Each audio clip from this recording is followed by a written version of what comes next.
Whoa, what up? Sorry I'm late. You know it's Thursday on the Court with the Blacks. Um, we plan on starting later because simple fact is I got practice.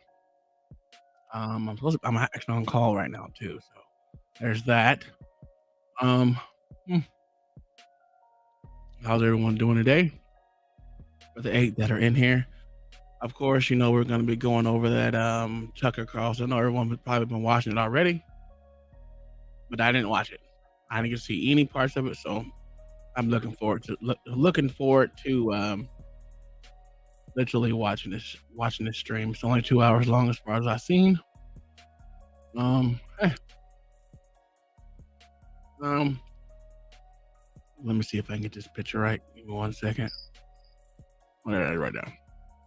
All right, let me back myself up because there's no one actually here besides me, which is no shocker. Let me cut this down. Hopefully they get in here sometime soon. If not, we're here. What's good, wrestler? How you doing? I still need to see it. Yeah, man, I'm telling you, I have it pulled up, ready to rock, baby. Ready to rock. It's 2 hours and 7 minutes, so it says. I want to see all this propaganda that they're talking about and go from there. I will start us off with some bullshit from your president in chief. If you haven't seen it, oh shit. Let me drop this in the link.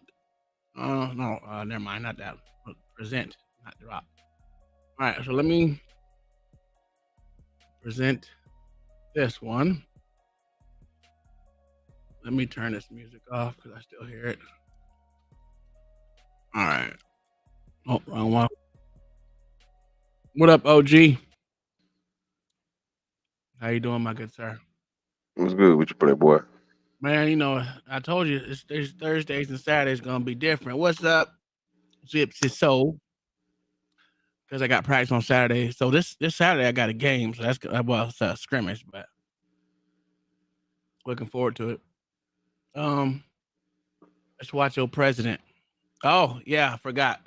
This is let me bring myself to the front. The slavery reparations $2 fund for Black History Month. We're taking it up all February. $2 fund for slavery and reparations for slavery. I'm sorry. You know, so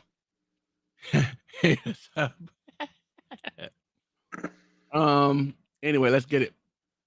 Now listen to what your president said before we get into this Tucker Carlson stuff, sir. The conduct of the response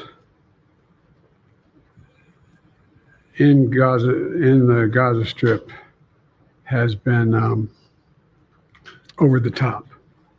Mm-hmm. I think that,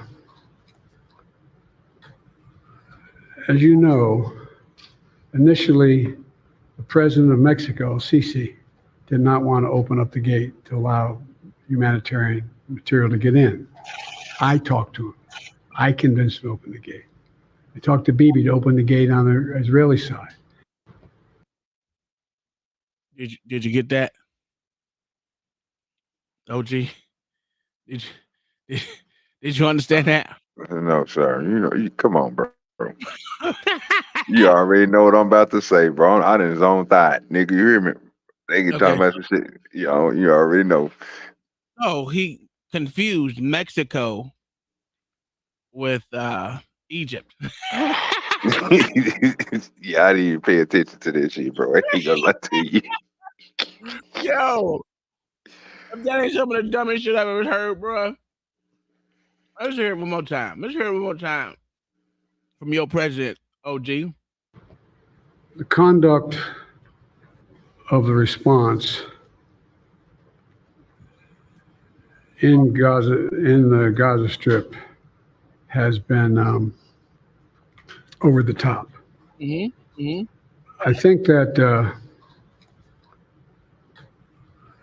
as you know, initially the president of Mexico, Sisi, did not want to open up the gate to allow humanitarian material to get in. I talked to him. Yeah. I convinced him to open the gate. Yeah. I talked to Bibi to open the gate on the Israeli side. It's amazing how stupid this nigga is, cuz. God damn. You can't make this shit up any better. Crazy. But this is what we do. This is what we like. Well, This you is can what you tell I don't fuck with politics, bro. I don't know what this nigga saying true or false. well, he's talking about what's going on in the Gaza Strip and Israel. And he's also talking about Egypt. So Egypt has its gate closed and they wouldn't allow any refugees over there or any humanitarian aid to come through there. But what he did is that he talked to the president of Mexico to have him open the gates, and he talked to the people on the Israel side to have them open their gates as well, so they can fund this aid, humanitarian aid to the Gaza Strip and everything else. But Mexico is nowhere near the Gaza Strip, not even close, not even a motion, no, nowhere. Gurgling Strip. Yeah, this is stupid. But Wrestler, thanks for the $2 Negro fund. He said for the Negro Education Fund. That is a fact. That is a fact. Thank you, my good sir.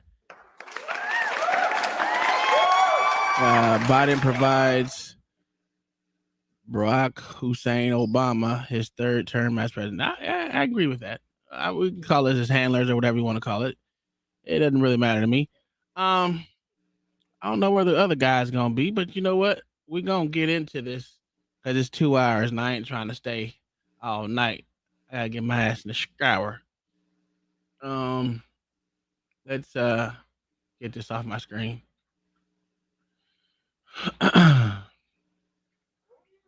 All right. Let's bring this up right there. Oh yeah, we in here. I'm anticipating some. Well, let's talk about it before we get started. So what I've heard all week so far is that Tucker doesn't know what he's talking about. He is a treat. He's treasonous for talking to our so-called enemy, even though he's not a real journalist. Even though journalists don't be journaling. Um, I mean, how can they say anything he said was wrong before it was even dropped? But this is the thing that they do. Matter of fact, before we get it even started, I'm gonna continue. I want to put this out because I watched something that was interesting. Uh, where we at? Give me a second. Give me a second. Where is this shit at? God dang it. Okay, I guess it's not gonna come up for me. Oh, there you go. Go right that right there. Here we go. Okay. Let me go to his page. It just right here. All right, let me bring this shit up real quick. We can work off that, and then we'll get into it. Hopefully, they'll come in between here and there. But it's gonna be a quick one. We're gonna skip around. All right, so we all know who. Do you know who this is? There, OG. No, sir. God damn, you don't know shit about politics, bruh. I don't watch that shit. Okay, this is New York House Representative AOC Alexandria Ocasio Cortez or whatever her fucking name is. They call that AOC. Anyway, that's who that bitch is. Is out at Fox News. Couldn't have happened to a better guy.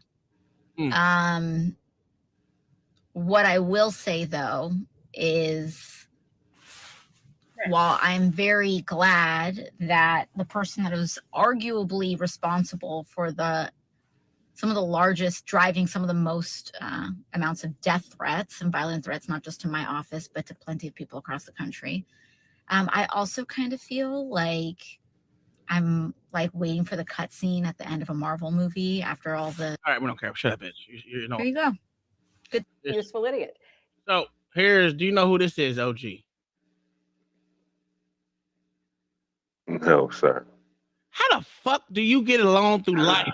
No, I don't. Cuz, bro, this shit, bro, is y'all kill me when y'all bring up this shit, bro. This shit doesn't make me no smarter, bro, and it don't have no control over my life, fam. I'm learning this stuff, fam. I don't know who done these people is. I'm trying to find out who the fuck Tucker Carlson is Hey, and the Russell, people he talked to. He capping right now. That's He said I'm capping, bro. Who the fuck is this? That's Hillary Clinton. Okay, you act like I really know this old white bitch. I'm sorry to say it like that, but I can't, bro. I couldn't even point you out who Clinton looked like, nigga. I couldn't point out. Look, I remember funny skits of what the funniest skit ever made of a president, bro, is when that nigga Mike Epps said that nigga threw that shoe at that nigga. He said, "Hey, he pointed right, he threw it right there." And that's the only thing I remember, bro, about that shit, bro. I don't Bush. pay attention to this type of shit, bro. That was George Bush, sir. I see what I'm saying. See, fuck you. Y'all tell me I'm Catholic, nigga. I don't know who y'all niggas. These y'all presidents, nigga. You hear me? Shit.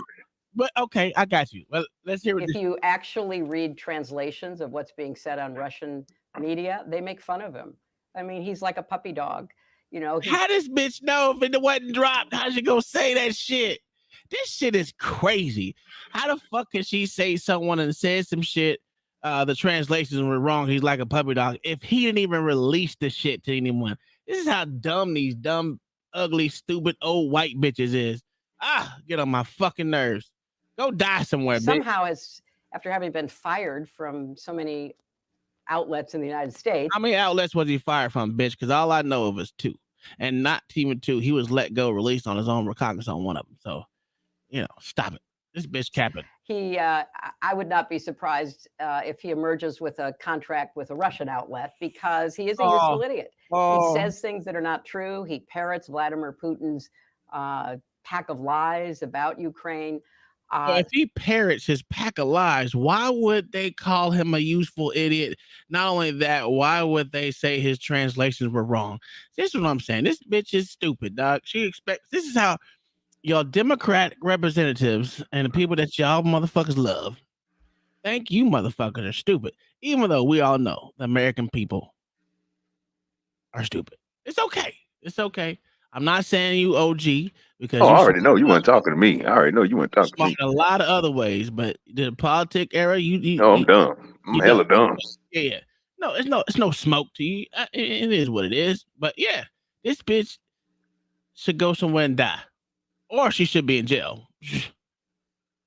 So I don't see why Putin wouldn't give him an interview. All right, guys. So we got to talk about the mainstream liberal media and their continued meltdown over Tucker Carlson going to Moscow, Russia, to interview Vladimir Putin and get his side of the story when it comes to the war in Ukraine. This is something that they used to call journalism back in the day, right? Especially when, the mainstream liberal media was doing it. Okay, when they were interviewing, Vladimir Putin, they said it was journalism, right? But when Tucker interviews Putin, it's treason for whatever reason, right? This is what they say. Again, it's just kind of funny how that works. But the meltdown from the mainstream liberal media is fascinating because it's just getting worse and worse and worse. I mean, they're even at the point where they are fact-checking Tucker Carlson's preview of the interview that he's doing with Vladimir Putin. Take a look. Interview the president of Russia. Preview wasn't nothing but less than a minute long, dog. And these motherfuckers act like he said something different. Like, get the fuck out of here. He didn't say nothing that was worth not worth freaking out about. That's how you know when motherfuckers are scared of what's gonna come out. Is these motherfuckers literally want to shame you, call you useful idiot, use all the ad hominems or whatever the fuck you want to call this shit. Before it even dropped. I mean, there's nothing special about this literal 1 minute spot that he put up here for his interview that he was promoting. And this is literally children's play right here. Vladimir Putin. Go ahead. You got something? Yeah, so they go. So the little white dude they just got through showing on the screen. That's what they trying to discredit him or something. He said something wrong or something or what? Yeah. They're trying to discredit him, even though he is one of the biggest so-called non-journalists that they want to call non-journalists out there because he speaks his truth. He's literally, to me, he's a conservative libertarian or a libertarian conservative, whatever you want to call it. he never really picks a side. He just wants to know the truth. You know what I'm saying? He fucking clowns Republicans. He clowns Democrats. He clowns all the kooky motherfuckers out there like he's supposed to. He's supposed to be pretty much in the middle, give a fair shake to everyone. And he also said he will interview Vladimir Zelensky, but they didn't show that part of his fucking interview. His 1 minute spot. But so is he a journalist or not? Yes, he's a journalist. Oh, okay. Guess who's also a journalist, sir? Who else? You're a journalist, sir. All you gotta do is put your camera in your phone in your hand, and you're a journalist, sir. That's all that matters. That's all it takes to be a journalist. I thought you had to go to school for it, but okay. No, sir. I'm sorry. Well, no, sir. You don't have to go to school. There's no one that gives credentials except for companies. Companies give you your credentials. The government doesn't give you credentials. So that, in other words, anyone and everyone is their own literal journalist. Yeah, I didn't know that. I literally thought you had to take a couple of courses or something. You know what I'm saying? To get your journalism down like everybody else be talking about. You know, these fancy niggas who went to college for 4-5 years and tell everybody else they ain't shit with their diplomas or their GEDs. No, or sir. they 10th grade or they 9th grade education. They tell them they ain't shit because they ain't got that, you know. Yes. You know, I was just making sure. I didn't know. I thought he had paperwork to say he was a journalist. He No, just sir. so okay. I don't know. I'm trying to learn about it, dude. I keep on hearing about him. I think this is what our third interview or something with this dude Carson or something like that. Yes, sir. Yeah. And someone's never graduated from college. That's a fact. But they call her a journalist. I thought she was intellectual the way they talk about her. You just gotta have common sense. Intellectual just means you got common sense to see through the bullshit. To me, that's what I mean. But yeah, it's anyone and everyone is a fucking conservative. The only time they want to talk about credentials is when someone, I've done this and I've done that and I've done. You're trying to say something that anyone else can do. You don't have to go to school to be a journalist. You don't. You just got to be able to have someone record you and disseminate information. That's all it is. Right now, when we disseminate information about different politics, we're all journalists in that way. Yep. Look, Trash Media. He's been a journalist for 6 years now. Never took one course. It's a fact. Anyone can be a journalist. Hey, I did not know that, bro. Like I said, I feel stupid sometimes. I just feel stupid then. I didn't know that. I thought I literally. Don't feel stupid. I don't know who the fuck said that they got. Think it was Stephen A. Said he went through journalism, and then you got school for it. When you got what's that boy Skip Bayless? Because he even got on Shannon Sharp about that. He was clowning that nigga because he got his certifications and all this other shit. Whatever the fuck he was talking about. Mm-hmm. You can't clown them people for going to school. Learn how to write. That's all he did. He went to school to learn how to write. That's it. Other than that, you didn't, dude. You just asking questions. As long as you put a list of questions together and ask them in a professional way, that's a motherfucking journalist in most people's eyes. Whatever. I just think it's stupid. But that's neither here nor there. But again, anyone and everyone's a journalist. If you decide to pick up a cell phone, a microphone, and disseminate information, you don't even have to pick up a cell phone or anyone to disseminate to put it out. You can just do it in your local town by handing out fucking flyers and talking about it, having a town halls or whatever else. You can do all that shit yourself. You don't need no one's permission to do it. If you got a soapbox that you want to stand in front of City Hall and disseminate information, you're a journalist, bro. You're asking questions. Okay. Yeah. This is semantics how these motherfuckers want to play. But let's continue. Putin, take a look. He interviewed the president of Russia, Vladimir Putin. Tucker Carlson is lying from the streets of Russia, no less. Not a single Western journalist has bothered to interview the president of the other country involved in this conflict, Vladimir Putin. That's a lie. Serious news outlets, including CNN, have requested Putin to interview over and over again. Wait. Hold on. Did you hear the difference of the way she just tried to slide that in there? She called him a liar. Yeah, when she first came on. No. Beside that, she said he was lying from the streets of Russia. He said no one has sat down and talked with Russian President Putin, and she called him a liar. She said many people have requested to interview him. So if no one interviewed him besides him, how's he lying? Do he have a video of him recording with him? Yes, he does. Okay, so he recorded. I mean, This is was what it today liking or something, bro? Like, was they in the same room or was it some Zoom type shit? oh, they're in the same room. He's in Russia Okay, so what the hell she lying for? I mean, this. because she's a nigga bitch. Oh, okay. I mean, I don't know who she is. My first time seeing her. She's a I don't even CNN want. pundit. That's all. But Oh yeah, you definitely don't watch no CNN. but yeah, it's just stupid oh god. Before it even came out, she's called him a liar. That's how stupid this is. Now it dropped today. So everyone gets to see what it was talking about today. None of these bitches that are reporting on it have never seen it. But they call him a liar before they even seen it. This is crazy.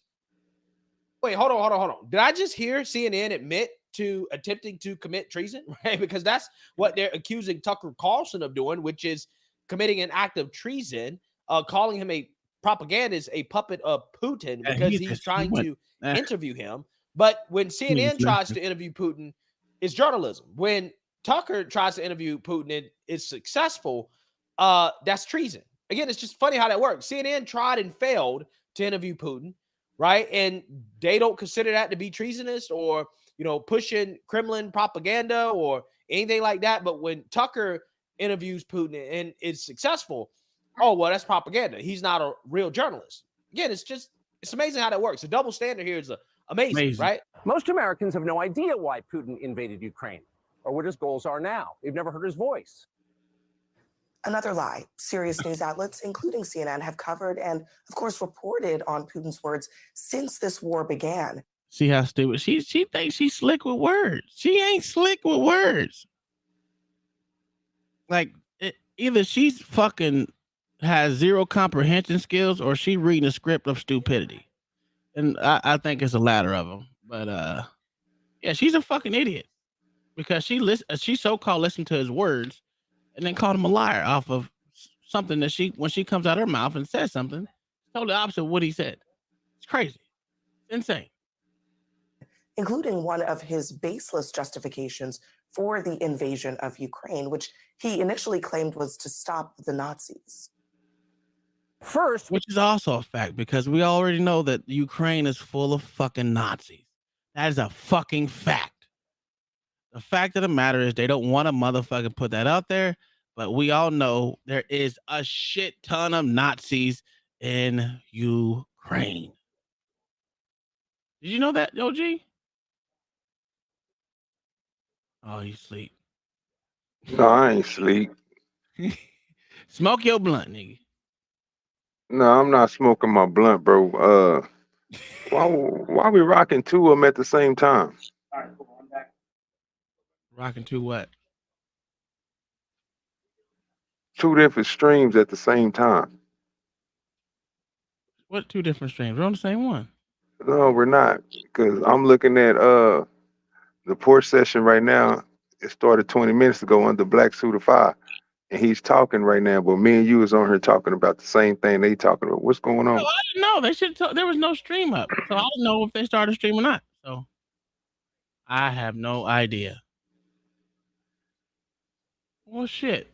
Yeah, because I wonder why all my screens are filled. And I'm supposed to at least have two of them that's supposed to be empty. Listen, I didn't know that shit they were streaming because when I was looking at the StreamYard, the only one that's in the StreamYard was this one. Who is Gypsy Soul? That is Fiona. Who is Fiona? She's one of the friends. Why? What's going on? Okay. Yeah, bro.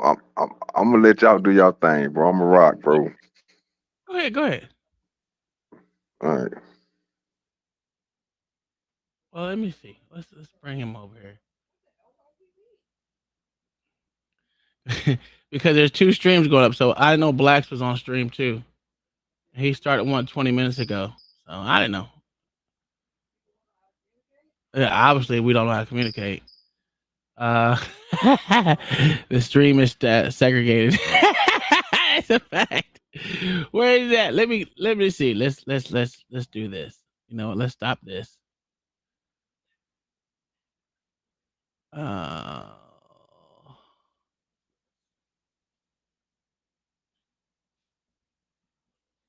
Give me 1 second, guys. We need to go over there. Black Certified.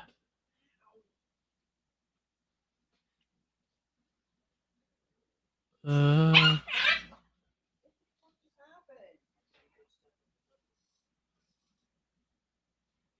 right, give me 1 second, guys. I gotta switch accounts. Oh, Jesus Christ! I did not know that they were streaming too. E Black streaming. I don't even see him up. Where are you streaming at?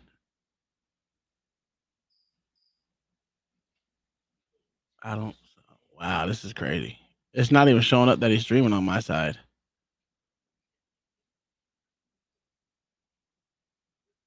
Nope, I don't see him. There it goes. I found it.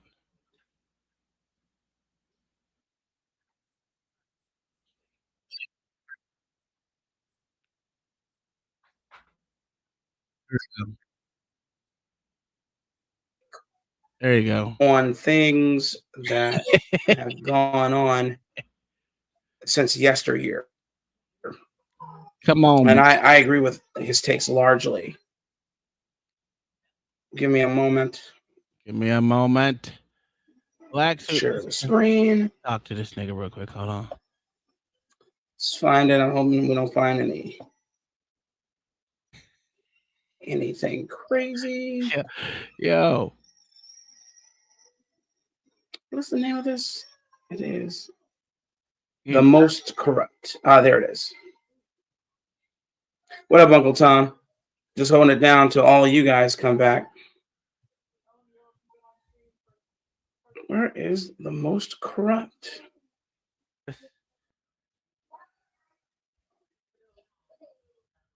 How long have I been on stream? How long have I been on stream? For 32 minutes. Gotta find this. I will. Come on. Where are you?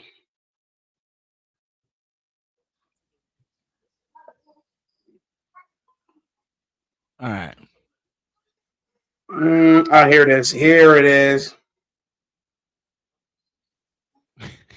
You've been on the stream for 32 minutes. Yeah. What are you talking about? Yeah. Old blind ass nigga.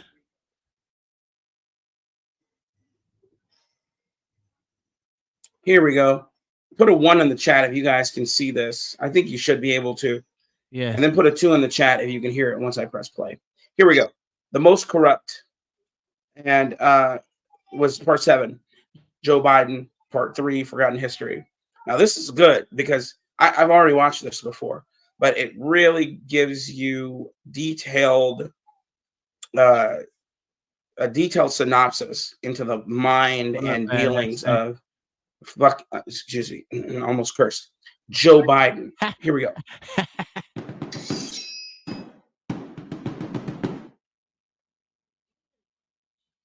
Today's episode is sponsored by the Patriot Gold Group.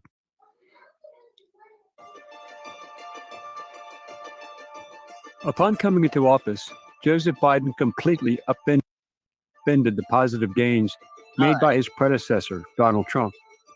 Almost as an... Okay. All right. I can't do it. I don't want to hear about Biden. Biden's annoying. Biden's annoying to me. I already know he's an asshole. But yeah, I'll look at it later. Anywho, I'm going to start this interview because I've been waiting to see it. So, hey, if you want to be on both streams, stay on one stream. It doesn't matter to me. I'm just going to go through here and watch this other stream. Are you going to stay up here? Yes, no, maybe so. There, lady. All right, so we're going to get this shit on the road with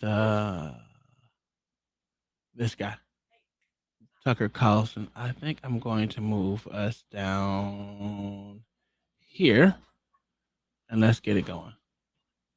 Of Russia, Vladimir Putin, shot February 6, 2024 at about 7 p.m. in the building behind us, which is, of course, the Kremlin.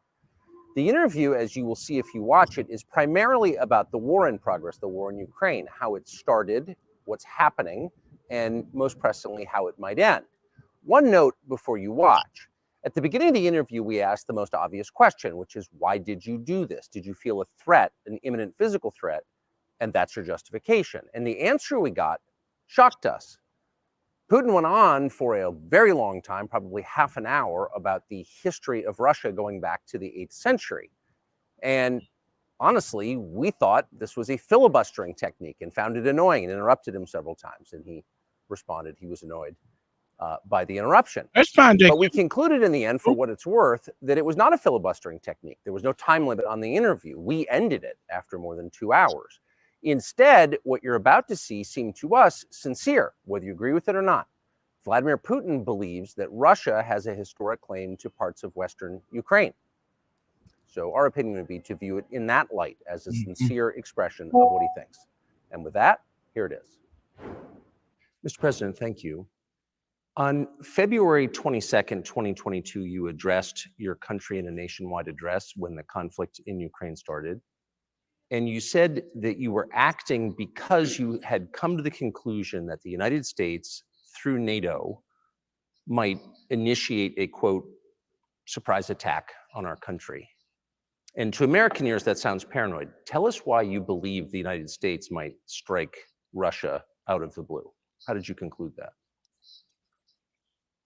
It's not that America, the United States, was going to launch a surprise strike on Russia. I didn't say that. Are we having a talk show or a serious conversation?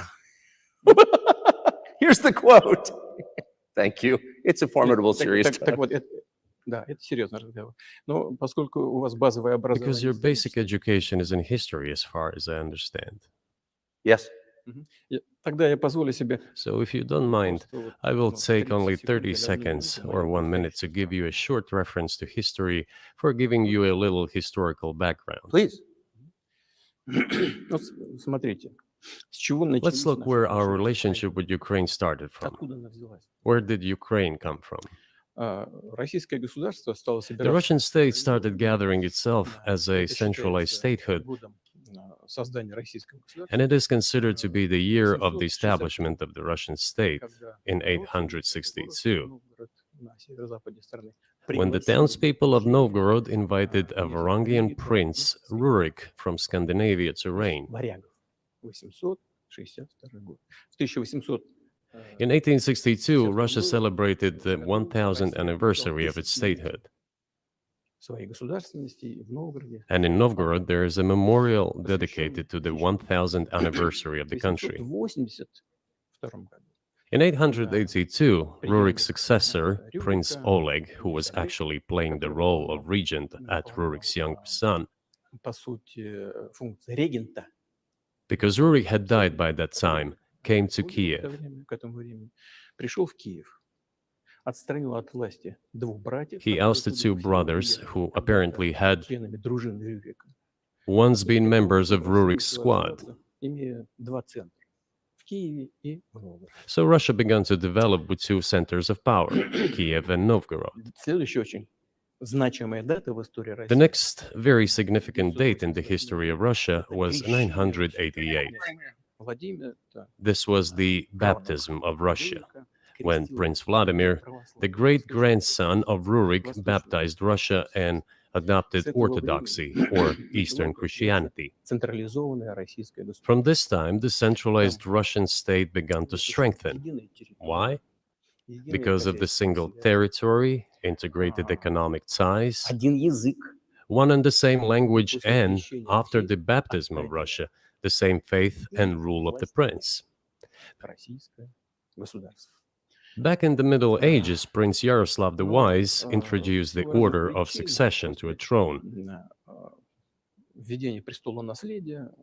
But after he passed away, it became complicated for various reasons.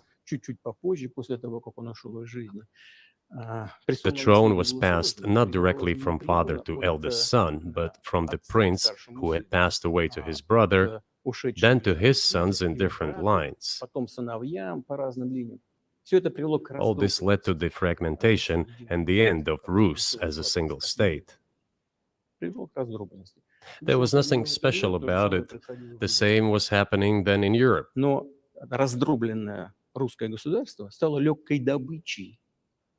But the fragmented Russian state became an easy prey to the empire created earlier by Genghis Khan.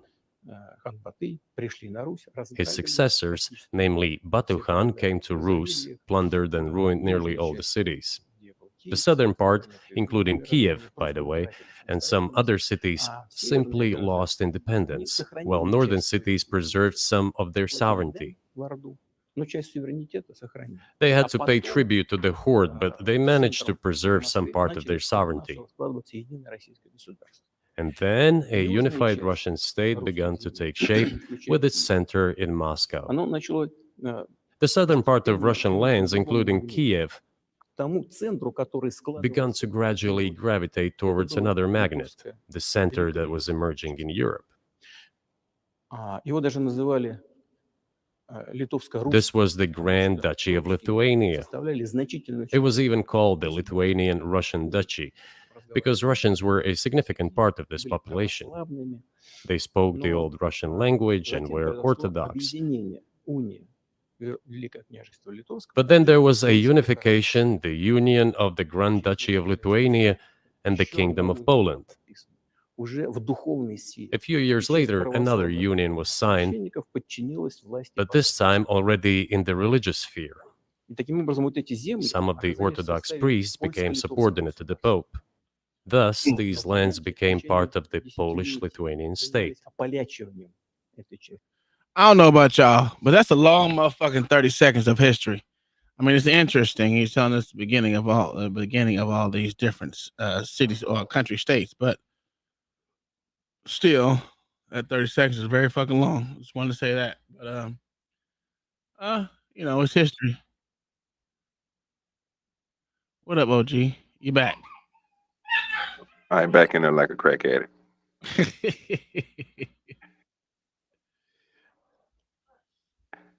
I thought I hit play. During decades, the Poles were engaged in Polonization of this part of the population. They introduced their language there, tried to entrench the idea that this population was not exactly Russians, that because they lived on the fringe, they were Ukrainians. Originally, the word Ukrainian meant that a person was living on the outskirts of the state, along the fringes, or was engaged in a border patrol service. It didn't mean any particular ethnic group. So the Poles were trying to, in every possible way, to colonize this part of the Russian lands, and actually treated it rather harshly, not to say cruelly.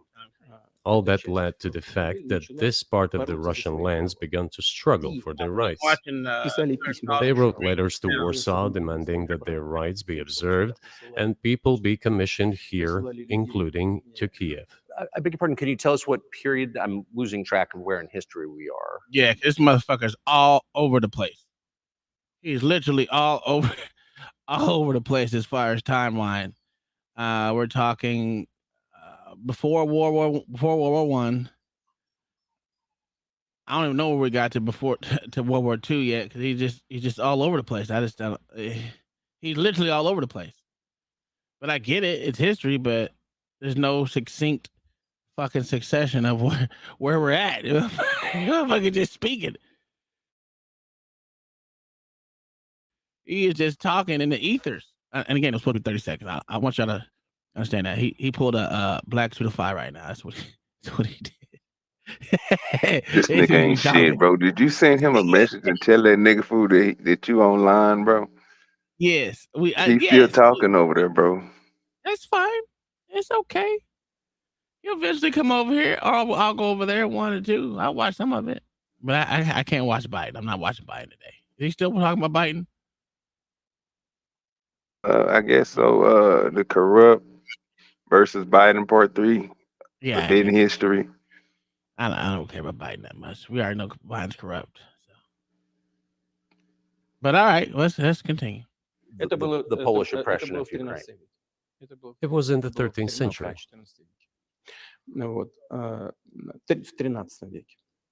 Это было в 13 веке.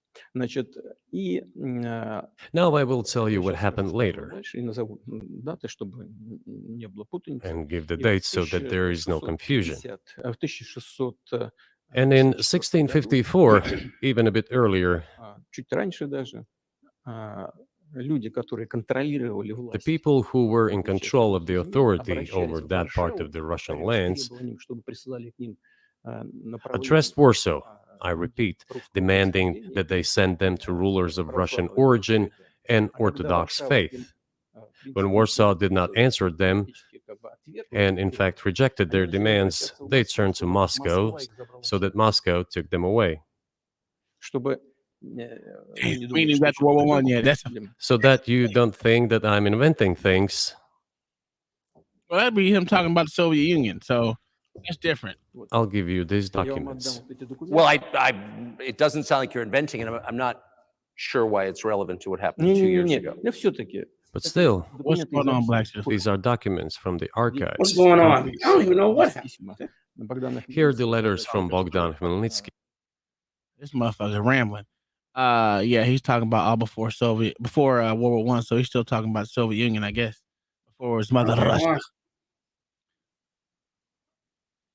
No, man, I don't know. I had put, well, we already talked about it, but that's crazy. I didn't even see it. No, we both, like I said, we both were probably putting him in at the same time. Yeah, I guess that's insane. Anyway, I close that one down. All right. So we're all on one stream now. Where's Black House? Is he I don't coming? know. Okay. All right. Shit, I was rushing my ass home. I got here. I put it in the chat. I said, hey, I started the stream, but I didn't know that there were 2 streams. So anyway, that's neither here or there. That's done. All right. Hold on, I gotta take my hair down. My hair's bothering me. Yeah, but you did learn something today, though. What did we learn? It's a way to break through the system. I'm gonna have to tell you about it at the end. It's gonna work too. I kind of figured it out a long time ago, but I never thought you can do it. But today just proved it. Oh, do a stream at the same time? Oh yeah, you can simul stream. Yeah, absolutely. Mm-hmm. Yeah, I know you can simul stream. I ain't talking about that. Oh, okay. I want to integrate 3 of them at one time. We seen a person do, think 6 or 8 of them at one time, but he couldn't integrate it. But I just figured out a way to do it. You remember I told you I had all my computers filled up? Mm-hmm. Yeah. All right. Well, hell, let's continue. I'll tell you. Yeah, we ain't gonna rush to do it right now. Yeah. Are you good with watching this interview? Yeah. Yeah. We already started. He's been rambling on about how Russia started Russian propaganda, not propaganda, but how the Russian state started in the Soviet Union. Right now, he's before World War One. So oh my God! Oh, he's talking about before World War One. So yeah, that was it. Okay. Shut up, dog. Well, obviously, this is Tucker Carlson becoming a double agent for Russia and is a treasonous cur to the United States. Go ahead. Yeah, I got the dog in the back. Give me 1 second. Let me press play. The man who then controlled the power in this part of the Russian lands that is now called Ukraine. He wrote to Warsaw demanding that their rights be upheld. And after being refused, he began to write letters to Moscow, asking to take them under the strong hand of the Moscow Tsar. There are copies of these documents. I will leave them for your good memory. There is a translation into Russian. You can translate it into English later. Russia would not agree to admit them straight away, assuming that the war with Poland would start. Nevertheless, in 1654, the Pan-Russian Assembly of top clergy and landowners, headed by the Tsar, which was the representative body of the power of the old Russian state, decided to include a part of the old Russian lands into Moscow Kingdom. As expected, the war with Poland began. It lasted 13 years, and then in 1654, a truce was concluded. And 32 years later, I think, a peace treaty with Poland, which they called Eternal Peace, was signed. And these lands, the whole left bank of Dnieper, including Kiev, went to Russia. And the whole right bank of Dnieper remained in Poland. Under the rule of Catherine the Great, Russia reclaimed all of its historical lands, including in the south and west. This all lasted until the revolution. Before World War I, Austrian General Staff relied on the ideas of Ukrainianization and started actively promoting the ideas of Ukraine and the Ukrainianization.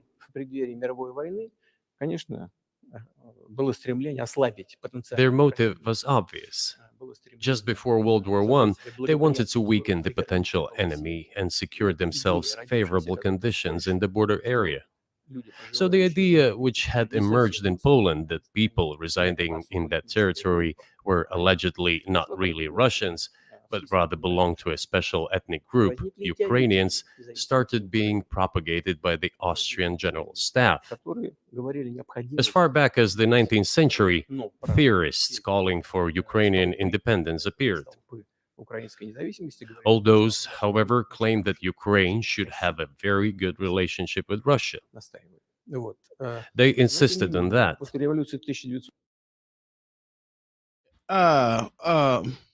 Blacks. I could have sworn that Austria actually was in command of Russia for a very long time before Russian people actually took over. Or I might be wrong. I'm obviously wrong because I'm hearing him talking about it. But I thought Austria was way bigger than Russia was, and then they just got taken over. But I'm obviously wrong, but it was just the point that hearing something different now is just like, oh, okay. Oh, okay. But you might not be there. I don't know if you're there or not. But let me continue. After the 1917 revolution, the Bolsheviks sought to restore the statehood, and the civil war began, including the hostilities with Poland. In 1921, peace with Poland was proclaimed, and under that treaty, the right bank of Dnieper River once again was given back to Poland. In 1939, after Poland cooperated with Hitler, it did collaborate with Hitler, you know? Hitler offered Poland peace and a treaty of friendship. An alliance demanding in return that Poland give back to Germany the so-called Danzig corridor, which connected the bulk of Germany with East Prussia and Königsberg.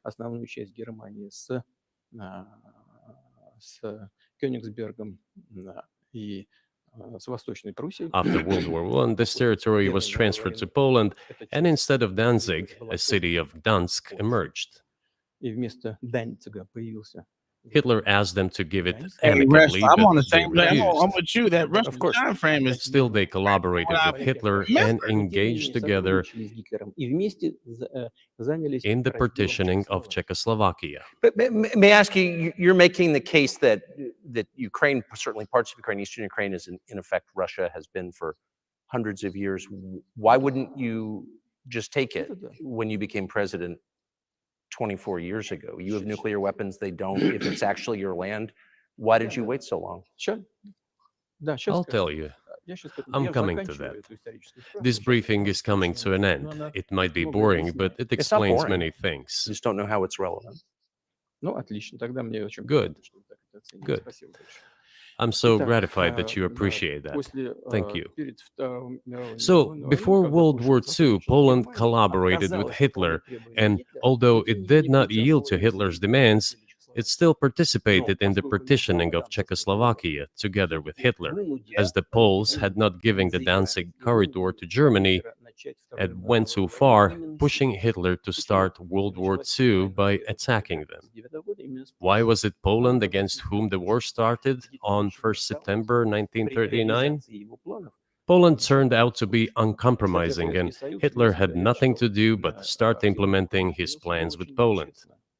By the way, the USSR, I have read some archived documents, behaved very honestly. It asked Poland's permission to transit its troops through the Polish territory to help Czechoslovakia. But the then Polish foreign minister said that if the Soviet planes flew over Poland, they would be downed over the territory of Poland.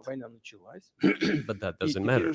What matters is that the war began, and Poland fell prey to the policies it had pursued against Czechoslovakia, as under the well-known Molotov-Ribbentrop Pact.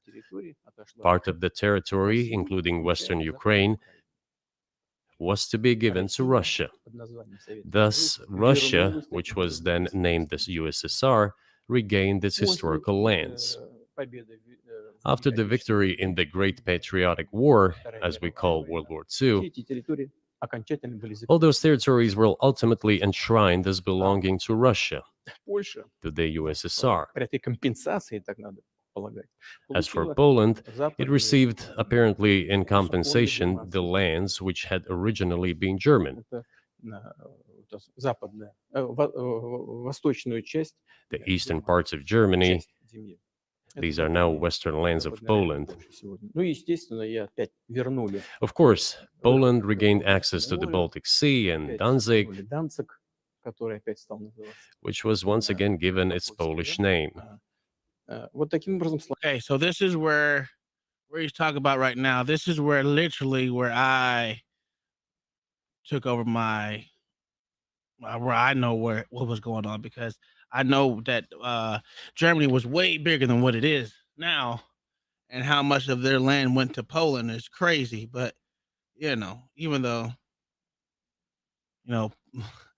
Poland really cooperated with the Nazis, so I don't know why. And then they start getting taken over by Nazi regime. So it's just weird. This is weird to hear them talk about this. Mayo, what's going on? What's up, man? This is weird. Just hearing the history that he's saying compared to the history that they say to us. And what I learned as a child and a young adult. It's like damn near totally different. It's revisionist Russian history. Well, but who do you believe? A country usually not the communist.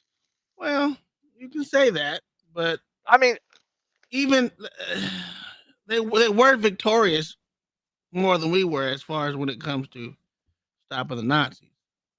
Let's be real. But would they have been victorious without us? No, of course not. But so they wouldn't have did shit without. I mean, because we already know all of UK was pretty much taken over. Pretty much, you motherfuckers are weak. If you ask me, it's my opinion. Well, Russia was once a portion of, they were in cahoots with Germany anyway. So, like I said, after World War I, Germany's fucking land was way bigger than it was all the way into Poland. So, here, like where he's at right now with it is where I learned how it was broken up. Well, divvied out. No, this is their version of it, right? Yeah. Because you also heard him say that Poland was Germany's partner in World War II. Well, they were taking over. They weren't a partner. No, he said that they allied. I know. Well, when you're no, they didn't, sir. No, they didn't. No, they were never allied ever. No. Here's why I'm calling them allied. Just hear me out. When you're literally taking over. Okay, Mr. Putin. You have no other choice but to ally. Okay, Mr. Putin. Or die.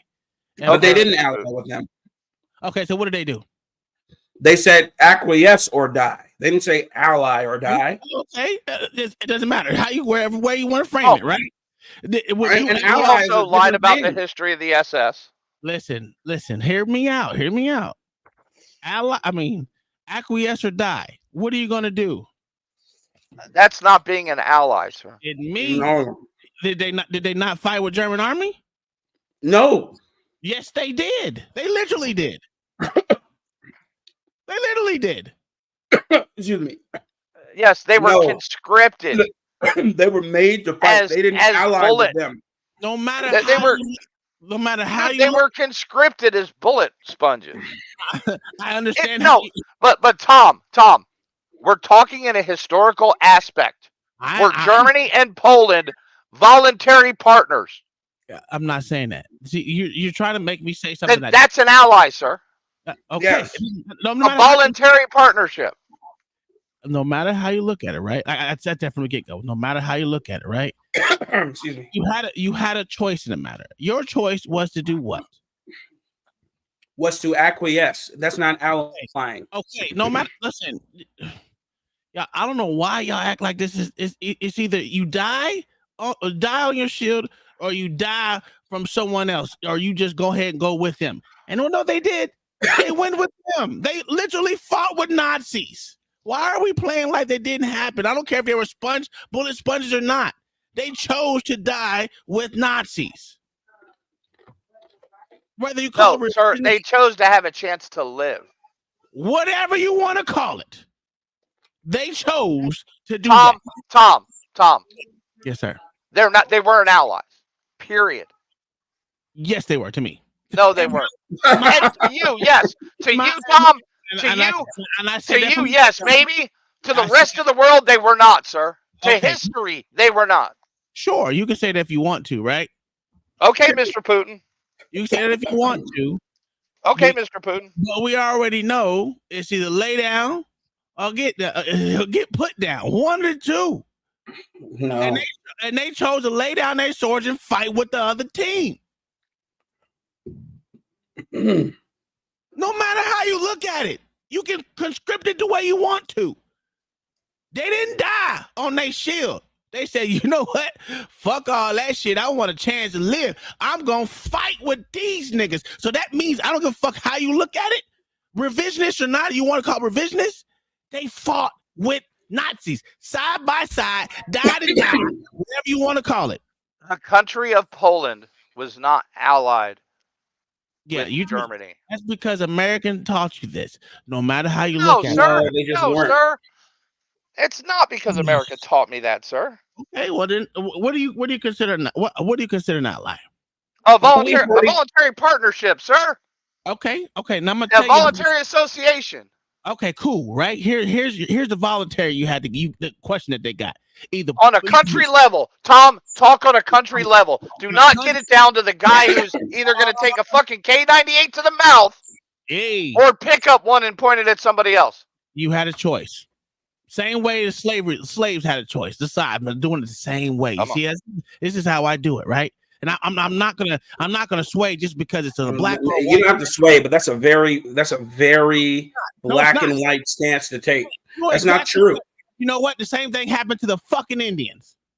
The Indians. Listen, I have no. Oh my God! No romantic views of what the Indians were. They were warring tribes. Okay. And then they got beaten. They got beaten by a greater tribe, aka those who came and colonized the Americas. But there were factions. There were factions. They weren't a monolith. No, wait. They weren't a monolith. They weren't a monolith. I get you. That's they fine. weren't a monolith. They weren't a monolith. They didn't get. There wasn't all Indians who allied with white Americans or Americans who ended up colonizing the Louisiana Purchase. But with this, Poland during World War II in 1939, Poland fought hellishly against Germany. Especially at the zenith of the fighting in 1939, Poland fought against Germany. I'm happy for you. But they fucking lost. This is what you fucking failed to realize. Why are you changing? Why are you moving the goalposts? What we're telling you is they were not allies. Being conquered is not being an ally. That's not an ally. Get over it. I'm gonna tell you why it is, and I'm gonna say it again. No, it's not, sir. No, it's not, man. It doesn't matter how you try and hold on. It's not. Y'all not even letting me speak. Y'all want to talk over me because y'all don't want to hear my. You keep saying the same stupid shit. Because you keep saying the same stupid shit, Tom. That's why. What you're saying to me. This is again. I'm going back to what you're saying to me. What you're saying is, over here in America, oh, well, the Indians, I don't have anything, but they were an ally. No, they got conquered by a greater country. So what? It happened over there too. Okay, did I say that they were allies? Did that come out of my mouth? My motherfucking God, dog. I'm saying, did I say that the Indians were allied to America? I'm gonna tell you, like I said it before, and my stance has never changed. No matter if you're a fucking black slave to a motherfucking Poland, nigga. If you got a choice in the matter to lay down or get down, and you choose to go ride with these, you're not gonna survive to fight another day. Got it. No, you're not going to be strategic. Either way, it is. No, that's not how the world works, and you know it. Really, it wasn't how the world worked. Then no, it isn't. It isn't the way the world works, and you know it. You know what exists today, Tom? Poland or Nazi Germany? What exists today? Here's your what problem. Exists today? Here's your problem. You're just saying that's not how the world works, but literally that's what they chose. They chose to sit there and fight with the Nazis. No matter if they won or lost, they still lost in the end. But the fact of the matter is they fought shoulder to shoulder with Nazis makes them again. They didn't ally with them. I'm gonna keep bringing it back to that word ally. That makes no sense. You keep playing semantics. But ally. The army were Polish soldiers in fighting with the Nazis, sir. It's the what? No. It's the not. whole country was taken over by Nazi Germany. So you either lay down or get down. They fought shoulder to shoulder. Oh my God! And then did they stop fighting, Uncle Tom? Yeah, when they got conquered by other. No, they did not stop fighting. The Polish did not stop fighting the Germans. And then when America came and liberated them, they fought even harder. Well, how do you liberate something that wasn't conquered? Okay. How do you liberate something that wasn't conquered? I'm just asking. I mean, please. Again, how do you ally with somebody who's not an ally? Oh, you can, because you got a choice. Because they weren't allied with them. They were not allied. They were conquered. They were usurped. They were forced. Did they fight? And then, I'm not telling you. I'm not telling you that I'm not telling you that being murderous with your enemy is the right thing to do. But it is not black and white the way that you are trying to paint it. It isn't. Life isn't, and you know it. No, life isn't. You know. Life is black and white. You know that people are strategic. You know that things have to be done a certain way and are done a certain way. And you know that they did not ally. Poland was not an ally with Germany. When you start shooting at the people that's supposed to be liberating you, you're a fucking ally to me. So let's speak about the differences. No. Of an ally versus somebody who's usurped. At the people that so was Russia an ally to Nazi Germany after World War I? After World War I would say yeah. Yes. Why? Why were they allied with Germany? Because they fought shoulder to shoulder with these niggas. Yes. Okay. And they and they secretly built the first tanks with them, etc., which was considered to be which was considered to be technologically advanced in their day. Mm-hmm. Okay. Afterwards, they turned on them. Okay. I could give you the argument with Russia and Germany. But Poland and Germany, that wasn't the case whatsoever. They did not ally with them. They were conscribed. They were made to fight. They did not want to fight. And in 1939, how do you make someone fight? They were conscripted into the German army, sir. How do you make someone the same way? No, this is funny, man. Y'all can't answer questions. We did answer your question. You don't like it. No. It's like we don't like your answer. How do you make someone fight? Answer that question. Well, you put a gun to their fucking head, Tom. We already said it. Okay, again. Now, you either die with them or die out without them. What did they choose? They chose to die without them because in 1939 they fought against them. Fuck out of here, dog. This is crazy. Crazy how y'all try to you just have a very retarded definition, Tom. No. I'm sorry. It is, Tom. It is. No, it's not. I'm sorry. It fits no fucking known definition of ally, sir. None whatsoever. What's the definition of ally, sir? I already read it to you once. I didn't hear Google? Do you have Google? No, I don't. No, hey, you wouldn't read it anyway. So I have a democratic internet. And you should have Google, sir. Because Google is democratic. Let's see. Jesus Christ. Give a read. Let me get it. To unite or form a connection or relation between associates, Tom. Oh my God. The Polish were not associates. Yo, they were literally associate. No, they were not, sir. Okay, what is an associate to you, sir? Oh my God. Is that join as a partner, friend, or companion? No, that's not what I call associate. Yes, I don't care what you, Tom. We don't care about your definition. We're defining fucking terms here. All right. Here's the problem. Did they form a connection? Could you press play, please? As a friend or a companion? As a partner?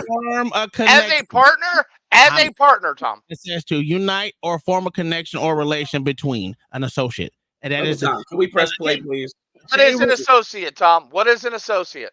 I'm about to play it right now. Where is associate? To join as a partner, friend, or companion, to join or connect together, to bring together or relationship in a various intangible ways, as in memory or imagination. Ooh, wow. See how there's more definitions than what you can, since you want to keep going with these definitions, sir? Because it don't sir, what does this have to do with imagination, sir? Other than yours. The problem what it is. Can we please other than yours? The can more we please press play now? The more your stance is wrong, because no matter how you look at it, they were associates. Can we press play, please? No, they were not, sir, because it was not fucking voluntary. It doesn't have nothing to do with they literally voluntary to do it. You right. either what's the definition of the word conquer, Tom? Volunteered or died. Tom. Volunteered or died. Answer to that statement. Is that statement false or true? Either they volunteered or they died. One or two. Take which one?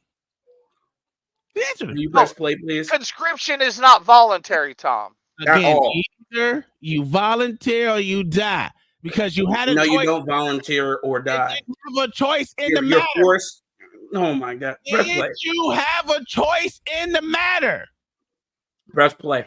You see how y'all can't answer that simple question? Look at Tom. Listen, we're not going to fucking question. The funny thing is, you either had a choice in the matter or you had a choice in the matter. They had a choice. They could have died on their shield as a Polish motherfucker, or they chose to fight with motherfucking Nazis. The fact of the matter is, y'all can't see it their way. It's crazy.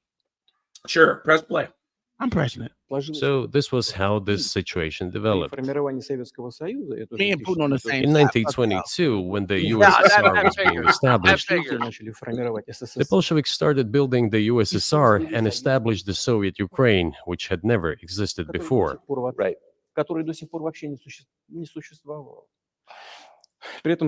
Stalin insisted that those republics be included in the USSR as autonomous entities. For some inexplicable reason, the people that formed the USSR of the Soviet state insisted that they be entitled to withdraw from the USSR. Wow. And again, for some unknown reasons, he transferred to that newly established Soviet Republic of Ukraine some of the lands together with people living there, even though those lands had never been called Ukraine, and yet they were made part of that Soviet Republic of Ukraine. Those lands included the Black Sea region, which was received under Catherine the Great, and which had no historical connection with Ukraine whatsoever. Even if we go as far back as 1654, when these lands returned to Russian Empire, that territory was the size of 3 to 4 regions of modern Ukraine, with no Black Sea region. That was completely out of the question. In 1654. Exactly. I'm just, you obviously have encyclopedic knowledge of this region, but why didn't you make this case for the first 22 years as president that Ukraine wasn't a real? What did he say wrong? I'm not getting it. What did he say wrong? You don't really get it, Tom? No, I don't. Tell me what he did wrong. What did he say wrong? He literally just admitted that the people who created the USSR were the ones that made Ukraine a separate country. Oh, I know that. But that's not revisionist. That's true. Is it not true?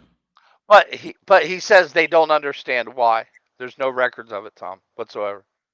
Well, he probably doesn't know. Maybe that. I don't know. He's just speaking out of both sides of his ass. No, sir.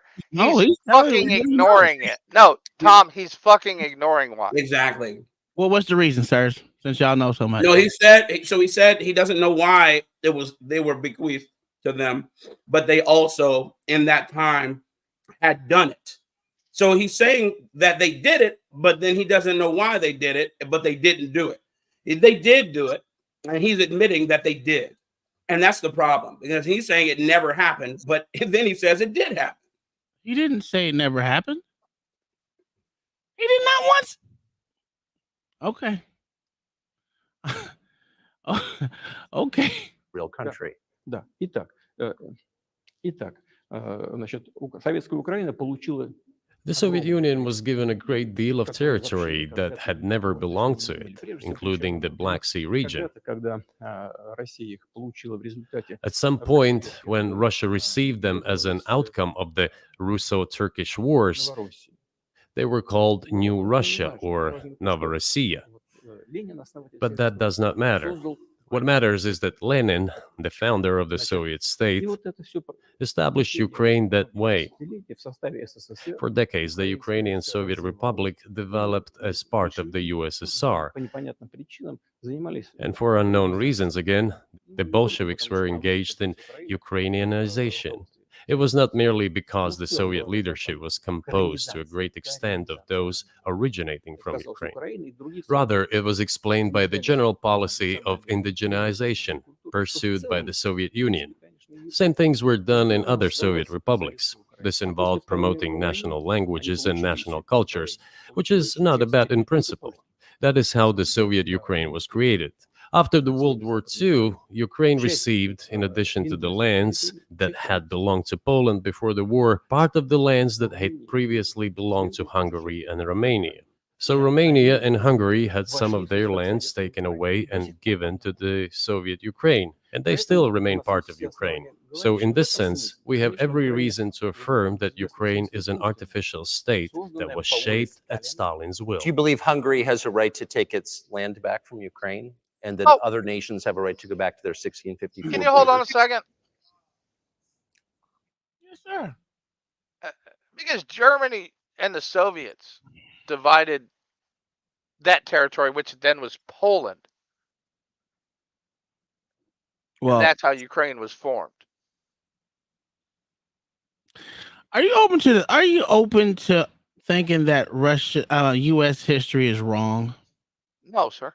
Oh, okay. Because we always get it right. Yep. Get the fuck out of here. I'm just saying. Listen. If there's somebody I'm going to listen to, it ain't going to be Russia.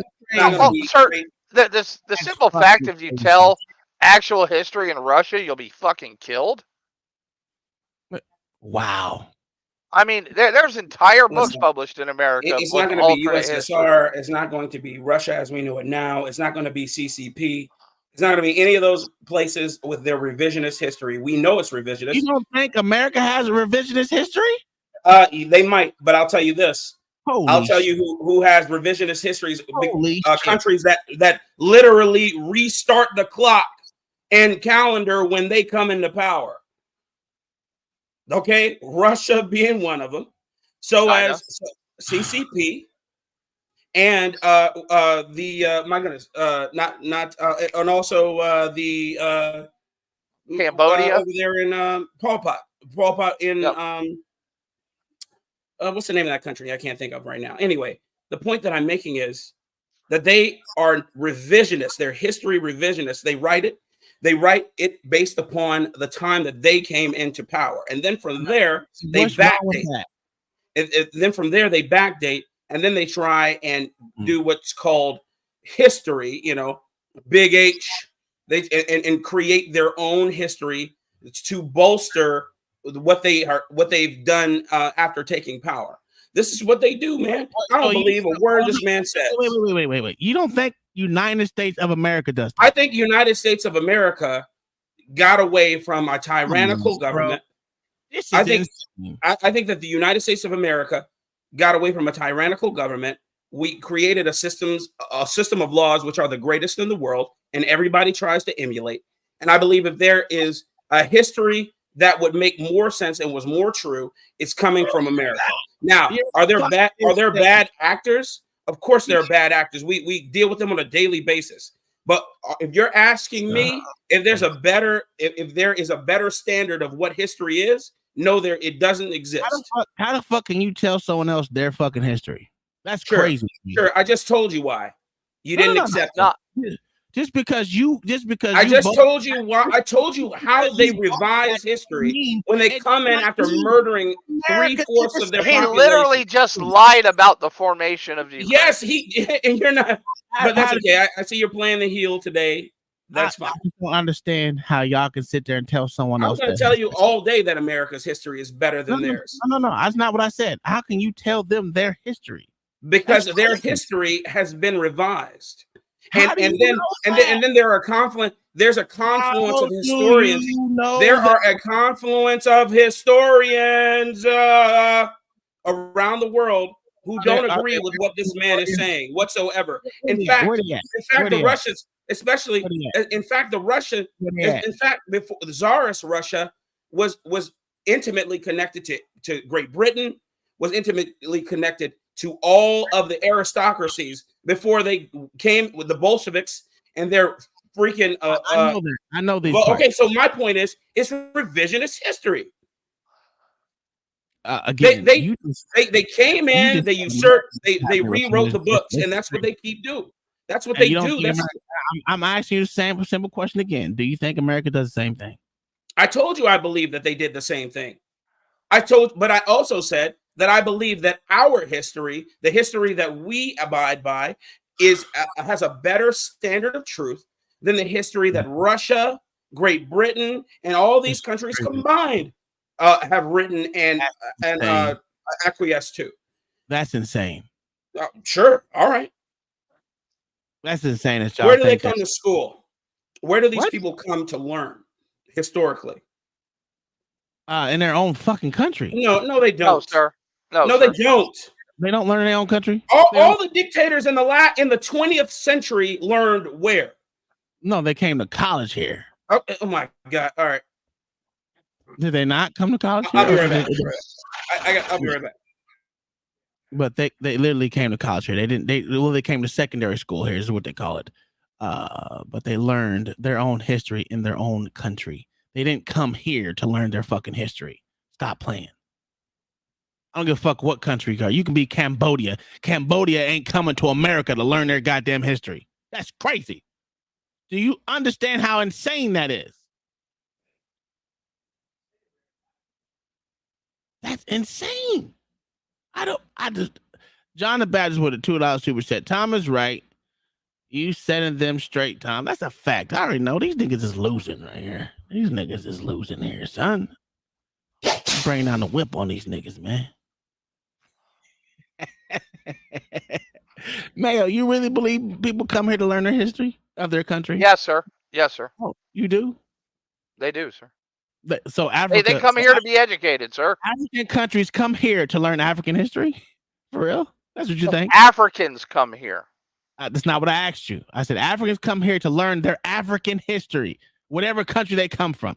They're coming here to learn history of Nigeria. I would say that there's more African lessons in America than probably in Africa, sir.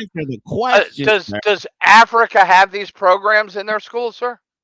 Or is it just called history? Do they learn their own history? Yes, they learn their own history without coming to America. No, all he said is they are educated here, Tom. That's all he said. No. I asked him a simple question. Do they come here to learn their history? And he said yes. That's what he said. They come here to learn, period, sir. That's not what I asked. That wasn't the question. See, don't change the question from what I asked. Well, because you're asking retarded questions. No. That's a serious question.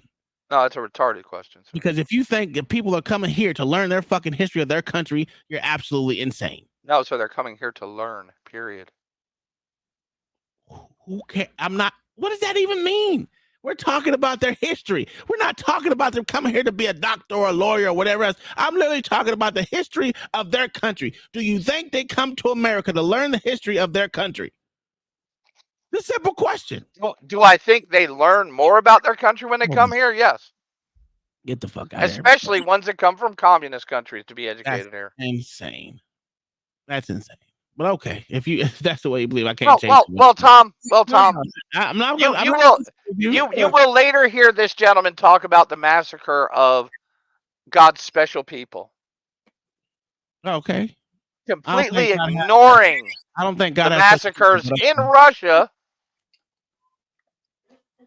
that happened before the Holocaust of the same people. Oh, I know what happened to these people all across the fucking globe. I get it.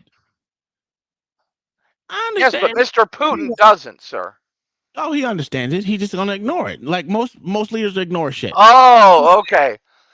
So he's leaving out historic facts, Tom. He's not leaving them out. He's just not. No, sir. He's leaving out historic facts because they don't align with his perception. Oh, I don't know. I didn't listen to it yet, so I couldn't tell you.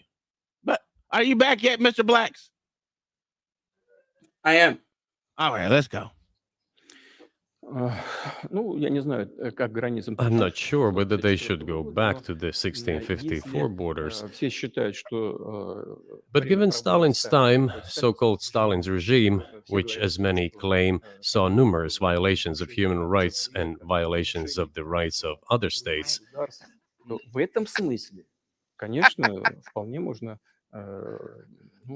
если не говорить о том, что они имеют на это право. One may say that they could claim back those lands of theirs while having no right to do that. It is at least understandable. Have you told Viktor Orban that he can have part of Ukraine? Никогда не говорил. Never. I have never told him, not a single time. У нас с ним даже на этот счет не было никаких разговоров. We have not even had any conversation on that, but I actually know for sure that Hungarians who live there wanted to get back to their historical land. Moreover, I would like to share a very interesting story with you. I digress. It's a personal one. Somewhere in the early 80s, I went on a road trip in a car from then Leningrad across the Soviet Union through Kiev, made a stop in Kiev, and then went to Western Ukraine. I went to the town of Beregovoye, and all the names of towns and villages there were in Russian and in a language I did not understand, in Hungarian, in Russian and in Hungarian. Not in Ukrainian, in Russian, and in Hungarian. I was driving through some kind of village, and there were men sitting next to the houses, and they were wearing black three-piece suits and black cylinder hats. I asked, are they some kind of entertainers? I was told, no, they were not entertainers, they're Hungarians. I said, what are they doing here? What do you mean? This is their land, they live here. This was during the Soviet time in the 1980s. They preserved the Hungarian language, Hungarian names, and all their national costumes. They are Hungarians and they feel themselves to be Hungarians. And of course, when now there is an infringement. Well, that is, and there's a lot of that, though. I think many nations are upset about Transylvania as well, as you obviously know. But many nations feel frustrated by the redrawn borders of the wars of the 20th century and wars going back 1,000 years, the ones that you mentioned. But the fact is that you didn't make this case in public until 2 years ago, February. And in the case that you made, which I read today, you explain at great length that you felt a physical threat from the West in NATO, including potentially a nuclear threat. And that's what got you to move. Is that a fair characterization of what you said? Я понимаю, что мои длинные диалоги, они... I understand that my long speeches probably fall outside of the genre of the interview. That is why I asked you at the beginning, are we going to have a serious talk or a show? You said a serious talk. So bear with me, please. We're coming to the point where the Soviet Ukraine was established. Then, in 1991, the Soviet Union collapsed, and everything that Russia had generously bestowed on Ukraine was dragged away by the latter. I'm coming to a very important point of today's agenda. Thank you. After all, the collapse of the Soviet Union was effectively initiated by the Russian leadership. I do not understand what the Russian leadership was guided by at the time, but I suspect there were several reasons to think everything would be fine.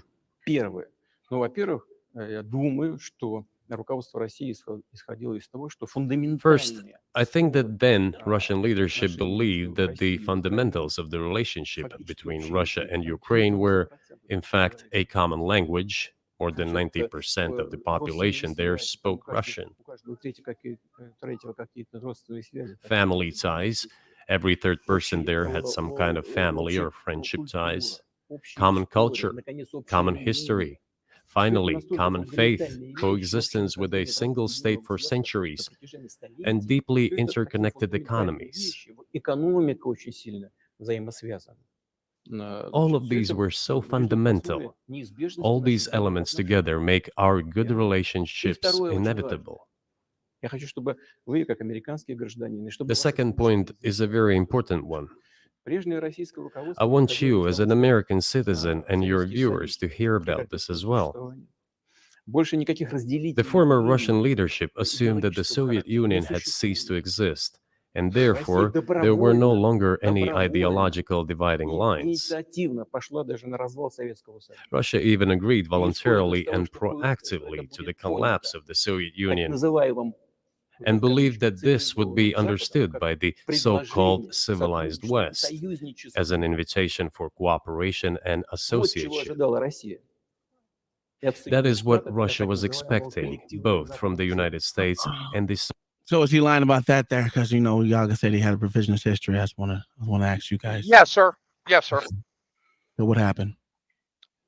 He's acting like the Soviet Union had a choice to break up. And Ukraine did not take their shit. Russia literally abandoned Ukraine. You mean the Soviet Union? No. Okay. Russia. Once they broken up, it was no longer Soviet Union. So Russia abandoned Ukraine. Okay, I got what you're saying. Yes. Okay. The country of Russia, which is separate from the USSR. Yes. Abandoned Ukraine. Their naval fleet in the Black Sea, every military base, including nuclear weapons. They literally just walked away. Well, when they're not a union anymore, should they have anywhere? I mean, they were a separate country inside the USSR. No, sir. Oh, they wasn't?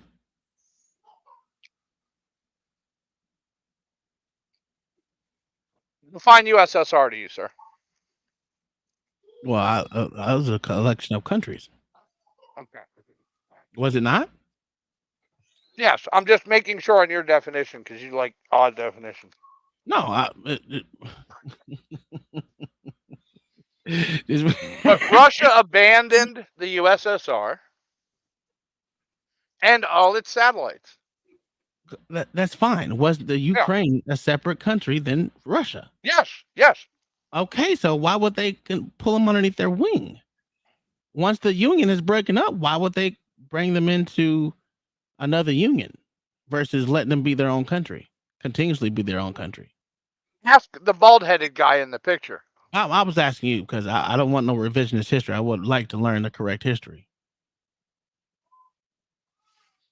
Regardless of this great relationship, said Ukraine and Ukrainians had with Russians, kind of not honest. Okay, even if they did speak Russian, like you said, 95% of them spoke Russian and all that other stuff. Yes, because they were mandated to by Russia. No matter how you look at that. Okay, I got you on that. Yeah. For them to what you said, abandon them, why would they bring them underneath their wing if the whole union was dissolved? If the union was dissolved, you will allow them to be a country and flourish on their own. Right or wrong?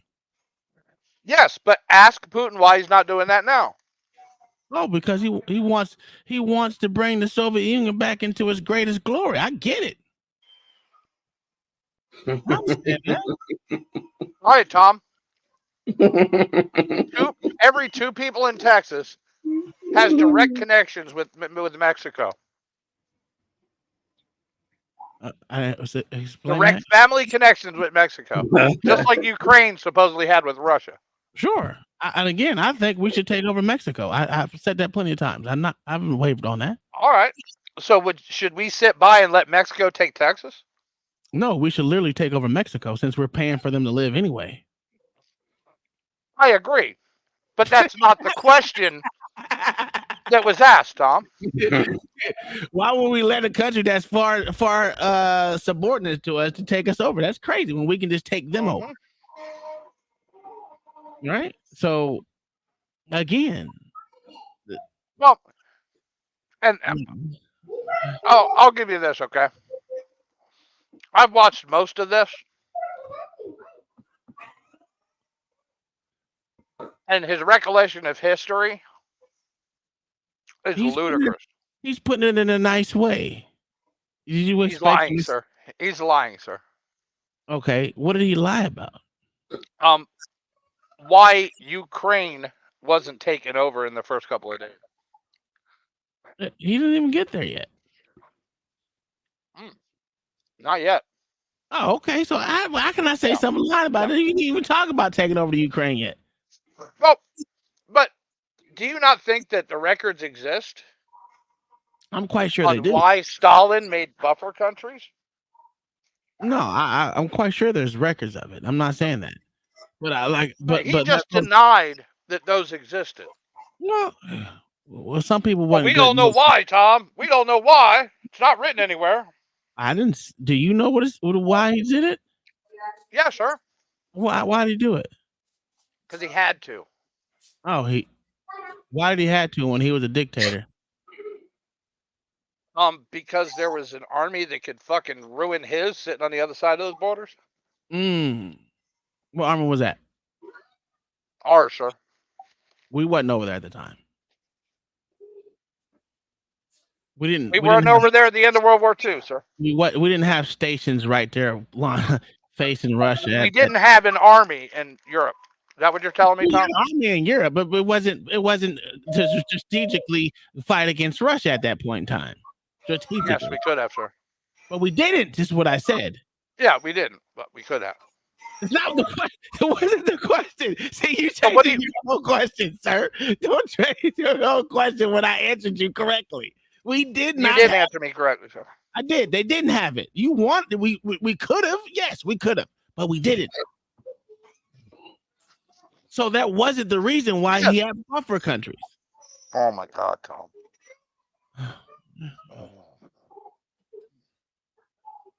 But okay, we can agree to disagree. It was done by treaty, sir. I understand it was done by treaty. Yeah. But again, I go back to this again. And Tom, what's the benefit of a buffer country? To make sure you can have a buffer, so just in case, so you can have a lot of people lay down and get down. You can go lay down and get down. It's for self-defense. It's for self-defense, sir. Like I said, either lay down or get down. I get it. I'm not. Listen. It's not. Yeah, but Mr. Putin doesn't know this, sir. Oh, he does. He's just not going to put it the way you want him to put it. No, sir. He denies that the evidence even exists for this. We don't know why is a pretty fucking obvious statement. Well, we don't know why. I mean, he probably doesn't know the reason why they said the way they strategically put it together. We probably don't know the mind of another person unless they told us. No, Stalin didn't write anything down or leave any papers or nothing. He probably didn't. We don't know that. Was you his secretary? Give me a break, Tom. Let's speak in the real world about real world issues. This is the real world issue. I mean, I know they had secretaries, but there's a lot of leaders that did not write things down and didn't have secretaries do so too, because they didn't trust anybody. Am I right or wrong about that? Let's not even mention the motherfucker illiterate. Sir, if that was true, you literally wouldn't know they ever existed. Well, there are a lot of people that we don't know ever existed. So and Stalin ain't one of them. Well, again, I'm gonna go back to my first statement.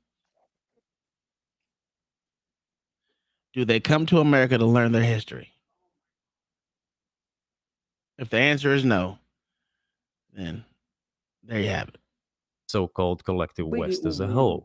There were smart people, including in Germany, Egon Bahr, a major politician of the Social Democratic Party, who insisted in his personal conversations with the Soviet leadership on the brink of the collapse of the Soviet Union that a new security system should be established in Europe. Help should be given to unify Germany, but a new system should be also established to include the United States, Canada, Russia, and other Central European countries. Yes. But NATO needs not to expand. That's what he said.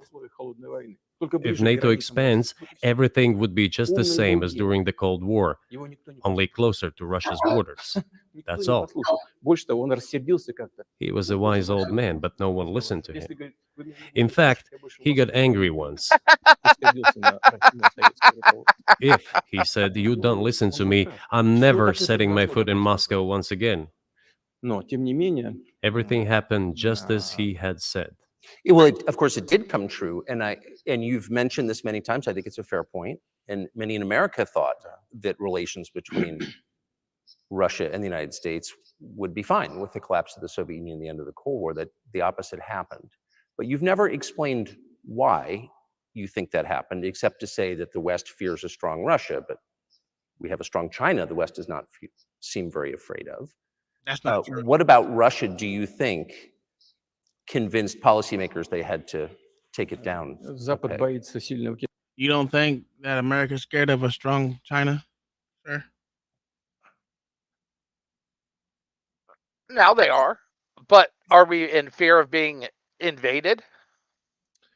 The invasion already began.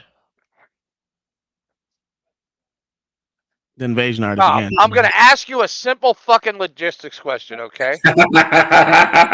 What's going on? Okay. Can China move enough troops and equipment by air or by sea to invade America? Yes. No, they don't, sir. I'm gonna tell you why. I'm gonna tell you why they can't. Because right now we have a fucking open border that gives these motherfuckers maps and everything else to motherfucking Tom, I asked you a simple logistics question. Don't fucking ignore it.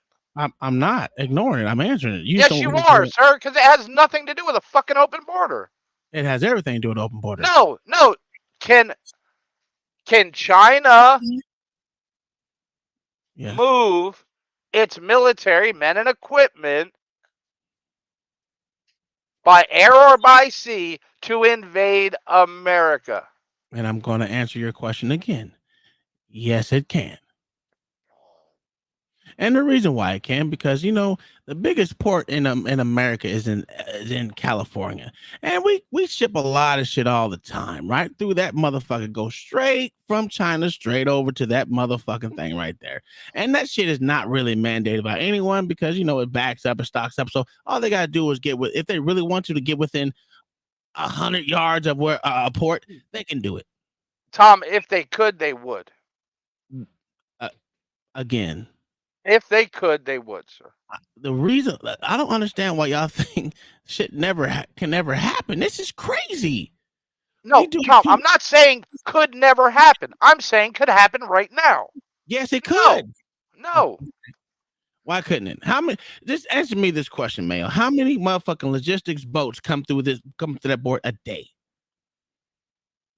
Yes, sir. Logistics boats. I'm asking. Do they carry troops?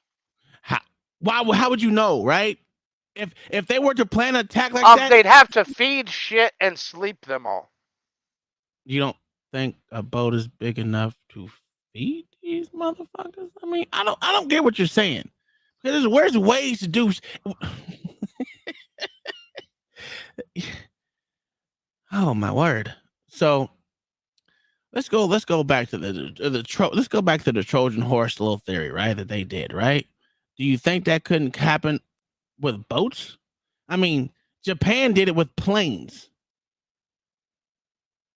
What did they do, Tom? They literally destroyed the What island. did they do? What did they do They with literally planes? destroyed the island. No, sir, they didn't destroy an island. Are you sure? Are you serious? Yes, sir. Oh, okay. What did they do? They destroyed a Navy base and one fleet of 7. Are you sure? There's only 7 boats. There No. were no smaller boats there. I said a fleet. One Oh. fleet of 7 fleets, sir. Okay. So in other words, so they didn't attack no parts of that island either, right? It was No, just, sir, I didn't say that. But they didn't destroy the whole fucking island, Tom. I didn't say that. I said they destroyed the island. It pretty much did. It left that fucking island in distress more than any other place because that island is out there by itself with barely anyone to help it. You got to send a lot of motherfucking and what happened after that, Tom? No matter how you look at it, they destroyed Did the it. Japanese invade it? Did the Japanese invade it, sir? Take it over? No, they didn't. Of course not. Why? Why, Tom? Why? Because Japan is a very small country, sir. They didn't have the manpower to do so. But we're talking about Japan versus China. And this is when we're talking about, and this is we didn't do because they couldn't. Wait, not. Let me finish, and then you can have it. They didn't do as much logistics back and forth as we do with China right now, right?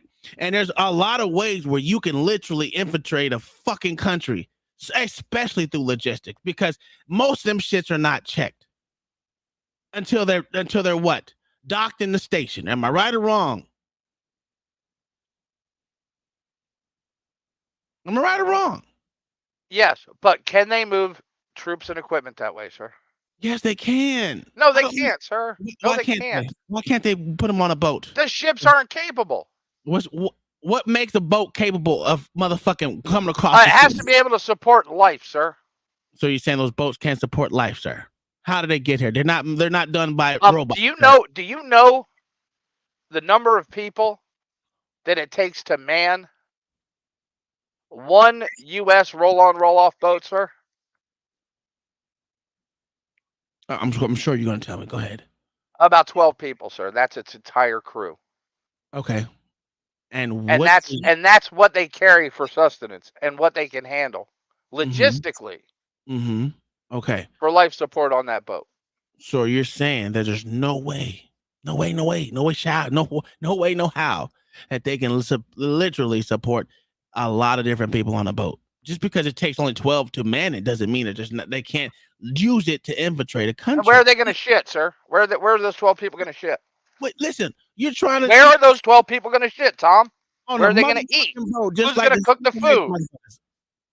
What would that take, Tom? What would that take? Not a lot, sir. Not a lot, sir. Really? No. It wouldn't take a massive fucking industrial investment to modify those boats to support troops? Well, now we're talking about investment in boats that can literally be shown as Yes, sir. Yes, sir. And it's called logistics.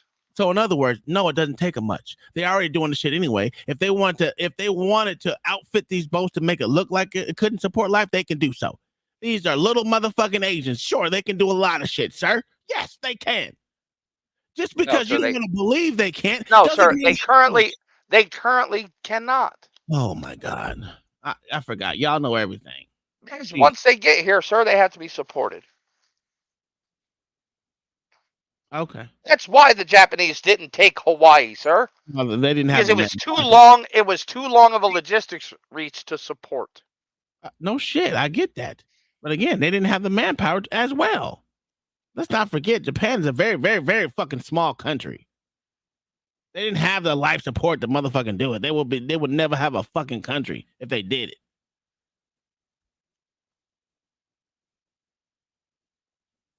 But anyway, let's continue. The West is afraid of strong China more than it fears a strong Russia, because Russia has 150 million people and China has 1.5 billion population, and its economy is growing by leaps and bounds, or 5% a year. It used to be even more. But that's enough for China. As Bismarck once put it, potentials are the most important. China's potential is enormous. It is the biggest economy in the world today in terms of purchasing power parity and the size of the economy. It has already overtaken the United States quite a long time ago, and it is growing at a rapid clip. Let's not talk about who is afraid of whom. Let's not reason in such terms. And let's get into the fact that after 1991, when Russia expected that it would be welcomed into the brotherly family of civilized nations, nothing like this happened. You tricked us. I don't mean you personally when I say you. Of course, I'm talking about the United States. The promise was that NATO would not expand eastward, but it happened 5 times. There were 5 waves of expansion. We tolerated all that. We were trying to persuade them. We were saying, please don't. We are as bourgeois now as you are. We are market economy and there is no communist party power. Let's negotiate. Moreover, I have also said this publicly before. There was a moment when a certain rift started growing between us. Before that, Yeltsin came to the United States. Remember, he spoke in Congress and said the good words. God bless America. Everything he said were signals. Let us in. Remember the developments in Yugoslavia before the Yeltsin was lavished with praise? As soon as the developments in Yugoslavia started, he raised his voice in support of Serbs, and we couldn't but raise our voices for Serbs in their defense. I understand that there were complex processes underway there. I do. But Russia could not help raising its voice in support of Serbs, because Serbs are also a special and close to us nation, with Orthodox culture and so on. It's a nation that has suffered so much for generations. Well, regardless, what is important is that Yeltsin expressed his support. What did the United States do? In violation of international law and the UN Charter, it started bombing Belgrade. It was the United States that let the genie out of the bottle. Moreover, when Russia protested and expressed its resentment, what was said? The UN Charter and international law have become obsolete. Now everyone invokes international law, but at that time they started saying that everything was outdated. Everything had to be changed. Indeed, some things need to be changed as the balance of power has changed. It's true, but not. So I don't know about that part. 'Cause I'm not familiar with that. Is that true or not? I don't know. You know more about that than I would. Oh, they were denied entry into NATO, and it made sense. So he's telling the truth right there.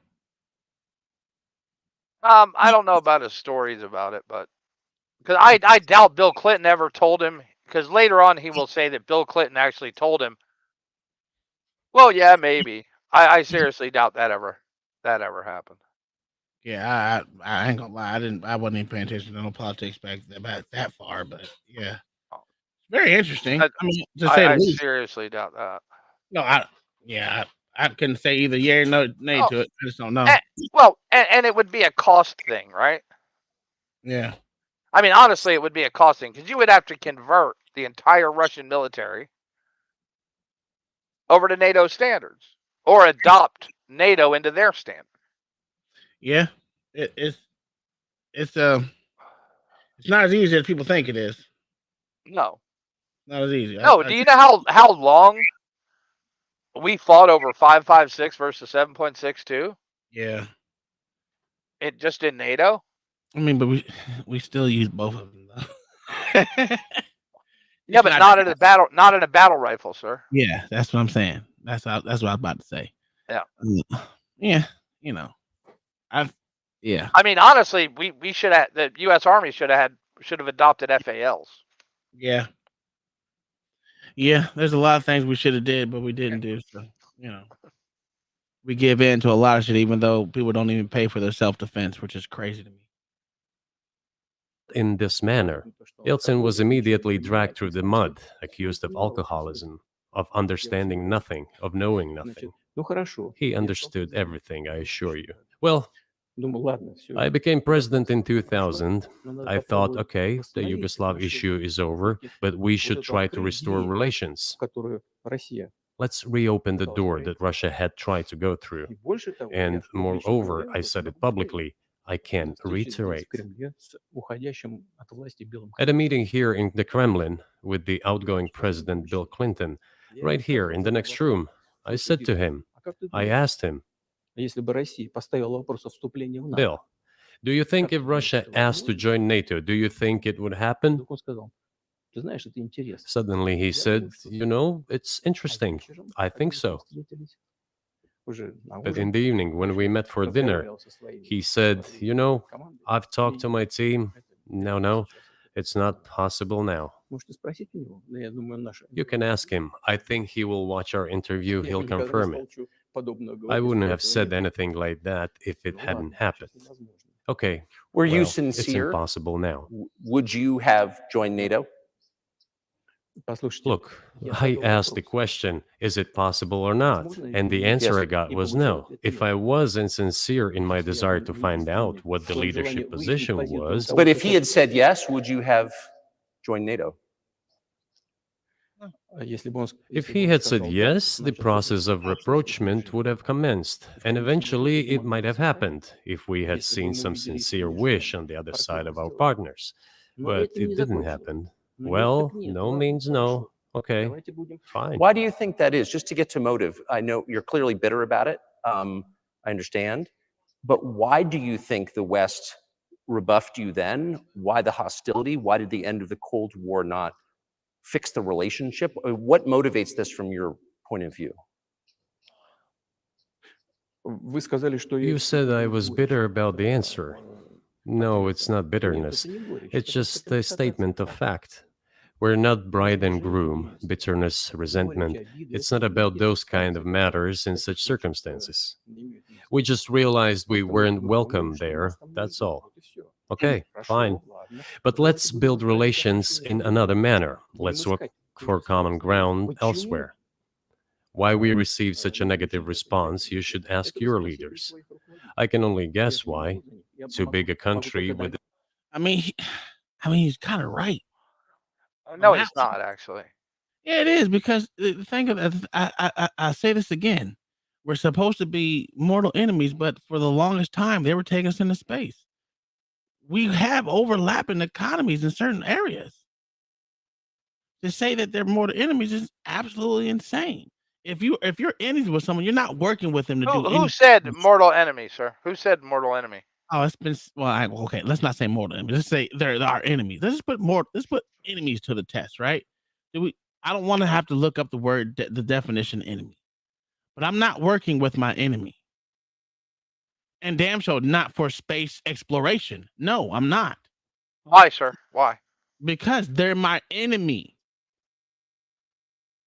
But why would two former powers get together in cooperation? The same reason why they can't come together to let them in NATO. The same exact reason. So No, sir. Oh my God! Okay, so you think that, but I think something different. If they're putting us in space, in the International Space Station, or whatever you want to call the bullshit ass station that they consider that we go to all the time, why they can do that together, but they can't be fucking together on something else? That's crazy. They were before Putin granted himself lifetime presidency. They were still taking them up there in 2018. Yes, because he can't get out that program on his own, and Russia cannot pay for that program by itself. Hear why it doesn't matter. Putin can do whatever the fuck he wants to. He doesn't have to take us into. He didn't have to. If he wants a space program, he does. Maybe he didn't. Well, he could have a space program without America. No, he can't. No, he can't, sir. God. And it's all about the money.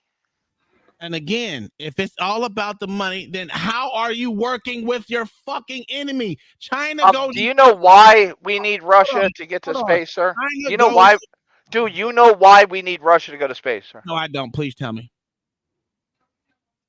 We no longer build engines that are capable of doing it. That's a fucking false lie. No, it is not, sir. That is a false lie. They are currently building them now. What are you talking about? They've had to. we stopped building engines to go to the moon, Tom, in the 70s. And to go into space in the 70s for manned space flight. Sir, when was the last time we went to the moon, sir? The 60s. Okay, so it doesn't matter. Again, I said again, they're still taking some space in certain areas. So to me, how is it that you just said they make better engines in 2023 or 24 now, right? Because Obama busted their budget and made NASA's mission to make Muslims feel better. Oh my God! Here's your problem, sir. We haven't been to the moon since the 60s or 70s. They still go to the International Space Station. They take us to the International Space Station. Yes. Why? Okay. Because they need the money to even have the program. So if China. I mean, do you not understand that, Tom? China goes to the space station. If they want, yes, China does, sir.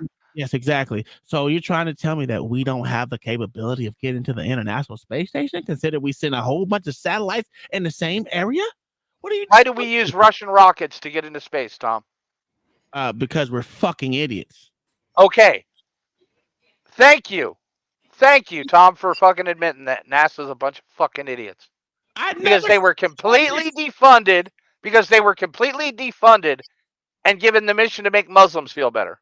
When were they completely disfunded, sir? Obama. They were not completely defunded. They were not completely. Okay. But they were defunded to the point where, well, we can use these Russian rockets because guess what? We had a lot better fucking relations with Russia at the time. And that wasn't it either.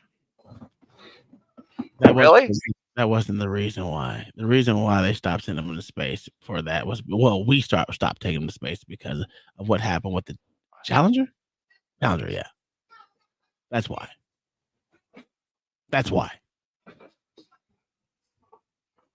They didn't want to look bad on American soil again, considering it was American made. That's why. Well, they didn't want to invest to build new fucking shuttles. Then that's why. Because that shit flew across from California to motherfucker. Yeah, I know, Tom. I was at Atlanta airport when it happened. Yeah, so that's why they didn't want to go back. They didn't want to continue. Yes, and it's cheaper for us to pay Russia to bring our fucking people to this International Space Station. And again, it's cheaper for us to use Russian rocket motors and develop and build our own. And it still goes back to the same thing, right? We can still go to China, since China's been doing it too, and we can still go to Russia, which they consider us enemies. If we're not us, we consider them both enemies, right? How do you work with your enemy like this? That's why I say it's full of bullshit. By sharing partnerships and hoping on the death of the fucking asshole who made you enemies. Who made them enemies? Putin's actions, sir. So you don't think we were enemies before then? No. Oh wow. Okay. What about dude? Do you not remember Glasnost? I remember that. I mean, I was an adult when it happened. I remember us, dude. We were the ones who built the Russian fucking oil infrastructure. With American companies. I know that, but my point is, it wasn't all Putin who made us enemies. That's crazy to think it was just Putin. It was his actions, sir. Oh my. It was. That's what made us fall out of partnerships. A lot of partnerships, sir. But again, you can partner with everything else, but you can't partner any other way. That goes back to you're not real enemies. I'm not smoking weed. And they're not. Russia is not a declared enemy, Tom. I don't know where the fuck you're getting this. Yeah. Really? We don't declare Russia our enemy ever? I mean, I've literally heard both sides of the fucking aisle damn near every goddamn. Are they in opposition against us? Yes, but they're not our fucking enemy, Tom. Why do they say it then every day? Because you're listening to people on the fucking news. Oh, no. Who are there because they look pretty. No, sir. This is literally coming from Congress. 99% of Congress calls fucking Russia our enemy. Or do you not watch these motherfuckers talk about fucking Russia being our enemy? Now it's not just Russia, it's goddamn China too. But we work with both of them. The way that you never work with your enemy, especially if you really want to talk about China being our enemy, and we get 99%, well, I'm gonna say 99, we get majority of our shit from them, it's crazy. And it's to even make it even worse. Can you have a partnership with your enemy, Tom? No, with your ideological enemy? No, because literally, really, Tom, you can't. You can't have a partnership with your your. Not really? Then how did we win fucking World War II with the Russians? Oh, we wasn't enemies then. There wasn't enemies then. We were ideologically opposed, sir. Ideology opposed. Same thing with China at the time, sir, who was also our fucking partner again in World War II. Again, I'm gonna say it like I said. So the enemy of your enemy could be your friend. You wasn't considered a fucking enemy just because you had ideological differences. Right now, that's what they're calling an enemy today, sir. No, that's not what the fuck they're calling an enemy. They're calling fucking Russia an enemy of us since forever and a fucking day. Besides Putin, yeah, just because a politician calls them that, sir, does not make it true. Again, it's not just one. It's not just. It'd be different if it was one or two. 72% of Republicans and 69% of Democrats. If you want to know the fucking stats on it, Tom. That's a whole motherfucking lot, sir. But it doesn't make it true. Oh, okay. So what we need to do is let's speak on the truth. If they're not our enemy, stop fucking saying it. Like I said, they're not fucking enemies. I've been saying that. Are they our friend? No, they're an associate.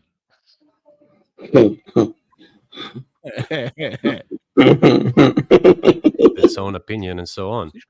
And the United States, I have seen how issues are being resolved in NATO. If they're an associate, they're an ally. So I will give you another example now concerning Ukraine. The US leadership exerts pressure, and all NATO members obediently vote, even if they do not like something. Now, I'll tell you what happened in this regard with Ukraine in 2008, although it's being discussed. I'm not going to open NATO votes against us all the fucking time. That's bullshit right there. I could agree. Nevertheless, after that, we tried to build relations in different ways. For example, the events in the Middle East, in Iraq. We were building relations with the United States in a very soft, prudent, cautious manner. I repeatedly raised the issue that the United States should not support separatism or terrorism in the North Caucasus. But they continue to do it anyway. And political support, information support, financial support, even military support came from the United States and its satellites for terrorist groups in the Caucasus. I once raised this issue with my colleague. They didn't do the same thing in Afghanistan? He says, it's impossible. Well, no, he's talking about Georgia. I said, yes. Soviet Georgia. I was prepared for this conversation, and I gave him that proof. He looked at it, and you know what he said? I apologize, but that's what happened. I'll quote. He says, well, I'm gonna kick their ass. We waited and waited for some response. There was no reply. I said to the FSB director, write to the CIA, what is the result of the conversation with President? He wrote once, twice, and then we got a reply. We have the answer in the archive. The CIA replied, we have been working with the opposition in Russia. We believe that this is the right thing to do, and we will keep on doing it. Just ridiculous. Well, okay. We realized that it was out of the question. Forces in opposition to you. So you're saying the CIA is trying to overthrow your government? Absolutely. Of course, they meant in that particular case the separatists, the terrorists who fought with us in the Caucasus. That's who they call the opposition. This is the second point. The third moment is a very important one. Is the moment when the US missile defense system was created. The beginning. We persuaded for a long time not to do it in the United States. Moreover, after was invited by Bush Jr.'s father, Bush Sr., to visit his place on the ocean, I had a very serious conversation with President Bush and his team. I proposed that the United States, Russia, and Europe jointly create a missile defense system that, we believe, if created unilaterally, threatens our security, despite the fact that the United States officially said that it was being created against missile threats from Iran. That was the justification for the deployment of the missile defense system. I suggested working together, Russia, the United States, and Europe. They said it was very interesting. They asked me, "Are you serious?" I said, "Absolutely." May I ask, what year was this? I don't remember. It is easy to find out on the internet when I was in the USA at the invitation of... Because it never fucking happened. Because it never fucking happened. I think it happened. You can't. This dude just pulls shit out of his ass. And you know what's funny? Yeah. All right. Number one, this man speaks perfect English and understands. Yes, he does. Oh, I know that. So who is feeding this shit into his fucking earpiece? His comrades. Why is he wearing an earpiece? He needs it. He doesn't understand every word someone is saying. Come on now. I've never heard him speak English before. Really? Really? Because right now, Tucker's spoken under 100 words. Exactly. That means he understands that part. Not that hard. In other words, it's puff. It's pomp and circumstance, man. It's smoke and mirrors. The guy knows perfectly what he's saying. Speaking Russian, I don't begrudge him for doing that, but it's all bullshit. And everything that's come out of his mouth has half truths in it, like any politician. But this guy's particularly insidious because that last statement he made was complete and utter bullshit.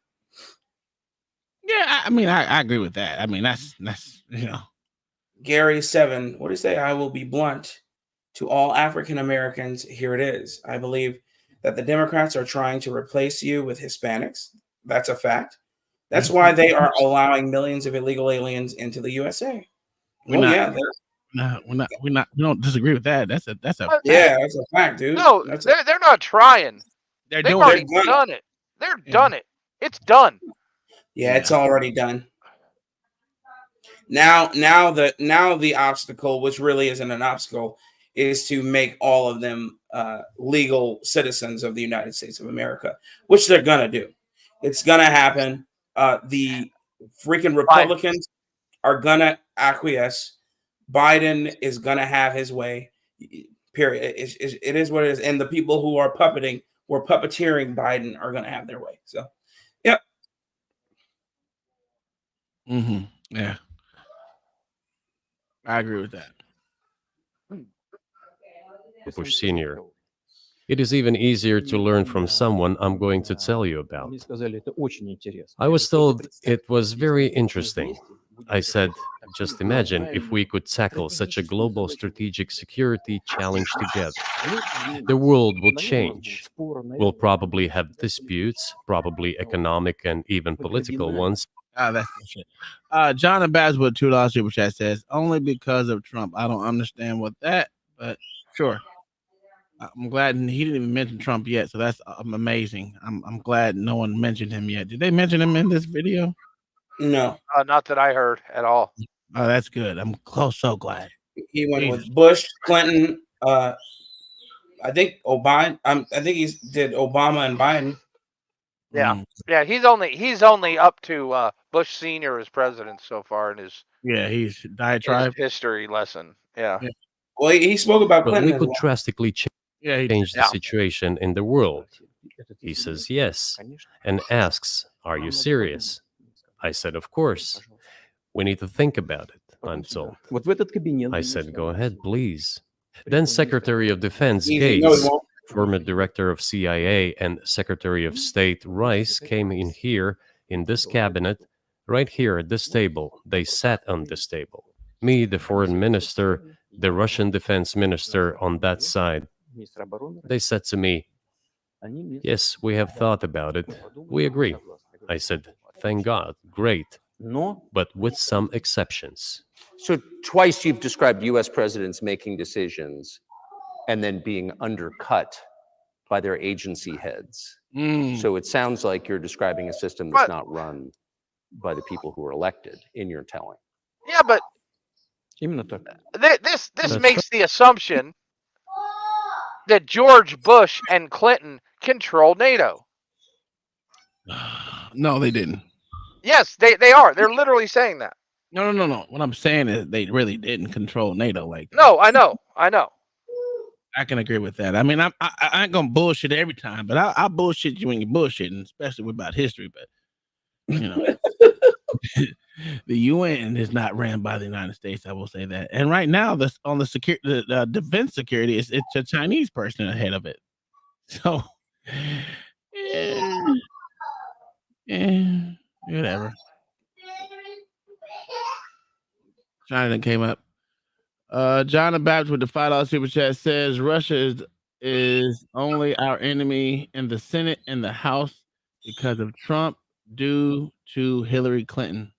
It was what, sir? They've been calling Russia our enemy way before Trump and Hillary Clinton. So that's a false statement and a false equivalent. Our bad blood with them had a little bit to do with Yugoslavia. Yeah. And but then when they invaded Soviet Georgia. Yeah, that's what I was about to And I'm sorry, we were not providing Soviet Georgia with arms to fight Russia, to invade Russia. That would be just dumb. Yeah. Can we all just get along? You know, me and Mayo, we agree sometimes, but the thing about I like the back and forth banter between me, Mayo, and goddamn Black Certify and all the rest of them is we don't always agree. I don't agree with some of the shit they say, and that's fine. We can agree to disagree. But honestly, we'd have been better off back in the fucking stands against Russia because they were kicking Russia's ass. The Muslims were literally kicking Russia's fucking ass. Well, the thing about that is the Russian, I mean, the Middle Easterners motherfuckers always kicked anyone that tried to invade them ass. Let's be honest. Let's be honest. We were there in fucking Iraq for 20 years. Well, yeah, 20 years. We weren't allowed to fight either. We weren't allowed to fight, Tom. You know that. I get that, right? I get that. But due to the rules of engagement and the rules of everything, we will never win that. We will never take that over and make it ours. Yeah, but they don't want it. That wasn't our goal either. We never have a goal of doing anything. We give back every piece of land that we always conquer. We give it all back. Yeah.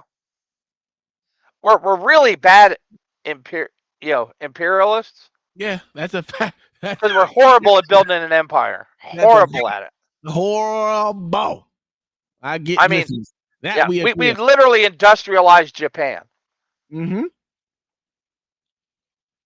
Not to mention Hong Kong, and that was UK and everyone else. But we gave that back like it was like nothing. No, it's you know what?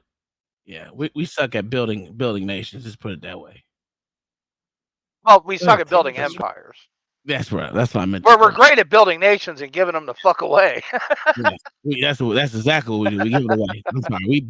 We rebuild nations into our thought process, and then we just say, "Hey, you go ahead and run it." We just gonna sit back here and just watch you fucking flourish while we just built everything for you. But fuck everyone in America though. So that's the problem. Yeah, what's new? Jesus Christ. Right. In the end, they just told us to get lost. I'm not going to tell you the details because I think it's incorrect. After all, it was confidential conversation. But our proposal was declined. That's a fact. It was right then when I said, Look, but then we will be forced to take countermeasures. We will create such strike systems that will certainly overcome missile defense systems. The answer was, we are not doing this against you, and you do what you want, assuming that it is not against us, not against the United States. I said, okay. Very well. That's the way it went. And we created hypersonic systems with intercontinental range, and we continue to develop them. We are now ahead of everyone, the United States and the other countries, in terms Not of the really. development of hypersonic strike systems, and we are improving them every day. But it wasn't us.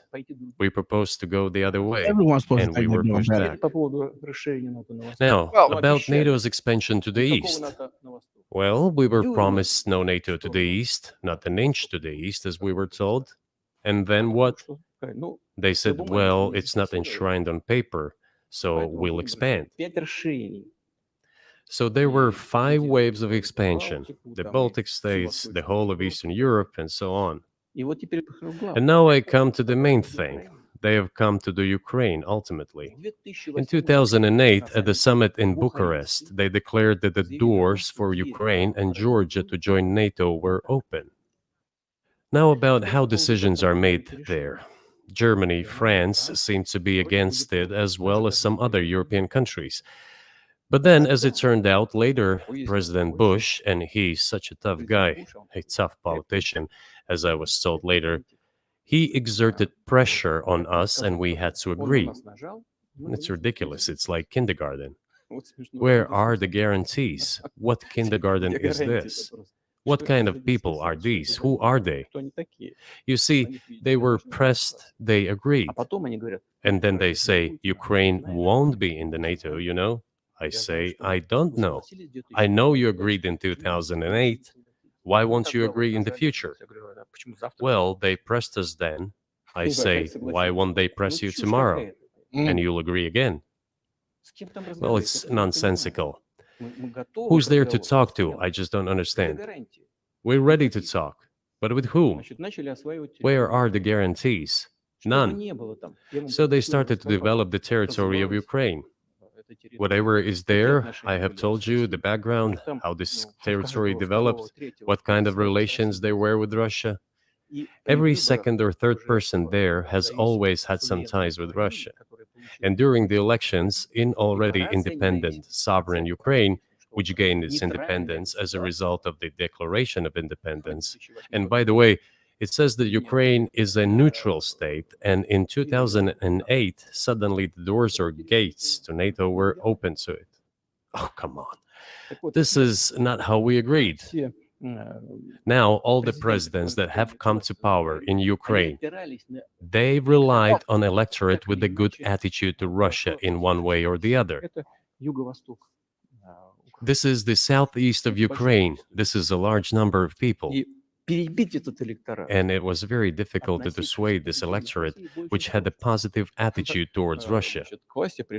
Viktor Yanukovych came to power, and how? The first time he won after President Kuchma, they organized a third round, which is not provided for in the constitution of Ukraine. This is a coup d'etat. Just imagine, someone in the United States wouldn't like the outcome. In 2014? Before that. No, this was before that. After President Kuchma, Viktor Yanukovych won the elections. However, his opponents did not recognize that victory. The US supported the opposition, and the third round was scheduled. What is this? This is a coup. The US supported it, and the winner of the third round came to power. Imagine if in the US something was not to someone's liking, and the third round of election, which the US Constitution does not provide for, was organized. Nonetheless, it was done in Ukraine. Okay, Viktor Yushchenko, who was considered a pro-Western politician, came to power. Fine, we have built relations with him as well. He came to Moscow with visits. We visited Kiev. I visited too. We met in an informal setting. If he's pro-Western, so be it. It's fine. Let people do their job. The situation should have developed inside the independent Ukraine itself. As a result of Kuchma's leadership, things got worse and Viktor Yanukovych came to power after all. Maybe he wasn't the best president and politician, I don't know. I don't want to give assessments. However, the issue of the association with the EU came up. We have always been lenient to this, suit yourself. But when we read through the Treaty of Association, it turned out to be a problem for us, since we had a free trade zone and open customs borders with Ukraine, which under this association had to open its borders for Europe, which would have led to flooding of our market. We said, no, this is not going to work. We shall close our borders with Ukraine then. The customs borders, that is. Yanukovych started to calculate how much Ukraine was going to gain, how much to lose, and said to his European partners, I need more time to think before signing. The moment he said that, the opposition began to take destructive steps which were supported by the West. It all came down to Maidan and a coup in Ukraine. So he did more trade with Russia than with the EU. Ukraine did. Of course. It's not even the matter of trade volume, although for the most part it is. It is the matter of cooperation ties, which the entire Ukrainian economy was based on. The cooperation ties between the enterprises were very close since the times of the Soviet Union. One enterprise there used to produce components to be assembled both in Russia and Ukraine and vice versa. They used to be very close ties. A coup d'etat was committed, although I shall not delve into details now, as I find doing it inappropriate, the US told us. Calm Yanukovych down, and we will calm the opposition. Let the situation unfold in the scenario of a political settlement. We said, all right, agreed, let's do it this way. As the Americans requested, Yanukovych did use neither the armed forces nor the police, yet the armed opposition committed a coup in Kiev. What is that supposed to mean? Who do you think you are? I wanted to ask the then US leadership. With the backing of whom? With the backing of CIA, of course. That's a cop-out. Yes, it is. A cop-out and a half. Oh my God, that's crazy.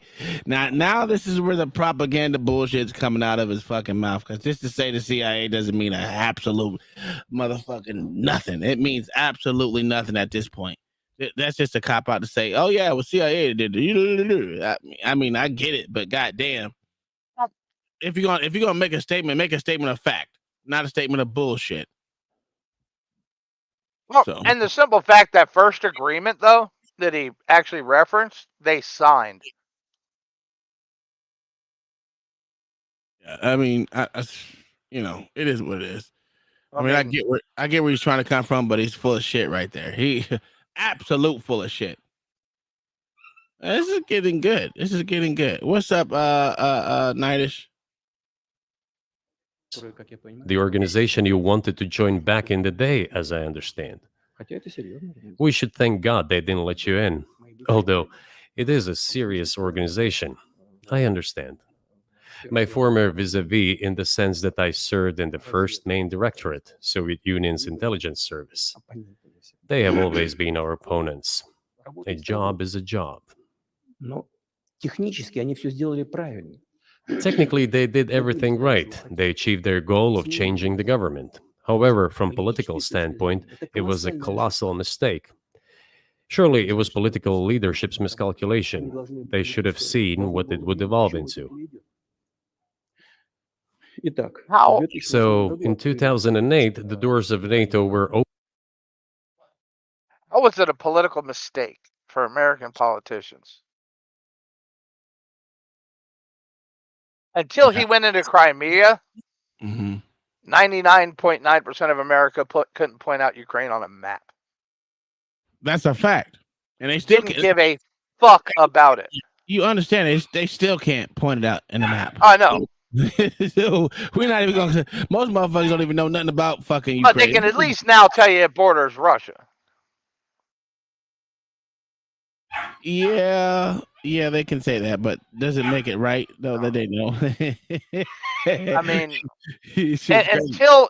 until he went into Soviet Georgia, which caused Georgia to approach NATO, and the same thing with Ukraine. Until they took Crimea, Ukraine didn't even have an offer to join NATO. No, they didn't. So this can go both ways. That's why I hate the actual conversation about fucking Ukraine, because they still don't have an offer to join fucking NATO. So they don't have an offer. They're still were told no, not that they couldn't join. No, Ukraine. and they actually refused. Yeah. In 2008. Well, I'm talking about recently. I'm talking about recently. I'm not. Yeah. 2008 is just so far long ago. That's almost shit. Ain't almost 20 years. It's close, but shit, it's a long time. But yeah, it's almost 20 years coming up in 5 years or 4 years. But yeah, it's neither here nor there. They didn't even get an offer once the war started. So no one cares about Ukraine. It's just a political pawn right now. That's all it is. Oh, and do you know why Russian forces originally went into Georgia, the old Soviet Georgia? Tom? No, go ahead. To steal food. Because the Russian military stopped feeding them. That's funny. Because economically, Russia was still fucked after Glasnost. Yeah. That's true. Ukraine is only 450 miles from Moscow. I thought it was less than that. I thought it was like 375, but I could be wrong. I think it's K's. Okay. Yeah. It's not far at all. I mean, it's really not far. It's a fucking 4-hour drive. Yeah. Let's be real. Most of the fucking European countries are small, so it doesn't make it. You know what? All of Russia's infrastructure is in the western half or the eastern half. Yeah. I mean, the thing about this is most people think that Europe is bigger than what the fuck it is. Oh yeah, people literally think Germany's like half the size of the U.S. Yeah, it's not even close. Listen, you can fit majority of the European Union inside of 4 fucking states. 4. You can pick your 4.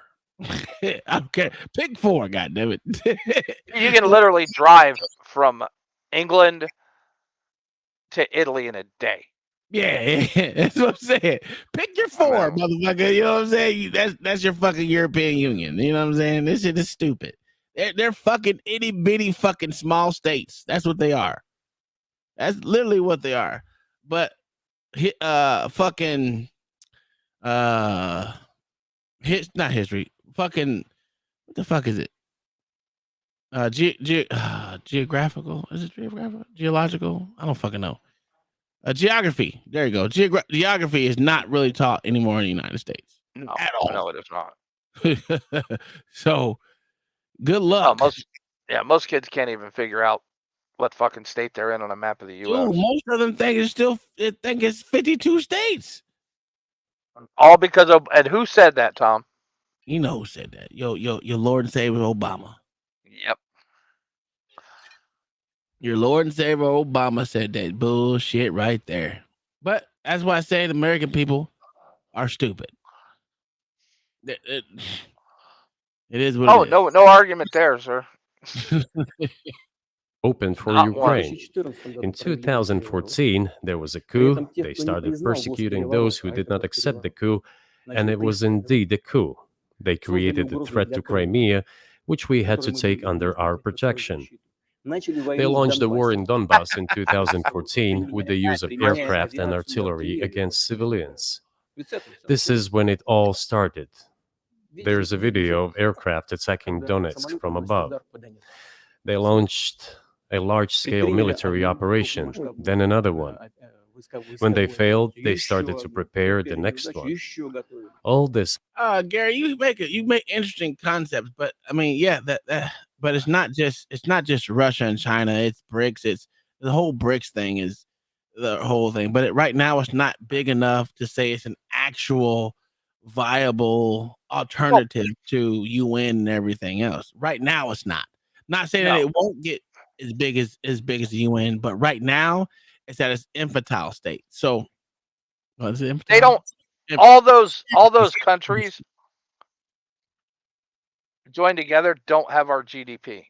Yeah, that's what I'm saying. It's at its infancy state. It's not. China is the biggest one out there, and then of course you got Russia, but then everyone else, every last one of them after that is like 2 of our states. Pick 2 states, goddamn it. Pick 2 states. It don't fucking matter. You know what I'm saying? And Saudi's already backing out. Yeah, I know, and that's weird but I hear what you're saying, and I'm not. Gary, you seem to be very intelligent on these things. I'm glad there's someone else up here talking other than. And truth is on this thing. Truth and new hate. I mean, I get truth is the new hate. I get you, but yeah, you got to look more into this shit. I get it, but they're really at their infancy state right now, and until they get about a good 15 years on them, and with some real good GDP, it means nothing. Well, and none of them have a self-pegging currency. Oh, I put Uncle Coon. Jesus Christ, I'd change. I don't know when did I put Uncle Coon up there? Jesus Christ. Oh, I know. None of them have a currency. Yeah, and that's the problem, right? For them to be a viable alternative, they need to have their own currency, and right now, there's not a lot of different currencies out there, and that's what it is. Did I put the link in the chat? If anyone wants to come up, because right now it's just me and Mayo and the wife. If y'all would like to come up, since it's us on here, it's supposed to be everyone else. Yeah, come on up. I'm gonna post it to the top of the chat. Let's pin it to the top. Pin. How do you pin it? There you go. Yeah, it's Uncle Tom. So anytime you want to come, it's Uncle Tom. Say hell, no way. No, for real, it's Uncle Tom. Been called that since I was a kid. Doesn't change anything. My name might be Tom. You never know. I am somebody's uncle. I have nieces and nephews, so I'm somebody's uncle. So it's not like I'm wrong. You can come on up, baby. You can stay up here. It's only us 3. I can't even say what I was going to say because it would come out racist. And I wasn't even thinking about it. Nothing comes out racist to me. My name might be Gary. Oh, yeah, it might be. It might be Gary. Here you go. Yeah, we don't know. This is the internet. It's against the background of military development of this territory and opening of NATO's doors. Tucker has this uncanny willingness. How could we not express concern over what was happening? Like he's interested. From our side, this would have been a culpable negligence. That's what it would have been. It's just that the US political leadership pushed us to the line we could not cross, because doing so could have ruined Russia itself. What's up, Mama?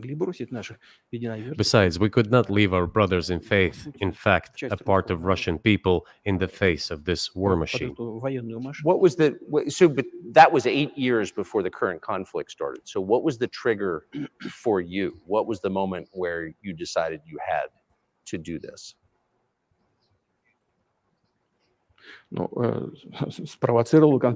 Initially, it was the coup in Ukraine that provoked the conflict. By the way, back then the representatives of 3 European countries, Germany, Poland, and France, arrived. What fucking coup is he talking about? When they overthrew their president. Oh, when they found Zelensky? That was a coup? No, before him. Oh. Zelensky's only been president in 2019.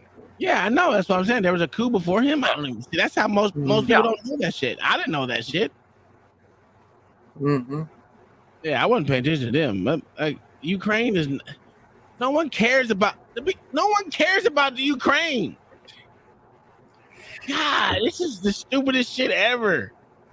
I mean, I don't care about the Ukraine. I'll say that. I don't care about the Ukraine. That's why they wasn't on my radar. There's more bad actors out there than the fucking Ukraine. Ukraine is too fucking small to even consider, to even care about. Russia, vodka, and Tucker. Listen. I want him to literally interview Vladimir Zelensky because I think he doesn't listen. If you're not catering to his thought process, he don't know what the fuck to say. It's just listen. I'm tired of fucking giving these motherfuckers money. I know Mayo's at a different part than I am, but fuck Ukraine. But I would agree, Tom. But listen to what he's saying. Why is he taking Ukraine? Because he want to get the old band back together, sir. All right. Is Poland in that old band?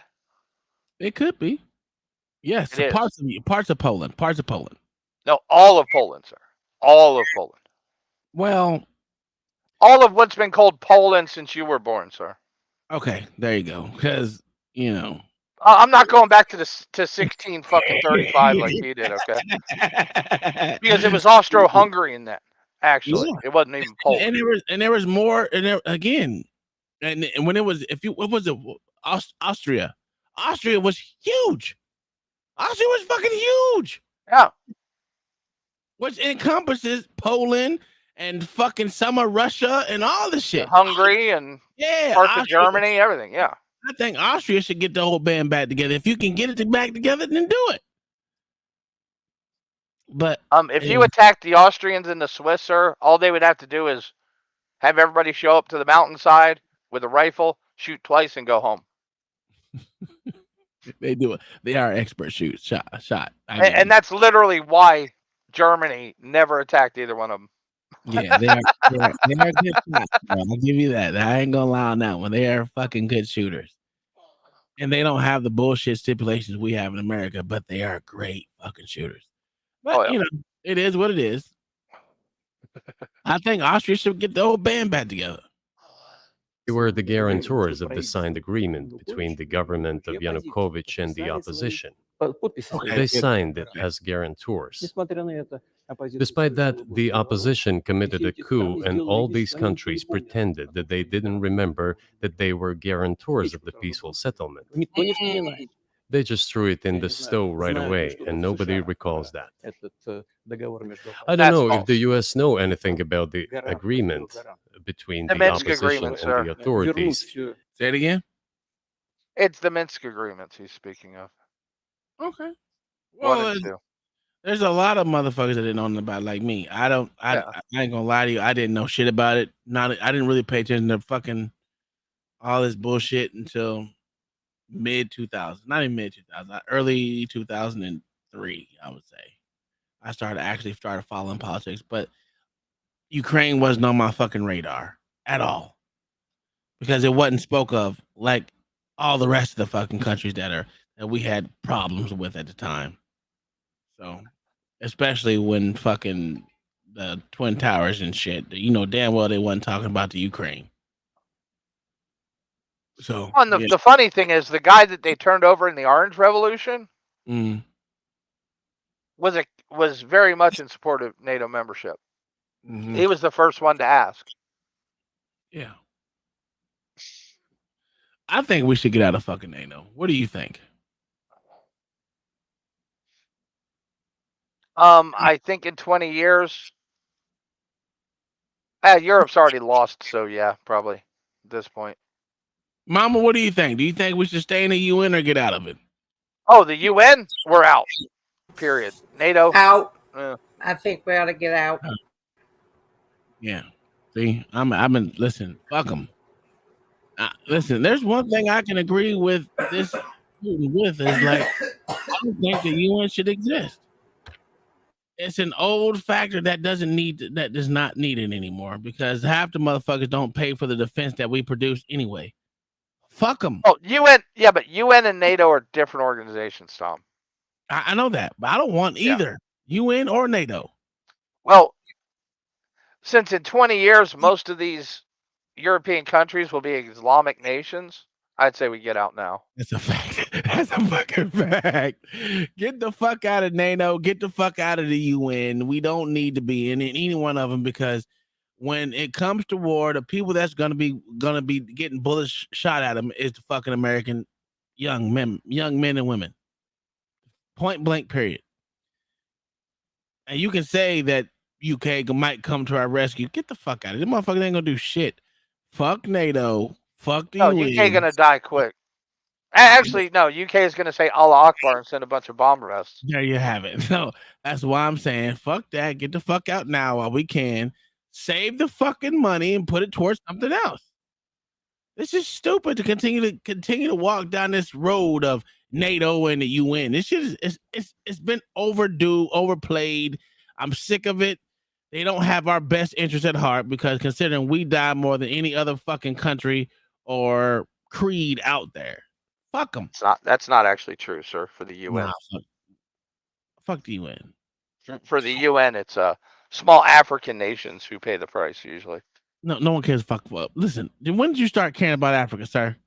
Oh no, I'm just stating a fact, sir. I'm not saying I care. Listen. Do you think they shed more blood than we did? In the modern UN, yes, sir, they do. I'm just talking about period. No, not period. Okay, so. Well, since you can go back, actually, yeah. Since you go back to the beginning of the UN was 1948. Before then, it was the League of Nations. Yes, the League of Bullshit. And that was only from the end of World War II until 48. So. Yeah. All right, continue. And its three guarantors who, instead of bringing this whole situation back in the political field, supported the coup. Although it was meaningless, believe me, because President Yanukovych agreed to all conditions. He was ready to hold an early election, which he had no chance of winning, frankly speaking. Everyone knew that. Then why the coup? Why the victims? Why threatening Crimea? Why launching an operation in Donbass? This I do not understand.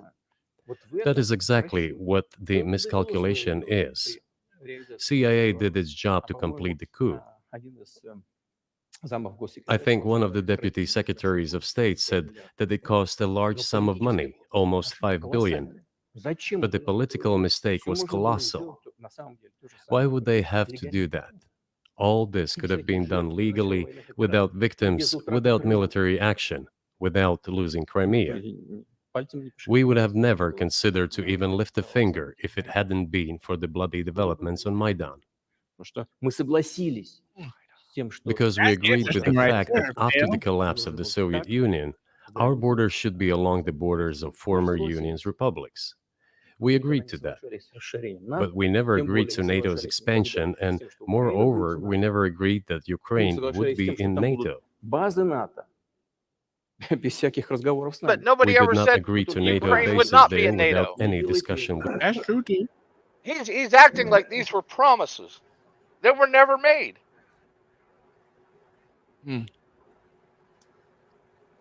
I thought Ukraine was supposed to remain neutral, though. Yeah. No. Well, in the Minsk Accords, yes. But membership was not even offered until and they went signed the Minsk Accords. Yes, but what happened between signing the Minsk Accords and the offer into NATO? What happened? Two things. Tell us.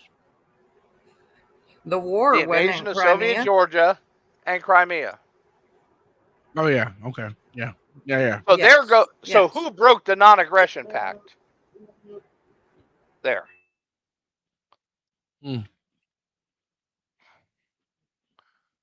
I like my revisionist history. I'm going to say Georgia did it. Yeah. Okay. With us. See, because the For CIA decades, gave we them kept M1 asking, tanks. Don't do this. That's a fact. Don't do that. And what triggered the latest events? Firstly, the current Ukrainian leadership declared that it would not implement the Minsk agreements, which had been signed, as you know, after the events of 2014 in Minsk, where the plan of peaceful settlement in Donbass was set forth. But no, the current Ukrainian leadership, foreign minister, all other officials, and then president himself said that they don't like anything about the Minsk agreements. In other words, they were not going to implement it. A year or a year and a half ago, former leaders of Germany and France said openly to the whole world that they indeed signed the Minsk agreements, but they never intended to implement them. They simply led us by the nose. Was there anyone for you to talk to? Did you call a U.S. President, Secretary of State, and say, if you keep militarizing Ukraine with NATO forces, this is going to be we're going to act? Well, we weren't militarizing Ukraine with NATO forces. We talked about this all the time. We addressed the United States and European countries' leadership to stop these developments immediately, to implement the Minsk agreements. Frankly speaking, I didn't know how we were going to do this, but I was ready to implement them. These agreements were complicated for Ukraine. They included lots of elements of those Donbass territories' independence. That's true. However, I was absolutely confident, and I'm saying this to you now. I honestly believe that if we managed to convince the residents of Donbass, and we had to work hard to convince them to return to the Ukrainian statehood, then gradually the wounds would start to heal. When this part of territory reintegrated itself into a common social environment, when the pensions and social benefits were paid again, all the pieces would gradually fall into place. No, nobody wanted that. Everybody wanted to resolve the issue by military force only. But we could not let that happen. And the situation got... Do you agree with that? No, sir, because it was Russian forces who actually attacked Ukraine. Well, they literally been shooting at each other for years. Yes. And the Minsk agreements were signed, right? Yeah. Withdrawal of all foreign mercenaries from the conflict zone, a ban of offensive operations, pull all heavy weapons back within 15 Ks of the contact, the disputed area. So you think that Russia... And then the OCSC monitoring troops were to come in. So you think Russia did not fucking agree to the... No, I think they broke it. Okay, that's what I meant. Broke the agreement. Yeah.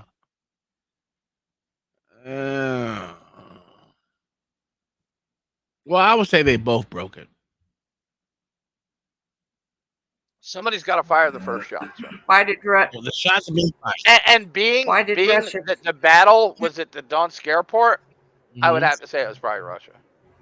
You would say that, but you don't know that for sure. They shouldn't have even been there under the Minsk agreements to fight there. That's debatable. No, sir, it was by the agreement, sir.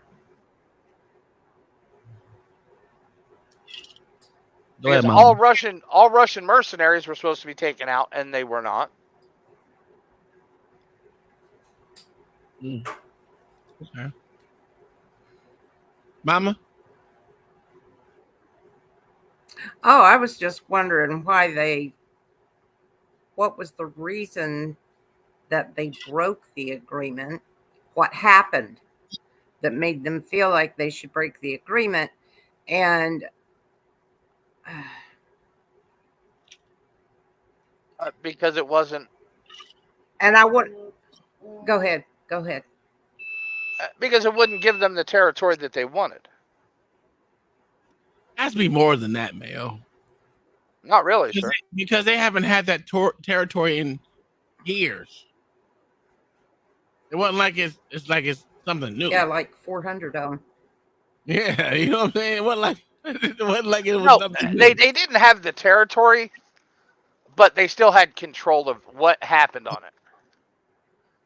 On paper, it was a separate country. Do you think they operated independently under the Soviet Union? No. Exactly. So they lost their toys when they walked away. But that doesn't negate the fact that shit was happening for years and it's nothing new. So something had to happen for them to literally say, you know what, fuck it, we're gonna take it Yes, back. he thought his military was ready for battle. I think it has to be more than that, Dale. It has to be more than that. I remember, everything is not just all black and I white, kind sir. of agree with Tom. Oh no, I'm sure there were little battles here and there. You know, there was the simple fact that Russia sent all their KGB in there to ramp up the local folks and supply them. Because you remember when it was just the Ukrainians, right? Mm-hmm. That were fighting Ukraine from the three separate things. It's amazing how they got brand new Russian equipment that wasn't even issued to Russian regular forces yet. Well, you gotta understand that They're rolling around with S-300 missile systems. True, but you gotta understand that Russia hadn't even fielded for their own forces yet. There was a lot of different Baltic states that literally fell to the Russian side that didn't want to participate on the Ukrainian side, that wanted to be part of the Russian side. There was What Baltic states? Where? What Baltic? Because we're not talking about the Baltics here, sir. Well, Ukraine is not in the Baltics. Well, let's put it this way: not Baltics. Let's not say Baltics, right? Let me look it up. I know where it's at. Well, are you talking about the Caucasus? Crimea was there. Yeah. There are a lot of. Hold on, let me look it up. Well, Crimea was set in two different factions. There was the part of Crimea that wanted to stay in Russia, and then the part that wanted to remain with Ukraine. Yes, so there were two different factions in Putin, Crimea. Yes, and Mr. Putin wanted to save all those ethnic Russians. Ah.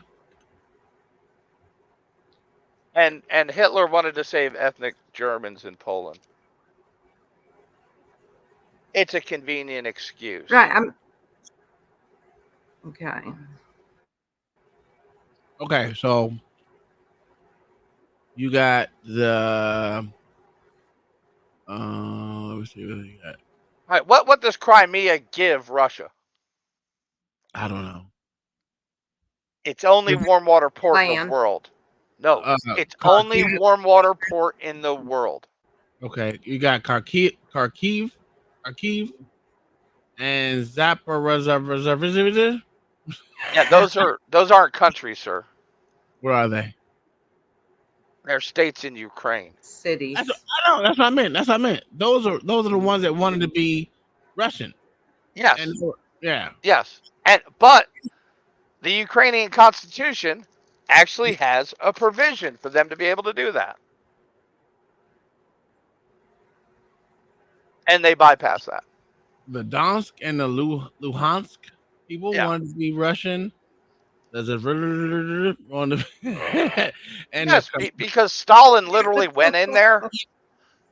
But Stalin literally went in there and murdered all the Ukrainians that lived there and replaced them with Russians after World War II. No matter how you look at it, those, you know, we can say that for the American people. You know what I'm saying? We don't have that many Indians left. We literally annihilated the majority of them. Yeah. It's the same. That's the same vision. You know what I'm saying? So yes. And guess what? They no longer have their states here either. Yeah, that's true. But if they wanted to, right now they can get them back. Underneath Biden. They'd have to fight for it.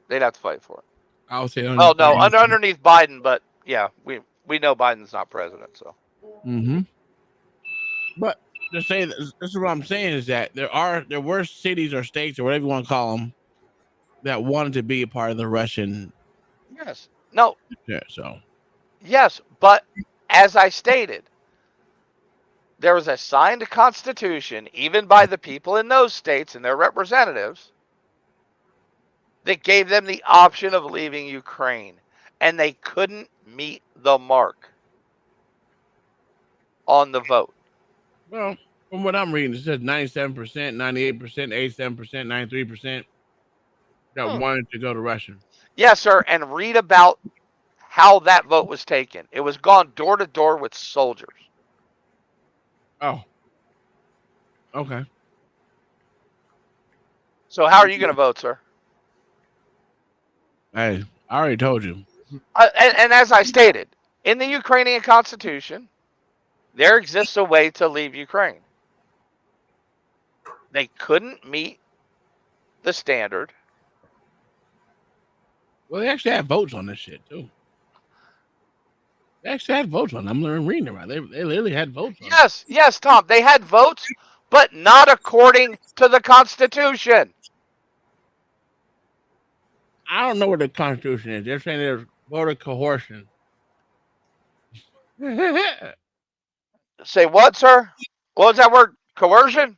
That's what it says. Yes. Do you know what that means, sir? Well, it says from people taking photos, videos, or popping up on social media indicating that the process was neither free nor fair. Mm-hmm. As I stated, sir, house to house with guns. Well, what I don't see is I don't see Russian soldiers. These are with the pictures that I see that I'm looking up as. It was just people that were, there. But listen, it's the media.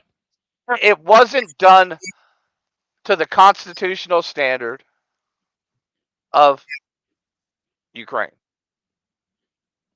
Well, what it says it wasn't up to Zelensky nor the Ukrainian. It's literally up to a vote, sir. Yeah, it's up to a vote, and they did have votes. You see people casting their votes. No, sir. No, sir. No, sir. The vote is clearly described in the Constitution of Ukraine. I hear you, but I'm reading what it says. Yes, but that was not the vote that was taken. What's that? They didn't follow the procedure, Tom. Sure. The proper procedure. I'm not disagreeing with you, sir. I'm reading it what it says. Yes. But so my thing is, if I don't believe one media, I don't believe the other. And this is NPR, and NPR is full of fucking falsehood. So it is what it is. I mean, again, you can pull up the Ukrainian Constitution, sir, and it describes I'm not disagreeing the manner and the number and who will vote. I'm not disagreeing with you on the vote. No. Because it does say 2 soldiers were escorting the votes to the person who's supposed to count them, or whatever the fuck it was. There's 2 Russian soldiers that actually escorted all of them. I'm not gonna say that it didn't happen. All I'm gonna say is, But again, I don't believe that our fucking vote is fucking without fucking coercion as well. So that's just me. But it is what it is. To the point when the Ukrainian side announced, no, we will not do anything. They also started preparing for military action. It was they who started the war in 2014. Our goal is to stop this war. And we did not start this war in 2022. This is an attempt to stop it. Do you think you've stopped it now? I mean, have you achieved your aims? Yeah. No, we haven't achieved our aims yet, because one of them is denazification. This means the prohibition of all kinds of neo-Nazi movements. This is one of the problems that we discussed during the negotiation process, which ended in Istanbul early this year. He's not wrong, though. There are a lot of Nazis in Ukraine. No, sir. There are neo-Nazis in Ukraine. Whatever you want to call it. Whatever you want to call it. All right. What is a Nazi, sir? I know what a Nazi is. Whether you call them neo-Nazi or not Nazi. Do they exist in Ukraine? Neo-Nazis or Nazis? Either, sir. Yes, they do. No, they don't, sir. They're nationalists. They're calling Nazis. Whatever you want to call it. They call themselves Nazis, sir. I have video upon videos that I did not pull to the front because they literally said that they were Nazis. Themselves. The whole group of them. I think it was like right there when I saw the video they brought up there. There's probably about 40 of them that were fighting on the battlefront. And do you not think we don't have people who believe in Nazis in our army? I'm not saying that we don't. Okay. So that doesn't make the whole bunch of them Nazis, sir. That's fine. I said there's a lot of them that are. There are a lot of Nazis out there, no matter how you look at it. I mean, that was a safe haven for Nazis. Come on, can you agree to that? Prigozhin was a fucking Nazi. Who? Prigozhin. Yeah, that's sure. But to say that, and think about what Putin just said. Mm-hmm. But he sends a fucking Nazi to fight. That's the best way to do it. Make it make sense, sir. That's the best way to do it. This is pandering, sir. That's how you know how. That's how you know how to spot them. And that's why you sent the hot dog man to fucking fight a war. Yeah. And he winds up doing it better than your soldiers. Well, the thing about it is to say that there's not the scary Nazis, part. The thing saying there's not Nazis there is absolutely false. You can call it nationalism, we'll call it whatever you want. You know, for them to self-proclaim themselves as Nazis is something that I didn't think would actually happen. But all that means to them is nationalists. That's all it means to them, sir. Nah, there's difference between being a Ukrainian and a Nazi, sir. There's something different about being a Ukrainian and a self-proclaimed Nazi. And they are self-proclaimed Nazis, sir. Because that's what people call nationalists now, Tom. That's why Trump's. Come on now. Dude, what does the left call MAGA, sir? Literally, what does the left call? Hold on. I hear you. That's in the United States. I'm not talking about the United States right now. I'm talking about. Yes, but what is a Nazi, Tom? We're not talking about the fucking faggot ass United States. We're literally talking about the Ukrainians who literally fight against. They were literally fighting against Ukraine, saying that they're not Ukrainians. They are fucking Nazis. That was their fucking whole spiel. And they don't know what a Nazi is, sir. That's not my fault. For them to differentiate themselves away from fucking Ukrainians, that's on them. They literally called themselves Nazis. That's not me saying it. That was them. Did they say they weren't Ukrainian? Yes, they did. They literally said, fuck Ukraine. We're fighting against Ukraine. We are fucking Nazis from... Hold on. I wish I could... Let me see if I can find that fucking video. So they're not Ukrainian. And they're fighting against Ukraine. Yes. So they're fighting with the Russians. Let me help you out. No, they wasn't fighting with the Russians either. They wasn't fighting with the Russians either. They're fighting for their own fucking And they're not fighting for Ukraine, sir. I said that. They're not fighting for Ukraine. That was my whole thing. Hold on. Let me see if I can find it. Because I mean, this was like so goddamn 7-8 months ago.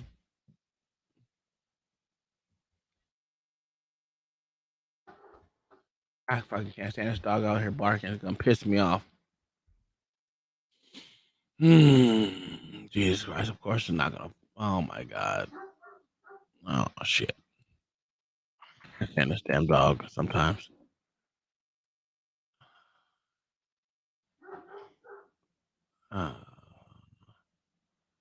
But no, this shit was weird. I thought it was weird. It's not my fault. Let me finish. I'm fine. And it was not our initiative because we were told by the Europeans, in particular, that it was necessary to create conditions for the final signing of the documents.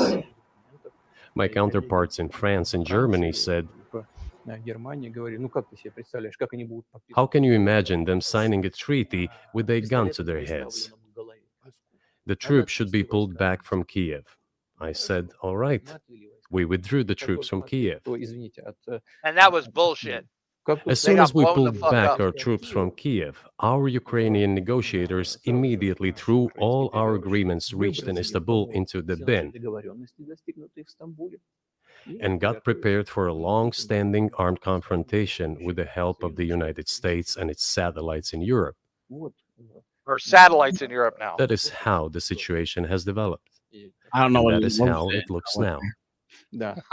But what is, pardon my ignorance, what is denazification? What would that mean? What is Да, да, вот я как раз хочу сейчас об этом сказать. Это очень важный вопрос. Денацификация. That is what I want to talk about right now. It is a very important issue. Denazification. Искать, как говорят некоторые аналитики. After gaining independence, Ukraine began to search, as some Western analysts say, Как its поставить identity. во главу угла этой идентичности на And it came up with nothing better than to build this identity upon some false heroes who collaborated with героев, Hitler. которые сотрудничали с Гитлером. All right, so when I'm reading right now, you got Zelensky himself saying that there were over a huge number of Nazis who murdered over 100,000 people in the Ukraine. It's in World War II. I hear what you're saying. Like I said before, do you think they left? Tom, do you think they're alive today? Do you think they're alive today? Yes, sir. And how old would they be? How old would they be, Tom? Doesn't matter because you still have kids that do. Listen, when you have kids that have kids that have kids, of course you're gonna still be alive today. You still listen. We got motherfuckers who wasn't slaves at all. Still think they're slaves in the United States today. They doesn't die out. It's a ideological fucking trait that is passed down to pass down to pass down.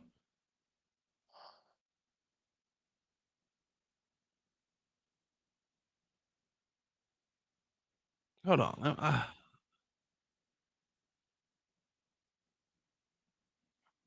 Here it says Zelensky actually brought Nazi Azarov members with him to address the Greek parliament, but I'm opposed to pretend that Ukraine is blameless in this. Shit. I'm telling you, they got Nazi sympathizers in this motherfucker. And so we have them in our military too, sir. I'm not saying we don't. So Putin would be right to come over here and denazify America if he wanted to, but it ain't gonna work for him.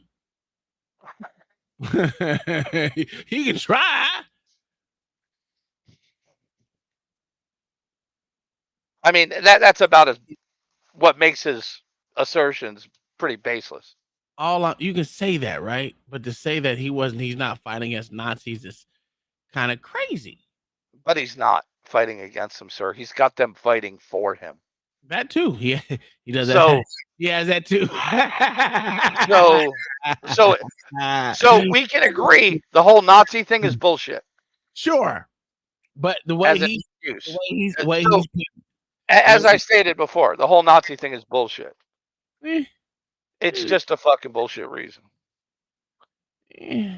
Because remember, after World War II, everybody that Russia murdered was a fucking Nazi. Even Russians who never went to Germany, who never saw a fucking German. Listen, look, you remember when Canada had the motherfucking government giving them a standing ovation for the SSS Nazis? You remember that shit? That was last year. You remember that? That guy wasn't in the SS, sir. Oh my God. That was internet rumor, sir. It was internet rumor? Yeah, sir. Because the guy was Polish, okay? No, but Tom, you realize to be in the SS, you had to prove your ancestry. Yeah, I hear that, right? I hear that. Lay down and get down. What are you choosing? Sir, he wasn't in the SS. Because he wasn't German.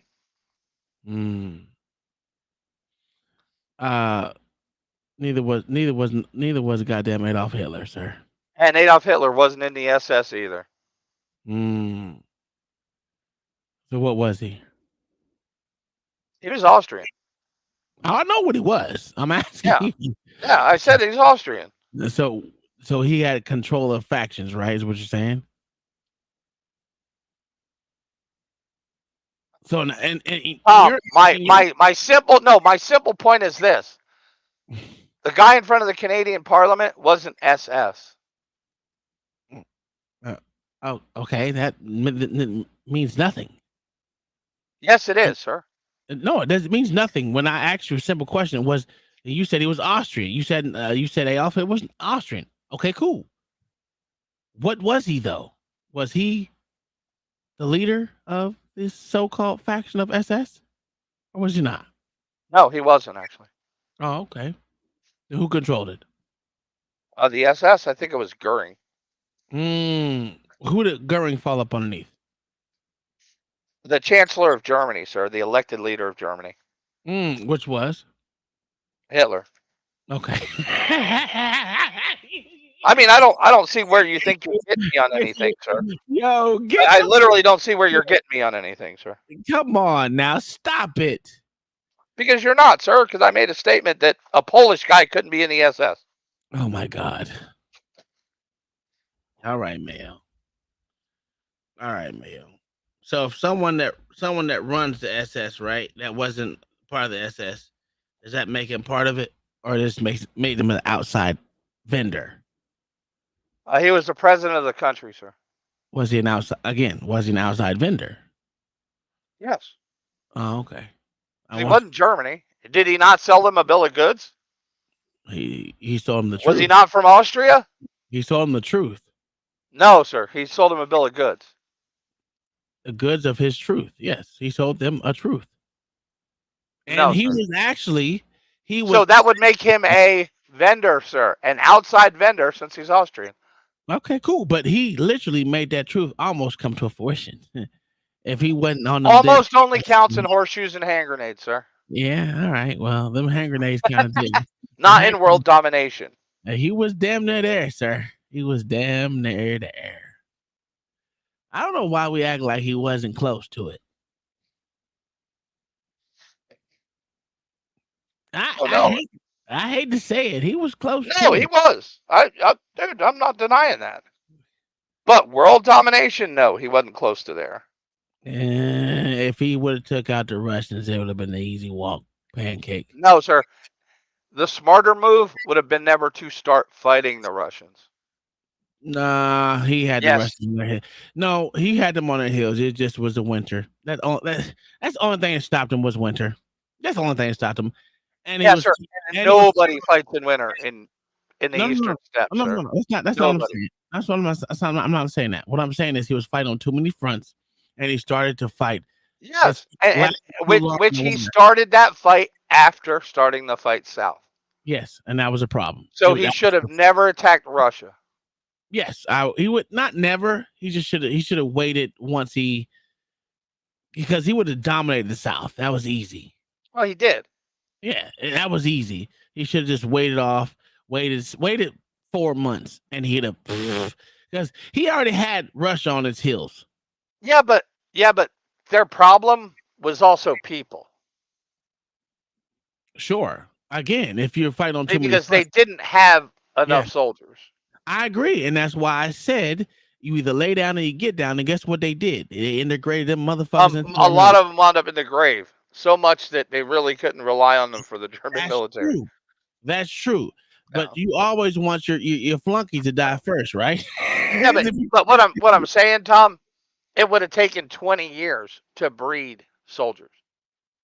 No, I agree with that. I'm not going to. Which he was trying to do. Yeah, I'm not going to disagree with that at all. That's just rules of fucking war. Period. You need more upcoming soldiers to take. Yeah, but you know what the biggest rule of war at the time was too in the area? What was that?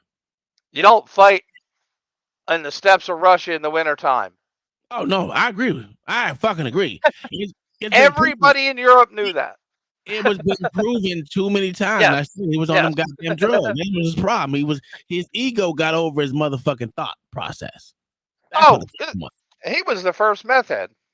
Oh no, I agree. I'm not disagreeing with any of that shit. I'm not disagreeing with any of that shit. Yeah. I'm just a fucking realist. Like he was fighting on too many fronts, which means he was expending too many soldiers, too many logistical infrastructure. To put it that way, to be honest with you, that logistical infrastructure. Yeah, because he needed oil to run his war machine. Yeah. So and that industry wasn't in Russia at the time. Tony, that's why he went south. So he started off with Italy. He conquered Italy. Italy was easy fate. Was an easy No, fate. he didn't conquer. He didn't conquer Italy, sir. Okay. Well, the only reason why he didn't, right? He really did. If it wasn't for other people outside help, Italy would have been done for. No, no, sir. Italy was a willing participant. I know. So he didn't conquer it, sir. They were actual allies with the Germans. I know. But what I'm saying is listen, when you fight with a bigger army, you're literally conquered. Because you're not going to step out of line against them.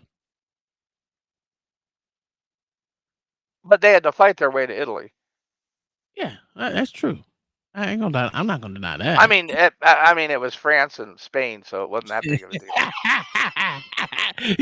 I was waiting for you to say. No, it's literally taking candy from babies. I was waiting on you to say some stupid shit. I was like, "Oh, he gonna walk himself into that trap right there." Don't. Yo, but no, but that was all a move for oil. What I'm saying is, he could have took all of. He literally almost took over all of Europe. Yeah, no, he did. He effectively took over all of Europe except for Switzerland and Austria. There you go. That's it. And I think he would have gave Austria the business. Austria, yes. Switzerland, no. But he wasn't going to fuck up his home country either. I know, and that's you got to be willing to go against your own. What saved Switzerland was judicious marksmanship. What saved Austria was Hitler. You can say that they were very good at that, but they didn't have. I don't think they had the logistics to continue a war past a year. They wouldn't have had to, sir, because you're literally invading the Alps. The Alps will do most of your work for you. I get you, but that's good to say. But there's also grenades and not grenades, but there's also missiles and everything else. Not back then, sir. Not really. Come on now. Stop it. Not back then, sir. They had a lot of missiles back then. Stop it. Especially not that would have reached Switzerland. Did you tell me their planes didn't work? I'm saying they would have been shot down from the mountaintop, sir. Oh, I don't think so. You got to realize. Have you ever been to Switzerland? Yes. Yes. And where is every town, sir? In the mountains. No. Particularly in the mountains. Where is every town? Oh, I can't tell you. Go ahead. In a valley with 10,000 foot fucking peaks above it. Oh, well, it's in the mountains, sir. You got to think about it. You still think they had a lot of fucking tanks, right? Let's not say that they didn't have a lot of tanks. They had a lot of things that you could say. Yes, but what happens when you shoot one tank on a mountain road in Switzerland, sir?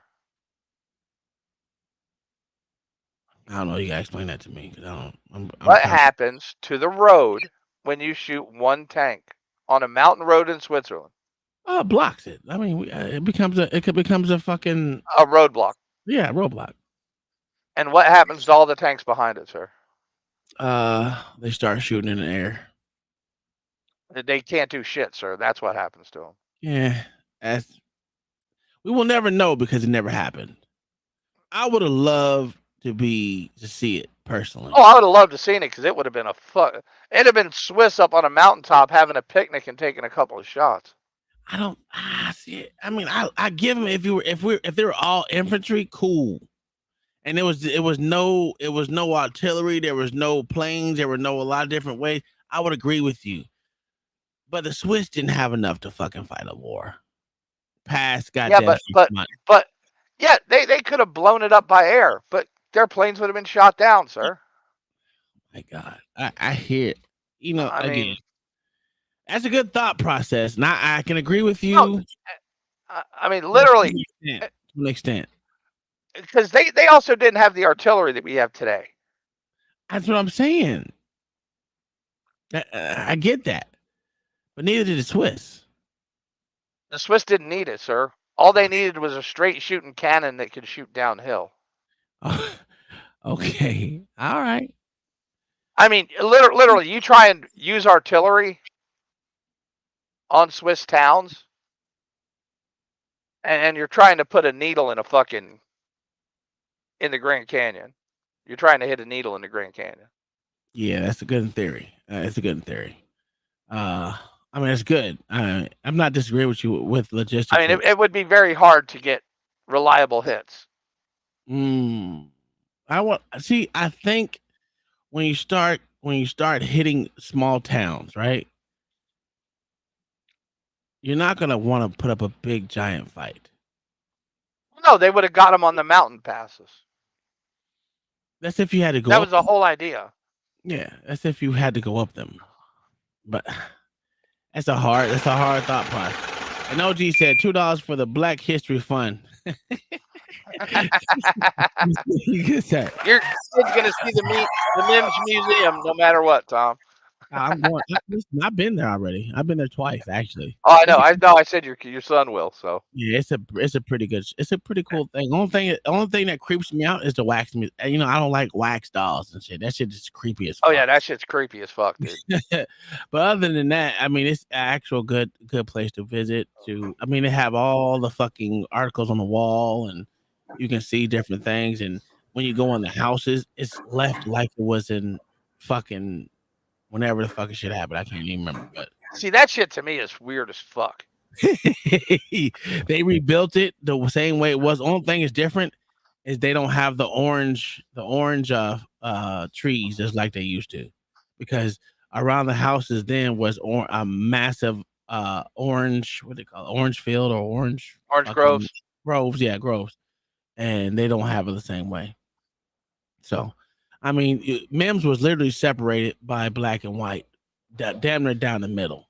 And, oh yeah, a lot of towns were back then. And it was very fucking interesting. Only thing they didn't have was a hospital. They would have to go, what they say, about 15, 20 miles down the road to see a hospital, to get a hospital. That's why when they got blown up, they were pretty much dead on arrival. Yeah, they were done. Yeah. Well, I mean, the guy that created cataloging and storing blood, he bled to death because he couldn't get in a white hospital. Yeah. The black doctor bled to death because he couldn't get in a white hospital. Yeah. It's interesting. It's interesting shit. I mean, my thing is I love history. I love to learn about history. If you don't want to learn about history, there's something wrong with you. Because we literally base our lifestyle off of what happened back thousands of years ago or hundreds of years ago. And to me, is it stupid? Sure, but that's how our culture is ran. No matter how you look at what culture it is, that's how our culture is ran. Off of shit that happened years ago. Oh yeah. I have already said that in the early 19th century, when the theorists of independence and sovereignty of Ukraine appeared, they assumed that an independent Ukraine should have very good relations with Russia. But due to the historical development, those territories were part of the Polish-Lithuanian Commonwealth, Poland, where Ukrainians were persecuted and treated quite brutally, as well as were subject to cruel behavior. And that didn't happen to anybody in there Russia. There were also attempts to destroy their identity. And that didn't happen in Russia either. All this especially remained in with the memory religious of the minorities. people. When World War II broke out, part of this extremely nationalist elite collaborated with Hitler, believing that he would bring them freedom. The German troops, even the SS troops, made Hitler's collaborators do the dirtiest work of exterminating the Polish and Jewish population. Hence this brutal massacre of the Polish and Jewish population, as well as the Russian population too. It's interesting. This is interesting. But he's leaving out a This lot, was right? led by the persons who are well known. Of course he is. I mean, if you expect him to say the whole truth, nothing but truth. Yes, I do. I actually would. You think we can't even get our own politicians to say the whole truth, nothing but truth, so help us Oh, God. I know. He's doing what he has to do to be a politician. Go ahead, Mama. Are you guys reading his body language? He's sick as Putin's shit. body He's language. sick as shit. And he doesn't believe a word he's saying. He doesn't.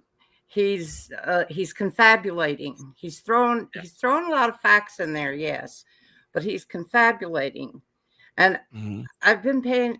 He's got lung disease or something. Next time, look at his hands. You know, they keep saying that he's sick. Look at his fingers and fingernails. He also Are they rounded? Yes. Yeah, and they're flat. Okay. He is on so many steroids right now. He's also thinking that he is speaking to the top-notch reporter in America that everybody listens to and trusts. He knows that Tucker Carlson is a history buff. So I think that's why he tried to waylay this entire conversation with all this history. I will say that. My opinion. I would say Tucker is one of the top-notch reporters, journalists. I would say that. I'll give it to him. There's no one that does it better than he does, if you ask me, because he doesn't give a fuck about either side. He called out both sides for their bullshit. Actually, I would say Joe Rogan does it better. Well, Joe just Rogan, because of his long form. Yeah. Okay. If you want to go Joe Rogan, but he's a self-proclaimed podcaster, right? Versus Tucker considers himself a journalist. Yeah. Which is different. I mean, of course, not different in reality, but it's different. John Lemon considers himself a journalist too. That with John Lemon don't consider himself shit. He considers himself a dick gobbler. He sure makes sense. Then, I think. But the one important question. He is premier of premiers. Just put it that way. I'll give Tucker that because he has so many eyes on him. Besides, I mean, even his fucking show on X is just way bigger than 95% of the shows that are on national media. Period. So he is speaking to the creme de la creme. Yeah. Well, and I got to give Tucker this.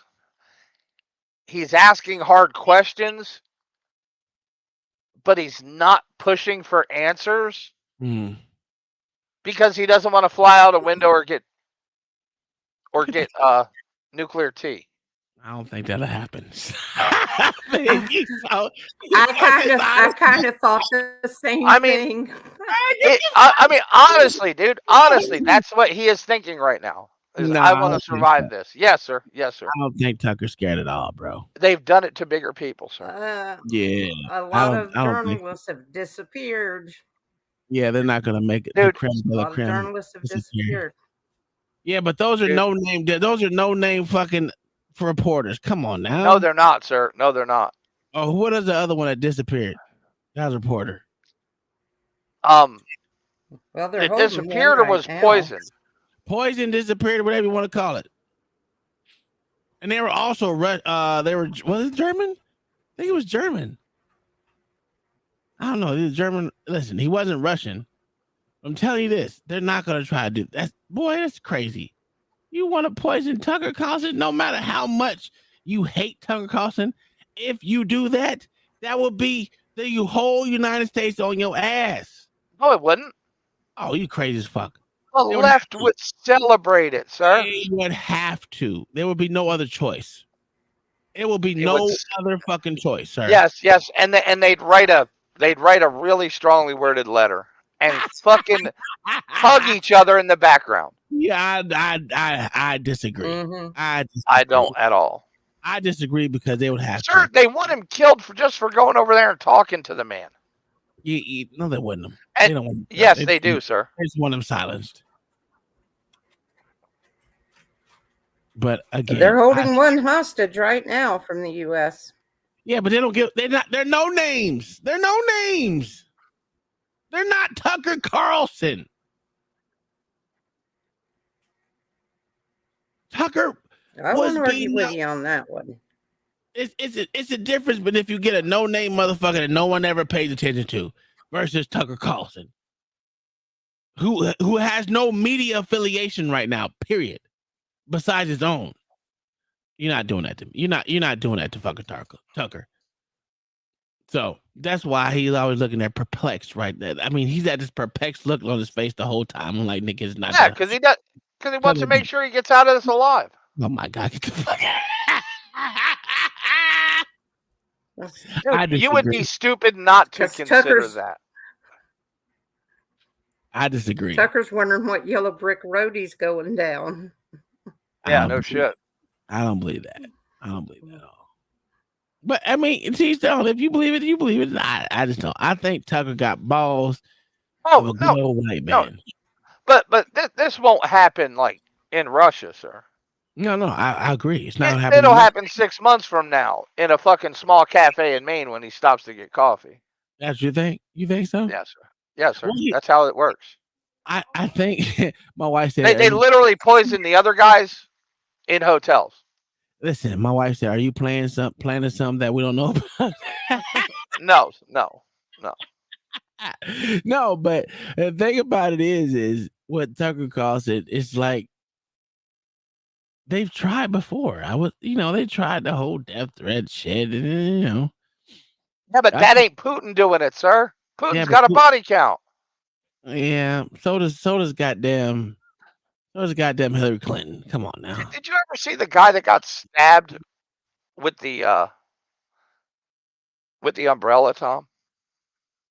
No, I can't remember. I have to watch a video for it to remember my brain be hurt, dog. You know how many videos I watch a day? It's ridiculous, sir. I watch your videos too. I just be forgetting to respond. The death of Georgy Markov, 1978. Oh no, I didn't watch that shit. This guy was literally walking along,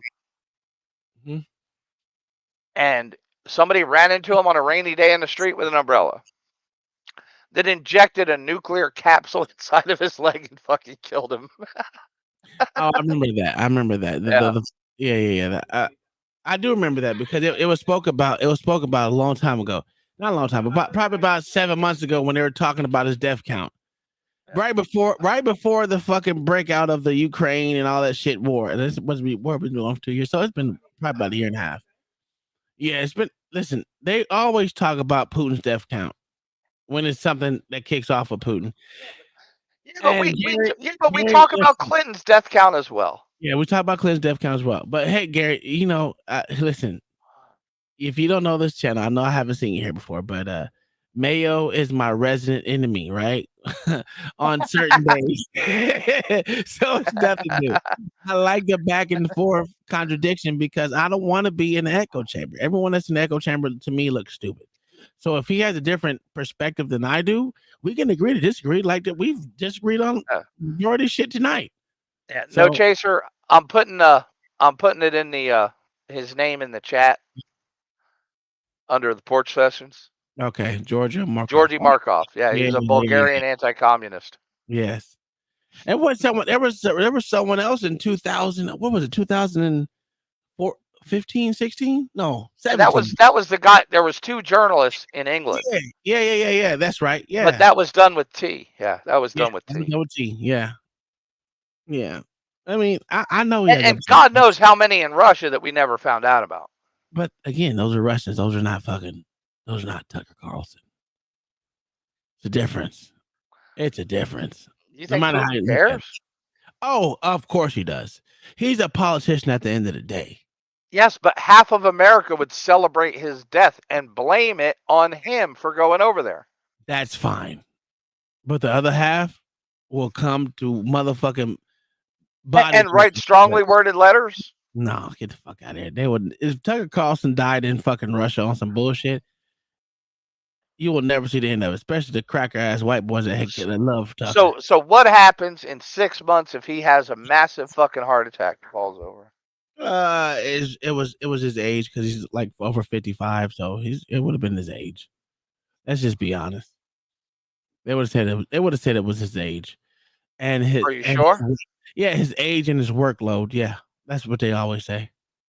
Sir, he sits in his woodshed in Maine and makes fucking podcasts 2 times a week. I understand that, but again, they would have said his workload and his age. I understand that what you're saying. I'm not disagreeing with that. I'm gonna tell you what it's gonna say. His workload and how much he loved to Oh, get out. that's what Mr. Putin's gonna say. Yeah. Well, Putin won't say shit because he won't have to because it's 6 months down the road and he already had his Well, interview. he'll just smile and walk off camera. Smile and nod. That's what you do. Yeah. Smile and nod. That's it. Also, Mama, does he look like he's on a shitload of steroids to you? Yeah, she did say that right. She's not even there, but she did say that. Oh, okay. Then you can bet your Because that boy swelled up like a motherfucker. I don't think he gotten the vaccine. No one up here really got the vaccine. No, matter of fact, no one up here. I don't know about wrestler. No, he's talking about Mayo.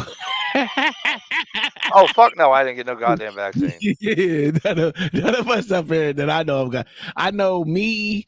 Man, let me put the names back up here because I don't think y'all see the names. So it's either me, Mayo, nor my wife have gotten the vaccine, but we've got the cold. if that makes any sense to you, we've all got the cold. I don't know about Mayo, but I know I got it. My wife got it.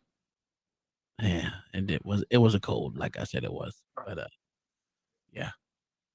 Era, Shukevich. It was those people who were made national heroes. That is the problem. And we are constantly told that nationalism and neo-Nazism exist in other countries as well. Yeah. Yes, they are seedlings, but we uproot them. And other countries fight against them. But Ukraine is not the case. These people have been made into national heroes in Ukraine. I don't see what y'all are seeing. I mean, I think he's vibrant. He got a tan going on. He's speaking with character. But if he looks healthy to you, I'm glad you no longer work in healthcare, sir. Well, I mean, from his face, his face looks pretty healthy. What's wrong with his face? He looks like an Instagram model, sir. Oh, he's on TV. What'd you expect him to look like? He looks better than every other white guy up here. I mean, monuments to those people have been erected. Look at his they are displayed on flags. Their names are shouted by crowds that walk with torches, as it was in It does look like he has bags underneath his eyes. I give him that. Nazi Germany. Yeah, Tucker has a great tan. These were people who exterminated Poles, Jews, and Russians. I mean, he is short. His hands don't match his fucking face. It is necessary to stop this practice and prevent the dissemination of this concept. I say that Ukrainians are part of the one Russian people. They say, no, we are a separate people. Okay, fine. If they consider themselves a separate people, they have the right to do so, but not on the basis of Nazism, the Nazi ideology. Would you be satisfied with the territory that you have now? No.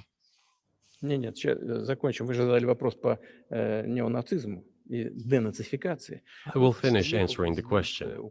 You just asked a question about neo-Nazism and denazification. That's not what he said. And you literally stopped talking. That's not what he said. Yeah. That's not what he said. Nigga. Both his very important questions have gone unanswered so far. Yeah. Like, he did not ask about no neo-Nazism and the extermination of them. Stop it, sir. That was not what the question was, sir. That was not what the question was. I'm calling out your bullshit, Putin, on that one. He asked you, would you be happy with the territory that you got now? That was the question. It's either yes or a fucking no. Not fucking whatever the fuck you said. You just asked a question about neo-Nazism and denazification. That's not what he asked. Look, the president of Ukraine visited Canada. The story is well known, but being silenced in the Western countries. The Canadian Parliament introduced a man who, as the Speaker of the Parliament said, fought against the Russians during the World War II. Well, who fought against the Russians during the World War II? Hitler and his accomplices. It turned out that this man served in the SS troops. He personally killed Russians, Poles, and Jews. занимались The SS troops consisted of Ukrainian nationalists who did this dirty work. The president of Ukraine. Oh, he's agreeing with you. Ukrainian nationalists. Male. So he's not lying on certain things. He's giving half truths. Yes. Would you agree with that? Which are full lies, sir. Yeah. They're full lies, sir. So a half truth is a full lie? Yes, sir. Okay. I'm gonna hold you to that standard right there, sir. You know I'm That's gonna fine. bring this shit up. That's fine, sir. Let me see where we at on this goddamn video. Bring it, sir. Clip it. Clip it, sir. 3:44, motherfucker. Matter of fact, you goddamn right I'm gonna clip this shit. I got a whole minute to go back, bitch. A half truth is a full lie, sir. Clip it again. Oh, you goddamn right. Let me click one more time. Boom, we got it. We got you. Don't worry about it, man. We got you. We're good. We're good now. Stood up with the entire Parliament of Canada and a. Go ahead, Mama. Just like a half a whole is a whole. I said, just like a half of a whole is still a whole.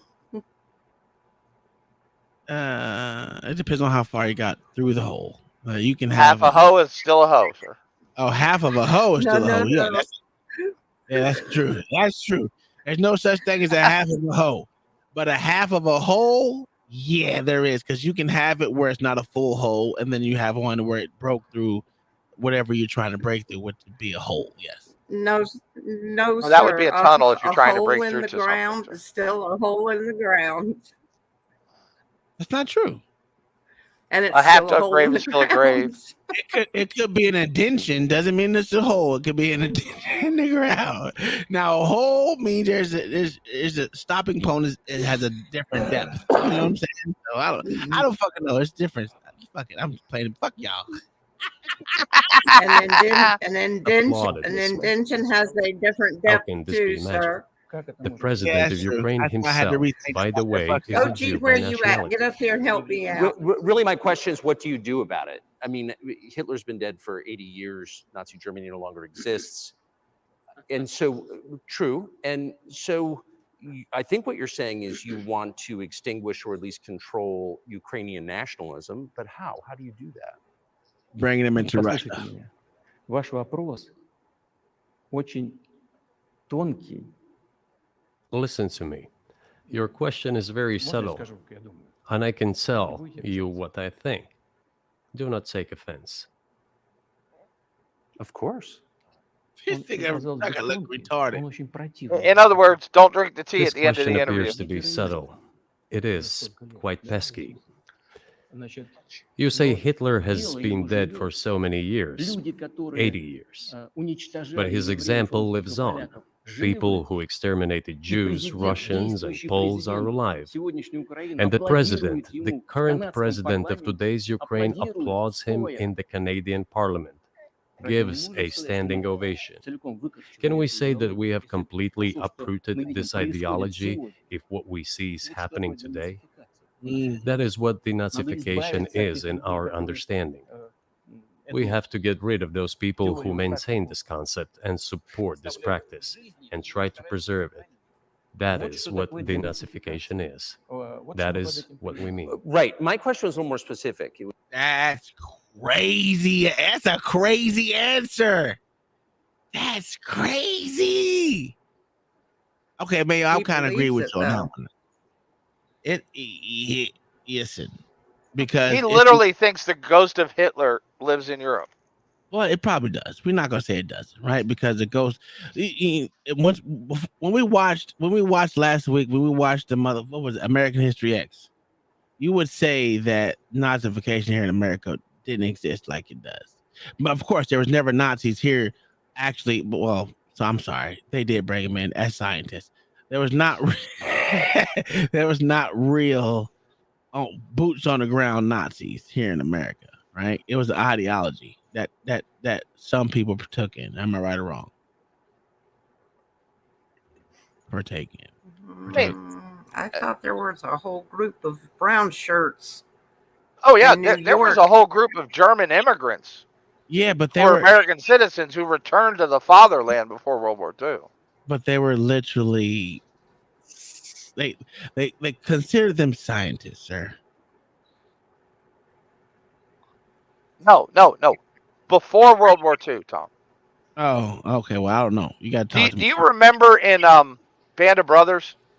I remember the movie. Yes. Remember when Lieutenant Spear supposedly shot all those Germans, and that one guy was from like Eugene, Oregon? Oh yeah. But that, Yeah, dude, there was like 40,000 Americans who went over to fight for Nazi Germany. oh really?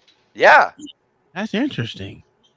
yeah, they were called home to the fatherland, sir. Okay, so that they were called home to the fatherland. So what he's saying could not be far fetched. You would say, right? No, because they were all killed. Oh my fucking god! That's crazy, Mayo. Yo, you talking out both sides of your ass, Mayo. You talking out both sides of your ass. They wasn't all killed. We already know they wasn't all killed because they literally brought majority of them back over here to America. No, sir, not a majority of them, sir. Well, not a majority. They brought some back over. I will say some. Is that better? They brought scientific specialists, sir. If you say and literally a handful. That's what they passed them off as. But that's what they actually were. So you verified it. Sir, they worked for your boss. No, I'm not. A lot of them. Again, they literally passed them off, and it doesn't mean that they were they were really scientists. Anyone could be a scientist. It's just like anyone could be a journalist. No, sir, not everybody can be a scientist, sir. Shit, me. All it is a motherfucking accreditation. Doesn't mean that accreditation was real or fake. I mean, it doesn't mean it was all real. Because they could have been a scientist of fucking mind reading or bullshit that we know that they literally wasn't. There's a lot of ways to consider something that you're not. Well, and what's funny is though, Russia did the same fucking thing. No, I agree. I'm not separating them. That's why I'm saying that that's what I'm saying is all this bullshit he's talking. Nothing he's really saying is not that far fetched. Yeah, but Russia did the same thing, Tom. But he's not bringing that up. I'm agreeing with you, man. Okay. I'm agreeing with you. But I'm just saying, no matter which way you look at it, whether it's Russia, America, Italy, fucking some parts of fucking Israel, it's not that far fetched to say that there's still Nazis in existence, and that ideology was just passed down to their children because they were allowed to live. They all didn't die. That's what I'm saying. But you also have to realize, right? In Germany, you're not allowed to talk about it now. So no, but in Germany, just like in Russia, you had the standard citizen, right? Then you had the party member. Okay. And then you had the people that stood in the party. Yeah. Not all of them were party members. Okay, so that goes back to my going to go to my next statement. Do you think that just because they wasn't party members that they wasn't an active socialite in the group? Oh, a lot of them were party members. I guarantee it. Yeah, okay. Even if they were standing in the way, standing beside him, you don't think that they would do the same thing as the people that were actual party members? Because imitation, that's how gangs run. You have your gang adjacent members that will literally do everything the real gang member would do. But how come the guys that built the nuclear bomb didn't use it to attack America, sir? They literally built it and could have set it off there. I could answer that. I mean, that's a good question, but I can't answer that. I mean, they went with the winner. They literally went with the winner. Oh, okay. So what you're saying is it was lay down and get down, huh? Oh no, sir. We actually recruited them. Okay, which is a form of what? Can we still call it coercion? Coercion. Recruiting is coercion? Oh, like a motherfucker. Yes, it is. Like a motherfucker, sir. You don't recruit without incentives. Lay down or get down. I'm sorry. No. Coercion is a practice of persuading someone to do something using force or threats. You don't think they were used force or threats to coerce them to come back over here to build that bomb for them? I mean, the only way they would be violated the law if they were Nazi Party members. I'm just saying. I mean, that's the only way they would be subject Not the only to the way, Nuremberg no. Accords. No. Mayo, as smart as you are, you think that they wouldn't put through coercion to come over here and do something that was against what they wanted to do? What would have been their punishment in Germany if they weren't party members? Death. For what? I don't know. You have to go to the Nuremberg Accords, Tom. You have to go to the Nuremberg Accords. Not really. And look at who was tried. Yeah, that's fine. You can say that. Did we try every German soldier that killed Americans in World War II? No. No. Who did we try, sir? You tried the leadership. We tried the SS. Every fucking soldier we caught. Which is leadership. No, sir. That's not leadership. These were rank and file fucking privates. Oh, I don't believe they did, but I mean, it is what it is. You can say that. I don't agree with what they did because it would have took forever today. And to this day, they brought a lot of them over to the United States that were rank and file. There's been plenty of fucking Nazis that have succumbed to this shit that they sent them back to face trial for this shit.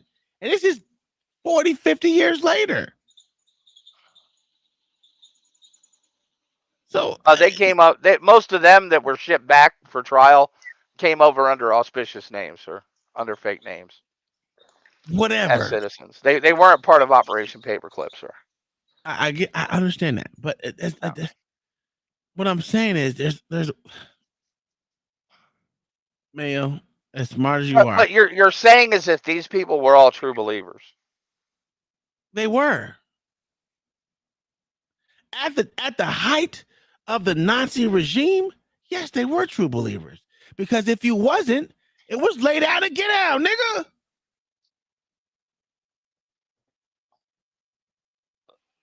Again, no, sir. Hitler never killed no one. But he had a lot of motherfuckers executed. Yes. So to say, and through his orders committed war crimes. Sure, and I agree with that. I'm not going to disagree with you. But again, at the height of something, you're either a believer or you're going to be dead. So of course, yes, they were believers. No matter if they really believed it or not, you can be fake. Yeah, but they wouldn't be subject to prosecution unless they were party members. Okay. What makes a believer, Mayo?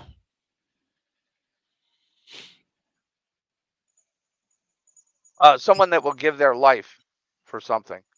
That would be a true believer. What was the proof that they were party members? Kurt H. DeBus was actually a member of the SS. And he was also the head of the V rocket program. And he was brought over here. What about the rank and file?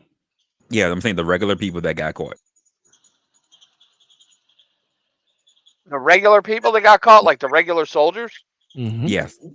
They were allowed to go home. They were disarmed and sent home. That's what happens to soldiers after war. So again, like I said before, this is Mayo. They were disarmed and sent home, but that doesn't mean they wasn't true believers. Correct. Of everything that was going on. Most of them were not party members either, Tom. Whether they're party members or not, at the height of Nazism, they believed wholeheartedly in what was going on. Some of them didn't even know what was going on, sir. Oh, come on now. It was 7 years. It was 7 years, sir. They knew what was going on. Yeah, sir. And these people sat in Africa for 7 years. Not all of them, Mayo. Come on, most German soldiers More German soldiers served outside of Germany than inside of Germany, sir. That is a fact. Well, Okay. that's true. Do you think that is a cold fucking fact, Tom? That I will agree with him on. Do you think that they didn't know what was going on? Yes. So I think a lot of them didn't, sir. They couldn't read, is what you're saying. What would they read, Tom? Newspapers, articles. Well, wait. Okay. Wait. Hold on. Tom. No. I'm gonna ask this. If there's, let's just say, like Mayo saying, like if they're out in Africa, right? What newspaper that they're gonna be reading that wouldn't be already put up to be? They damn sure wasn't reading African articles. They weren't reading anything but Nazi propaganda, Tom. So they know. Number one, most of them could only read German. Correct. Okay, so who brought them that German propaganda?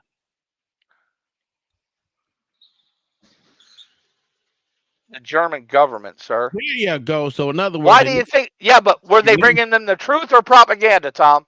That doesn't matter. Yes, it does. It does. No, it doesn't. Yes, it does. It does. Okay, to be a believer, do you have to motherfucking know everything that's going on?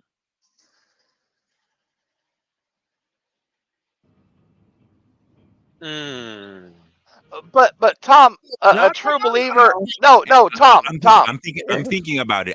Tom, we did not even know the scope and breadth of it until we started taking over large swaths of Germany and Europe. We didn't know the half a swath of it while we were in Afghanistan and Iraq. But we were still there. Ask David Koresh and Jim Jones followers. Believer. Whoa, I didn't even know where the hell John the Baptist came from. What? John the Baptist? American way. David Koresh was a believer in the Bible, sir. My man was in the darkness. I did not even see him in that corner. Yeah. You see, hey, don't. But the people that followed him though. Don't leave from my question though. To be a true believer of anything, do you have to know everything that's going on? No, I don't think you do, but I don't think anyone just wants to sit in the darkness and not be abreast of what's going on. Sir, as a rank and file soldier, do you know everything that's going on? No. But you're a true believer of what's going on because that's what's in. No, sir. You know as well as I do. It's all about the guy. It's all about your life and the guy standing next to you. Right. If you are a true believer. Oh, so it's lay down and get down is what you're saying at the end of the day. No, sir, that's not what I said. That has nothing to do with what I said. We literally just did this when it came to Germans, right? There were Germans that were turned around who were on the lower levels, like privates, who were turned around and let go, and they were able to go back, right? That doesn't mean that NCOs and colonels let go just because they were serving, right? You said it yourself earlier. You can say that if you want to. That's what you said. What I say? I man, listen. That people who are privates, if they serve, doesn't mean they were true believers and they will let go to go back to their country at the height. There was full-bird colonels and generals let go. That wasn't me. That was Mayo said that. No, sir, that came out of your mouth. No. Because my whole thing. You agreed with me, Tom. You agreed with me. It came out of your mouth. Listen, again, to be a believer doesn't mean you have to be a true believer. Even if, listen, no matter how you look at it, whether you're rank and file or not, just because they sent you home doesn't mean you didn't believe in what happened at the time. At the height of it doesn't mean that you didn't believe it. Because there's no such thing as propaganda. Yeah, but you didn't know about it either, Tom. Whether you knew about it or not. That's how we got there. No matter if you knew it about it or not, at that point in time, you are believing the person who is in charge of you is doing the right thing.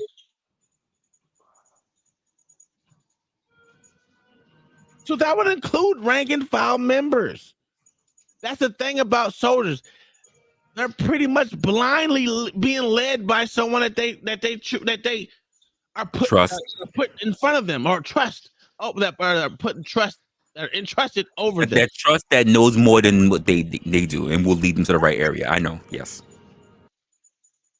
So they may not have known, but guess what? They had trust in the left and the right of them.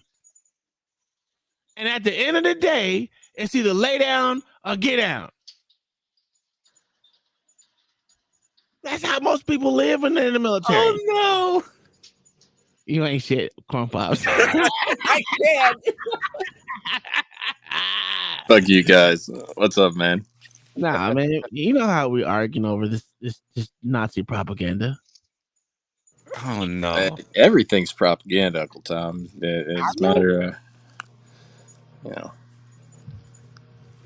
us sitting here bullshitting our propaganda. You know, it's all a matter of being able to, you know, properly research and validate facts and knowing how to do that.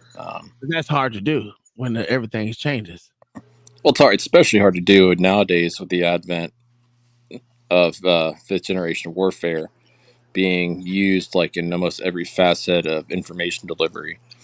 Yeah. So people that try to seek out information that's on a sensitive and or taboo topic don't, you know, they go to try to, they might genuinely have an interest in trying to find out what the true story is, and they go and they find, you know, 5 different narratives.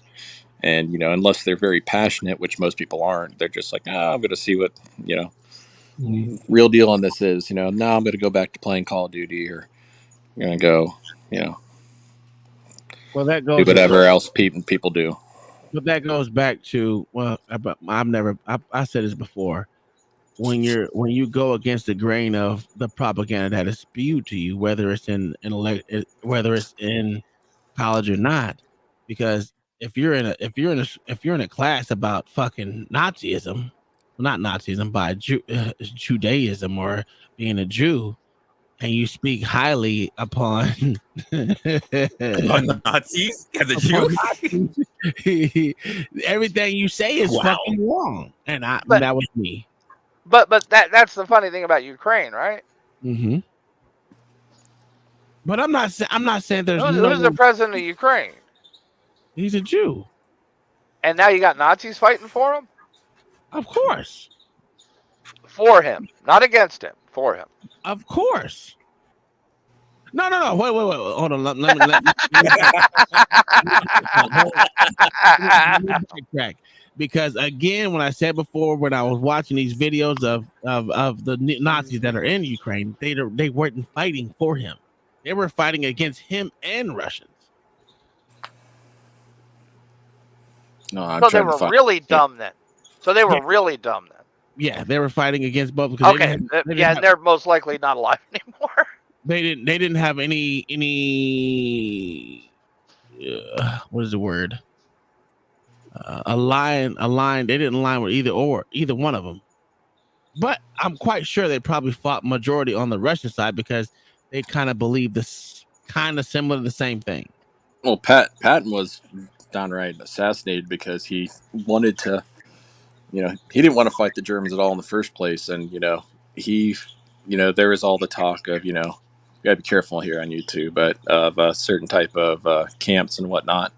Mm-hmm. And, you know, talks of this mass murder and all this kind of stuff. Just, it's made out to be like, you know, you think of an assembly line that puts together cars. That's how it's described as, even though these facilities had swimming pools, movie theaters, they had like band clubs. Mm-hmm. They had, they were actually quite, you know, the ones we housed Japanese in that were the same type of camps over here were not nearly as luxurious. They even had brothels in some of them. The largest ones, particularly the ones that were in Poland, the 2 largest ones. I don't even want to say that because I don't want to get you a strike, but don't worry, it gets deleted after this. Yes, but were those facilities for the people being kept in them, or were they for the staff? For the people being kept in them, because that's the one thing we don't know. But that's the one thing we don't know. No, we do know it, because the people that did this research, that they're called, anything that goes against the narrative of a particular group of people is called anti-small patism. Yeah, we know. And it doesn't have to be any sort of hate. Like it's funny because I used to be like your typical conservative up until my early 20s. Like I remember even in like 8th grade writing a school report about like, you know, how gun control's bad, and using like, oh well, like because I had heard like from all the stuff, oh well, Hitler took the guns away from the Jews and they were poor and helpless and it was horrible, you know. And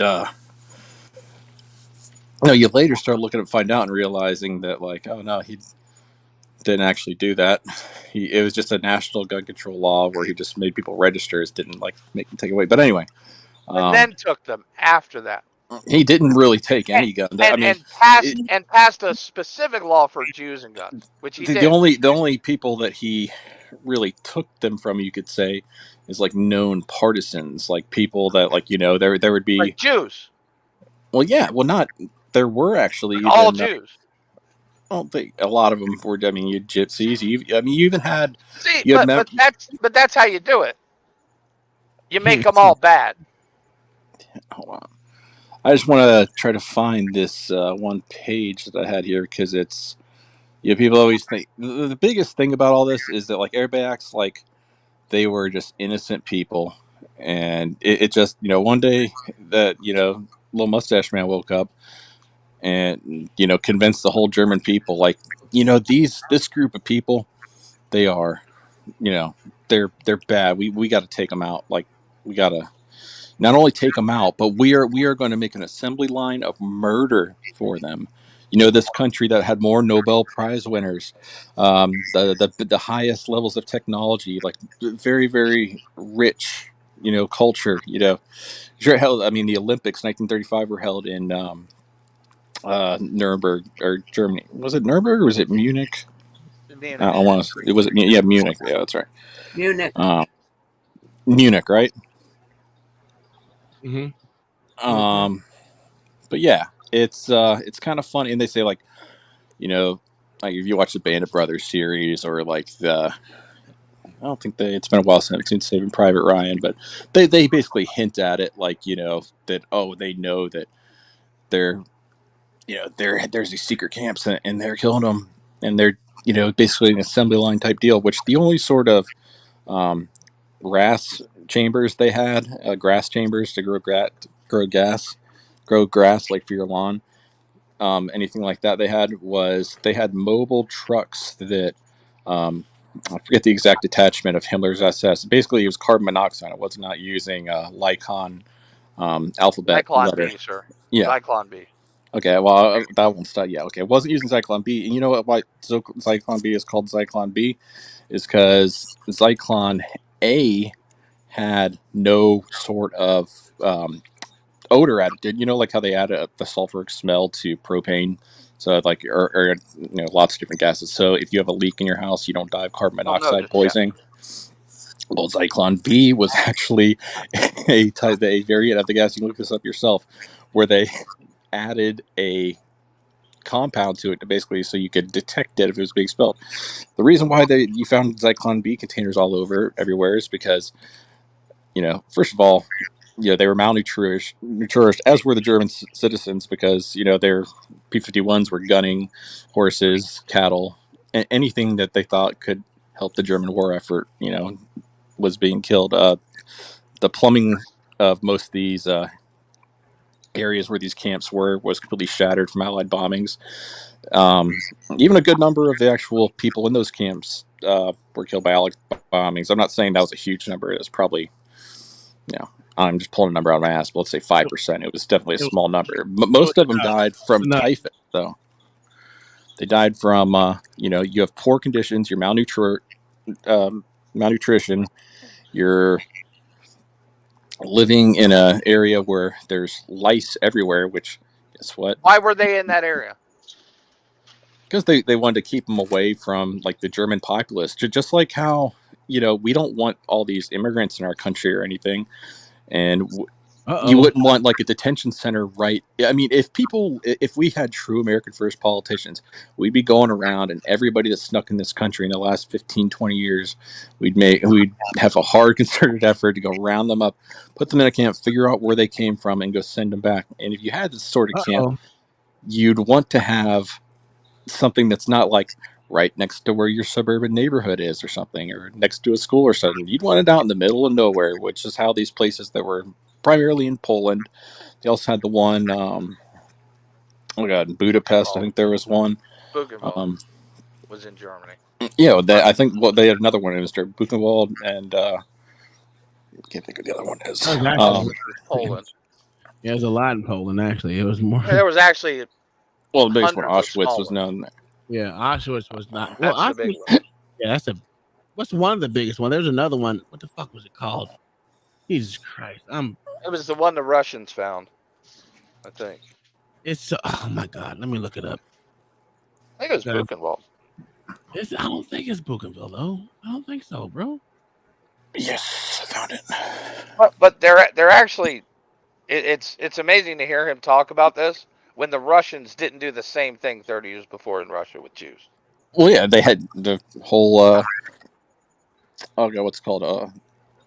Something more. Oh no, I'm not even talking about the Holodomor.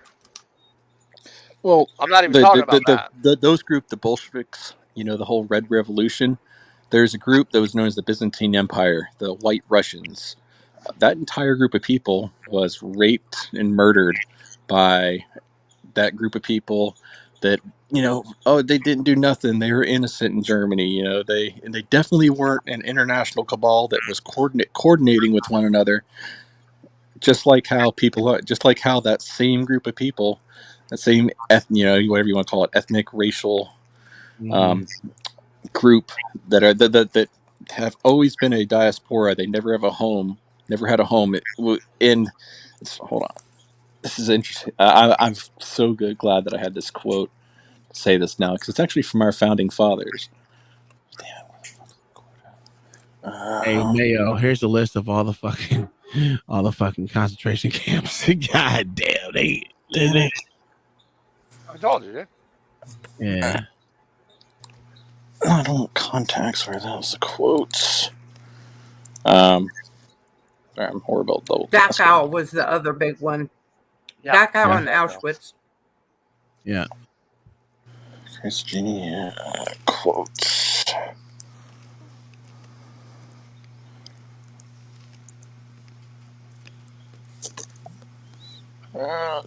This was a big one too. Dachau was a big one too. This is where they got rid of your ass. And Treblinka. Yeah, that's where they got rid of your ass for real. They wasn't playing at Treblinka, boy. Mm-hmm. Hold on, someone talk. Forgotten about Treblinka. That's just a major list of them. Yeah. That's what I'm saying. Those are the major list of all the big concentration camps. But no one is people don't want to talk about things because it's a stain on the European, you can say it, European fucking nations, because Germany is part of the European nation and now they're part of the EU. They're one of the biggest members of the EU. Oh, no, Germany does not talk about its roots. At all. Period. It's like it never fucking happened. And it's crazy. The funny thing is, Tom, here's a list. Thing is, take a look at this list. Fuck. It's crazy, bro.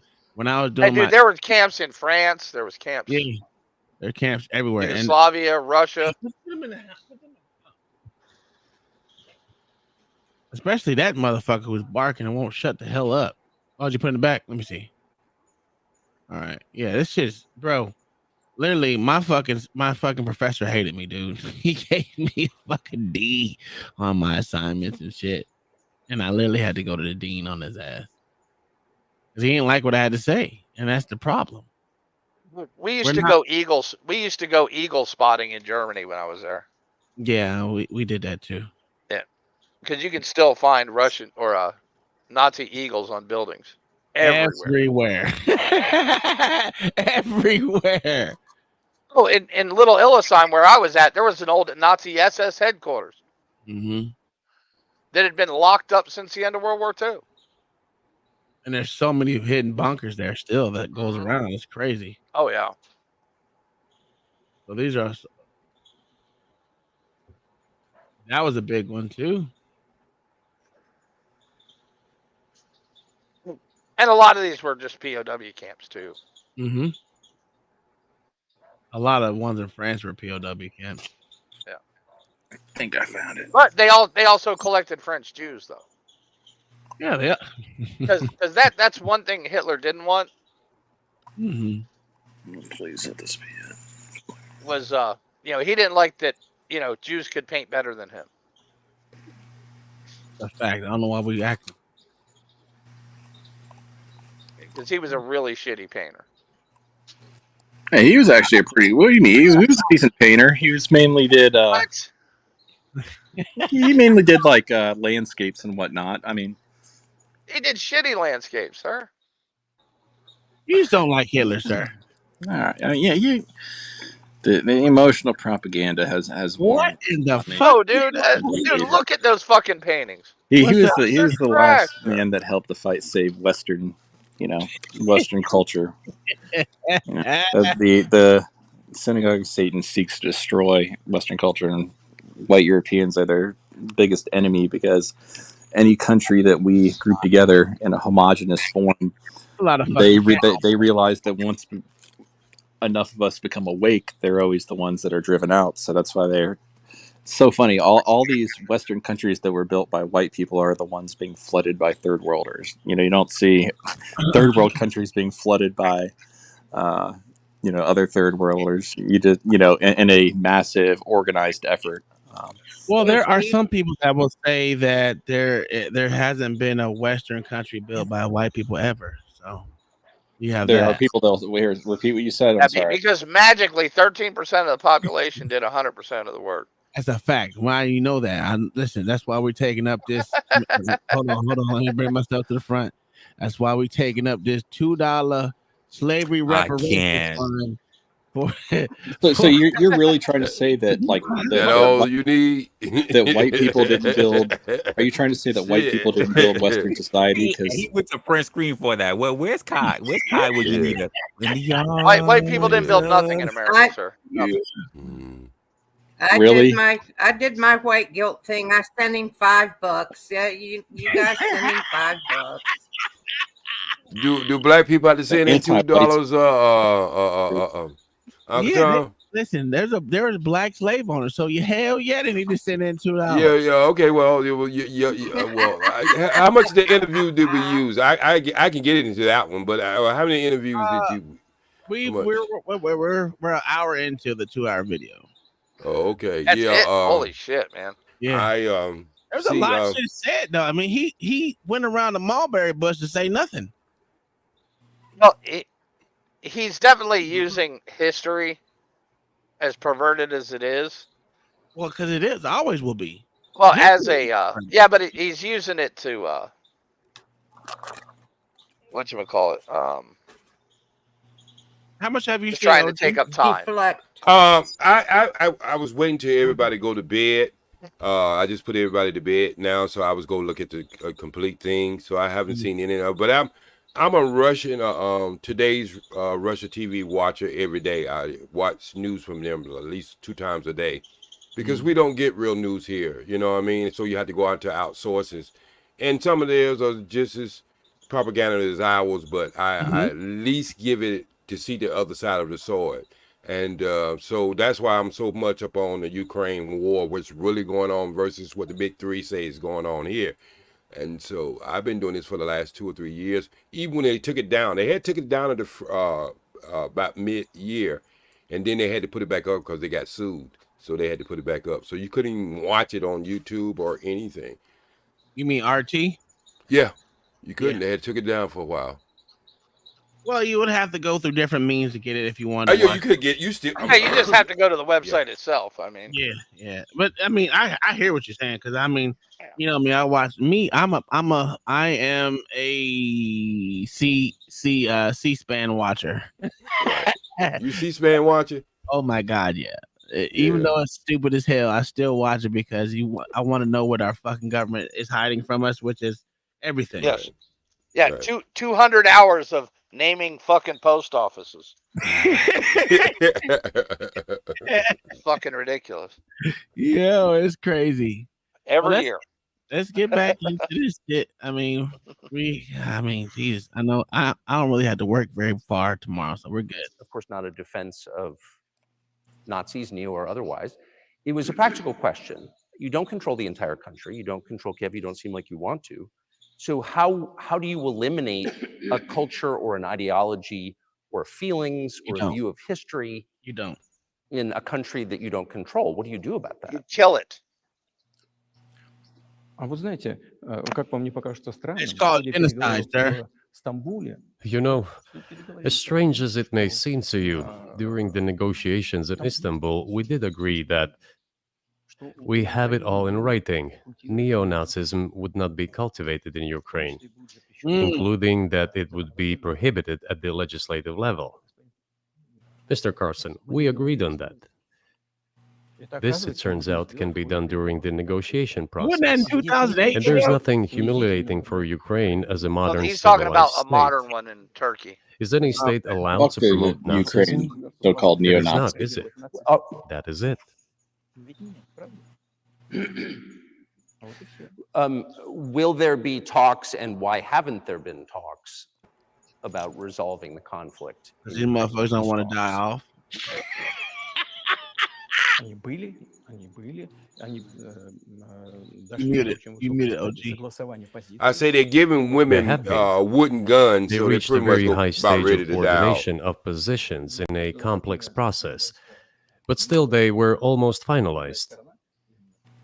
But after we withdrew our troops from Kiev, as I have already said, the other side threw away all these agreements and obeyed the instructions of Western countries, European countries, and the United States to fight Russia to the bitter end. Moreover, the president of Ukraine has legislated a ban on negotiating with Russia.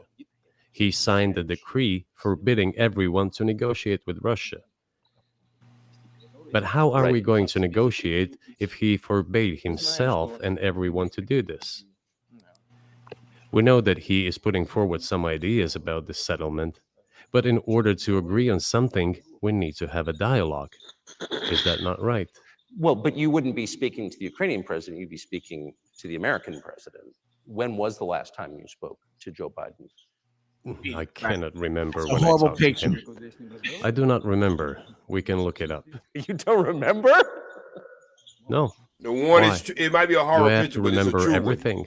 I have my own things to do. We have domestic political affairs. Well, he's funding the war that you're fighting, so I would think that would be memorable. Well, yes, he funds, but I talked to him before the special military operation, of course. And I said to him then, by the way, I will not go into details, I never do, but I said to him then, I believe that you are making a huge mistake of historic proportions by supporting everything that is happening there, in Ukraine, by pushing Russia away. I told him repeatedly, by the way. I think that would be correct if I stop here. What did he say? Ask him, please. It is easier for you. You are a citizen of the United States. Go and ask him. It is not appropriate for me to comment on our conversation. But Oh no, don't back out now. Now, why you speak on it if you ain't gonna go ahead and give us the tea? God damn it! And he commented on private but he- conversations with every past president in the United States. That's a fact. Go ahead. But go did he give did he give the answers of what they said or versus what he said? Both. Yeah. Okay. But we're talking about in a war now and being a in partnership with that war. So I think that would be kind of bad to be at where we at now. But he actually said it was before this, though. I mean, I agree. No, with he's reserved. He's reserved with his commenting on the war and everything and talking. I get that because, you know, we're not really enemies. Yeah, right. Yeah. Don't say it twice. Don't say it twice. I'm just saying. He's being reserved so he doesn't fuck up the relationship because, like you said, we still fund them anyway. We still buy oil from them, Mayo. Yeah. So, We're still buying oil from them. We're still participating in the space program together. You see what I'm saying? That's amazing. It's all crazy. Yeah. Listen, I'm glad he's holding his own nuts. I give him that. At least he's holding his own nuts. And no, he's not, sir. He's handing them off. Oh, get out of here. He has not answered one direct question yet. Did you expect him to? No, I didn't expect him to at all. Okay. We can't even get our president to understand the word that he's right on track.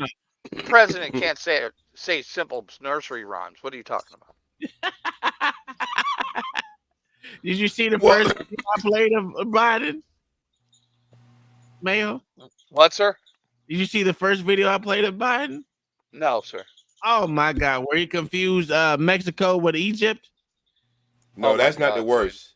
Hey, that's not the worst. Oh, dude, That's what have happened. you looked into the special? Have you looked into the special counsel's comments on his mental condition? Oh, they already said he got dementia. He got more than that. Childlike. He got more than that. Well, I got people in my house. I got people in my house with dementia, and he got more than that. What did you hear from him? Look here. For a while. Yeah, but listen what happened. He said he had a conversation with a man a week ago that's been dead for 10 years. Yeah, that was Egypt. It was Egypt. Yeah. 15 years. And he confused Mexico with Egypt. Yeah. Like, come on, Sir, bro. they are next door. They are next door to each other, sir. Yeah, well, they share a border, sir. Yeah. And you can see Alaska. You can see Alaska from the United States too. He said, "Listen, so you can see Russia from the United States." That's true. And when you're in Alaska, you actually can. You can. Yeah. It's like a mile away. Yeah, you can. You just on the very I can attest to that. The eastern part of Russia. That's all. You can't see it from where she lived, but you can see it from parts of Alaska. Yeah, that's what I'm saying. More than anything. Matter of fact, they want Alaska back. They're pushing the bill through Russia right now to get Alaska back. They'll never get it back. I know that. I mean, but it sounds good. A lot of shit sounds good. Like I said, until we become mortal enemies, there's no point in even arguing this whole conversation because we're. I said this before. We're too ingrained in each other's economies. Like most of our shit comes through China. Russia takes us to. We buy oil and we go to space through Russia. There's other things that we get through Russia, so it's not. We even get grain from Russia, even though we're getting grain from Ukraine. Everybody knows this is a game. Yeah, well, not everyone knows that. Some people are NPC. Oh, you're right. I can't get that confused. Yeah. But you haven't spoken to him since before February of 2022.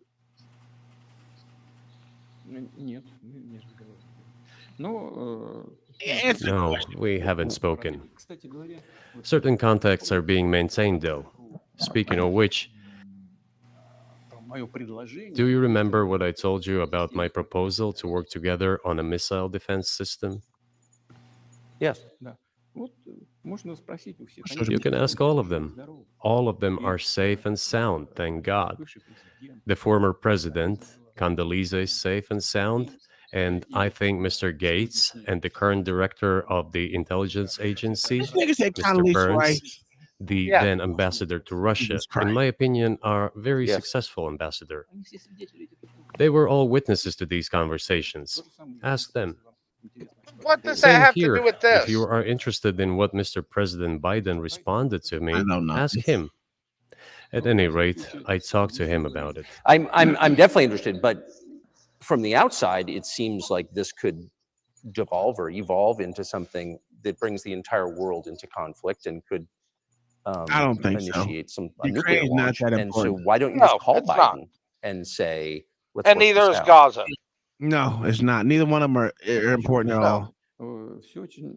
What's there to work out? It's very simple. I repeat, we have contacts through various agencies. I will tell you what we are saying on this matter and what we are conveying to the US leadership. If you really want to stop fighting, you need to stop supplying weapons. It will be over within a few weeks. That's it. I'm talking about and then we can agree on some terms. Before you do that, Oh stop. yeah, then we can agree on some What's terms easier? after we've already run. Why would I call him? What should I talk to him about? Or beg him for what? And what messages do you get back? I mean, is he wrong though, Mayo? But why would we do that? Because it's not our fight. So it will be our fight when it goes into Poland. Yeah, but then we can take it up when we get to Poland. And But why not kill him now, Tom? Because we're not killing them now. We're All just right, Tom, these are your choices. Okay. Spend money and have Ukrainians die doing it. Mm-hmm. Wait till it gets to Poland. Then we have to expend U.S. lives and money. Go. Choose one. So in other words, you're telling me to lay down and get down. Is what you're telling me, right? No, sir. That's not what I'm telling you. That's never gonna happen. Because I think we can still use the Ukrainians to die first, and then we send in our what do we call them people? The National Guard. They can go in there and they can die second. And then we send in the real army, and then we, It ain't gonna never happen. Never happen. There's the one thing of keeping all that at bay, and nobody wants to really think about it. What is that? You don't think if Russia invaded Poland? Okay, if Russia, no, what I'm saying is that I never escalate into the way that we think it would. The reason why is there's one frontier that we're really scared of. And that frontier is if we go in and we start a war with Russia, we know what China go do as far as taking over the country that we get most of our computer stuff from. And so I know that seemed to be small, but see, that would be a disaster because we couldn't fight a war on two fronts. There you have it. And I agree with the chips because the fact is we haven't moved the chip making back to the United States as of yet. We are still getting 95% of our chips out of country. So until we move that production back to the United States, that's something that we can't fucking withstand. Hey, man. Yeah, but isn't everybody Florida trying in the to world build a chip is addicted to processing those plant? chips, sir? Yeah, you're right. But do you think we want to be even China? I understand, but that's not what I'm saying. Until we get the chip production back to America instead of in Thailand or Sir, until we get lead production back in America. I know, but this is We what I'm don't saying. produce lead here anymore, sir. And that's another reason why we're not going to be fighting on any one of these fronts, sir. Why? Yes, because we need a reserve of chips to even make the things we need to do in the war. So you don't think we would defend Poland if Russia invaded? No, I'm telling you, it would be a stalemate. It'll be a stalemate. We will defend Poland. We will fight with Poland because Poland is part of the what? NATO. That's not even an ask. We already know that's the first thing we're going to do is defend Poland. But at this point in time, it's not our fight. Exactly. It's not our fight. So let these motherfuckers die and stop supporting these hoes. Because all they're doing Why, is sir, if we support them, they kill more. No. Let's let them. I mean, it makes sense, Tom. We gotta let them stand up on their own. That's the problem with America.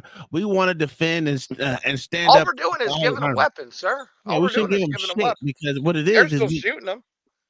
Yeah. Well, what was the latest report? They didn't know where half of them weapons are ending up at. I mean, you had a plane to go down 2 weeks ago that had American weapons in it, and then was wondering why these goddamn weapons was going over into what was India or Pakistan, one of them fucking countries. So what I'm trying to say is, oh yeah, I know exactly what I'm talking about.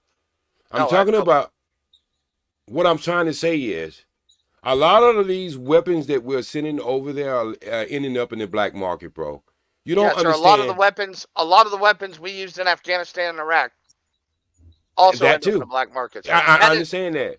That is what happens in war, sir. What you got to understand is you just came out of a war where you left them. There's 75% of your some of your arson at the fucking country, and you just left it.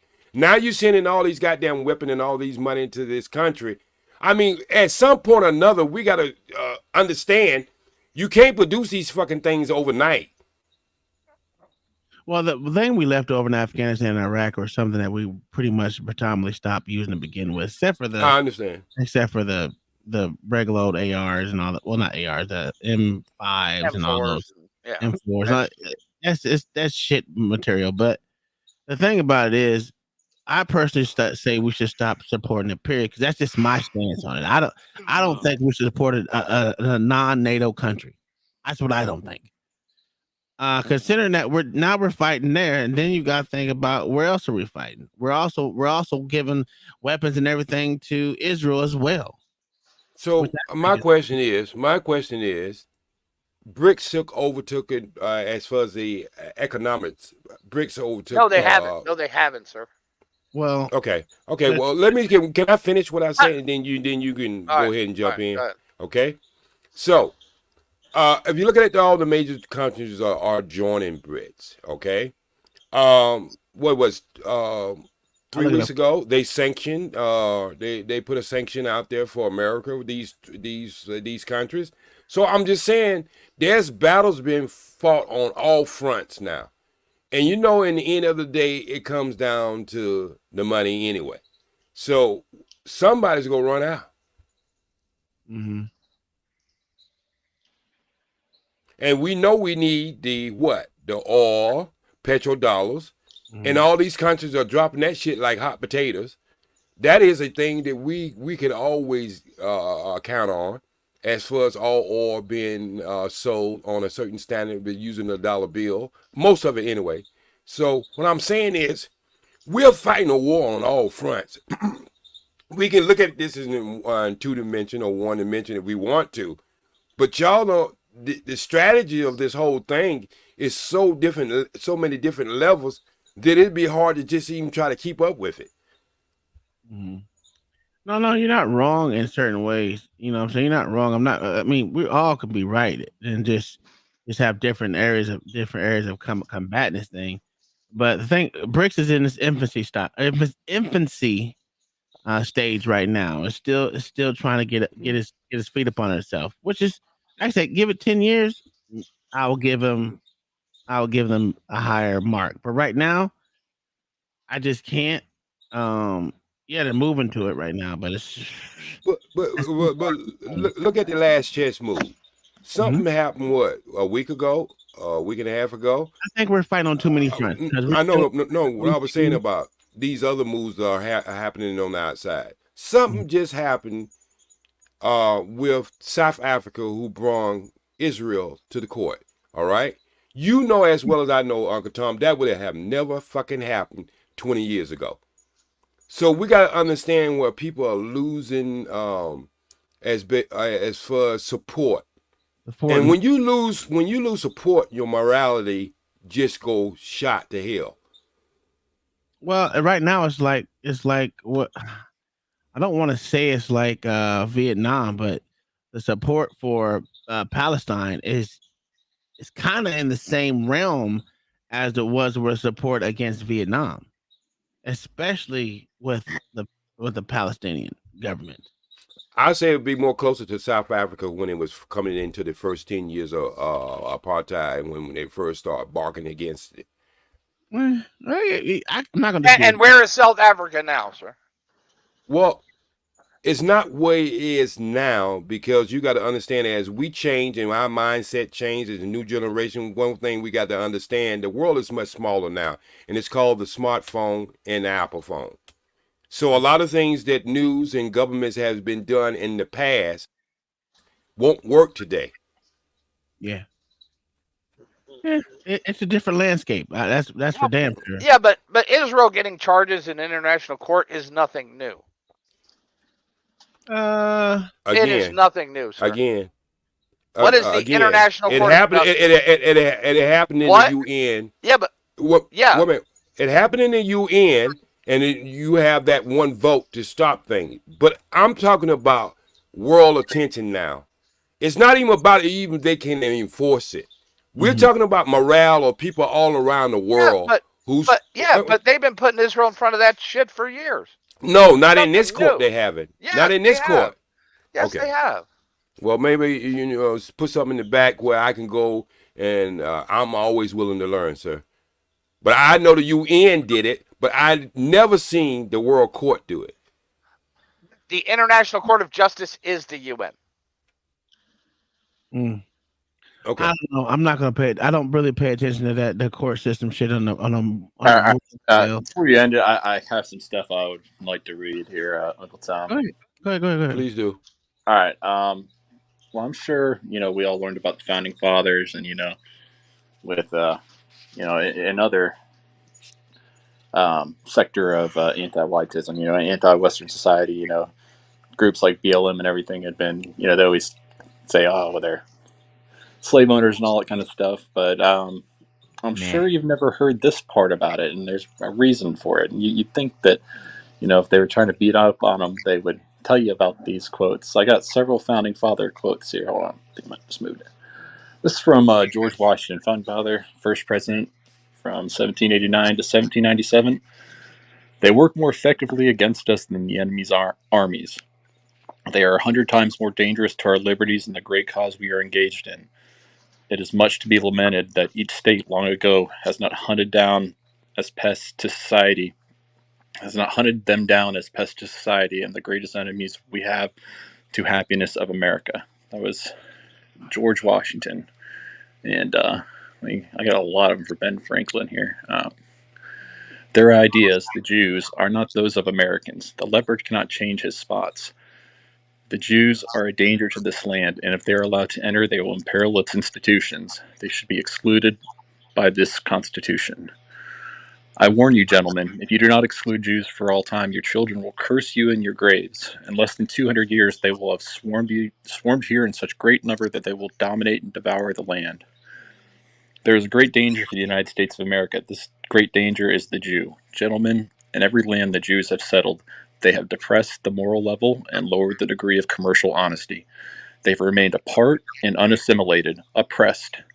They attempt to strangle the nation financially, as in the case of Portugal and Spain, which was going on in that time period when this was written, founding fathers.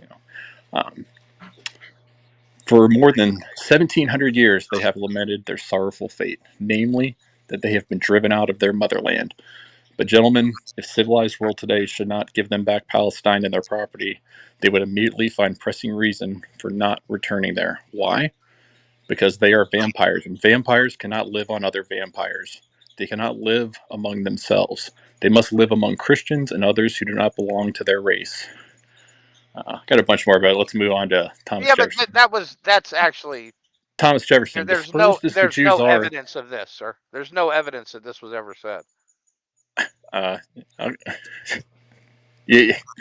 they always say like I can bring up actual like historical peer-reviewed places where you can look this up. I'd be more than happy to, but you'll just say, oh no, it's not real.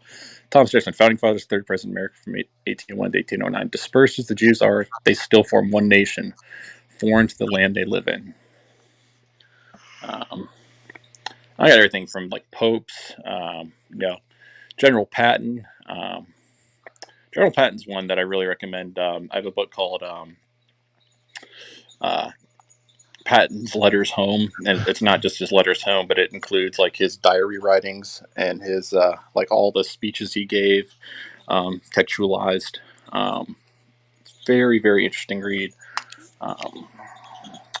No. I will listen. I'm not a history buff on what the presidents had said, but I've heard that first one you read before. It's not the first time I've heard that. Matter of fact, I want to say about a year ago I heard that, but I didn't know if it was true or not. I just read it and called it a day, and I moved on.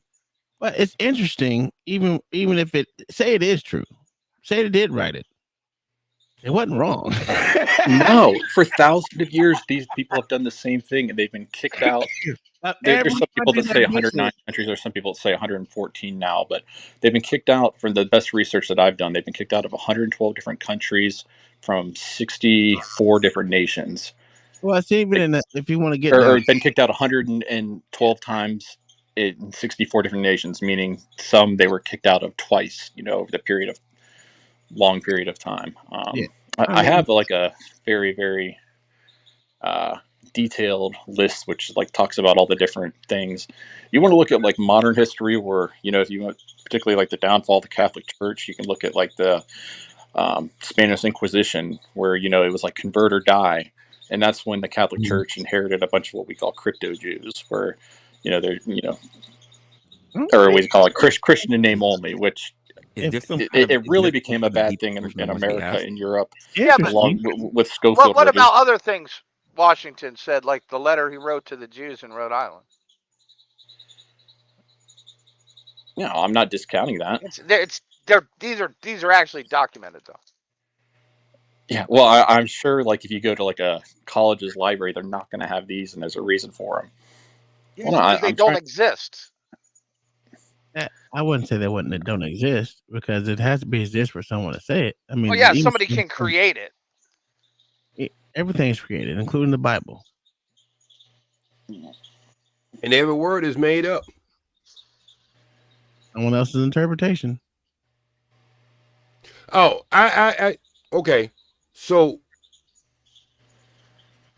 I don't know the gentleman who was speaking about the person who read it, but I'm not speaking to the person who read it. I'm speaking to the gentleman who spoke afterwards. Mm-hmm. So if it was true, what problem would you have with it? There was true writings. What problem would you have with it? Are you speaking to me? Yes, sir. Yes. I wouldn't have any problem with it if it was true.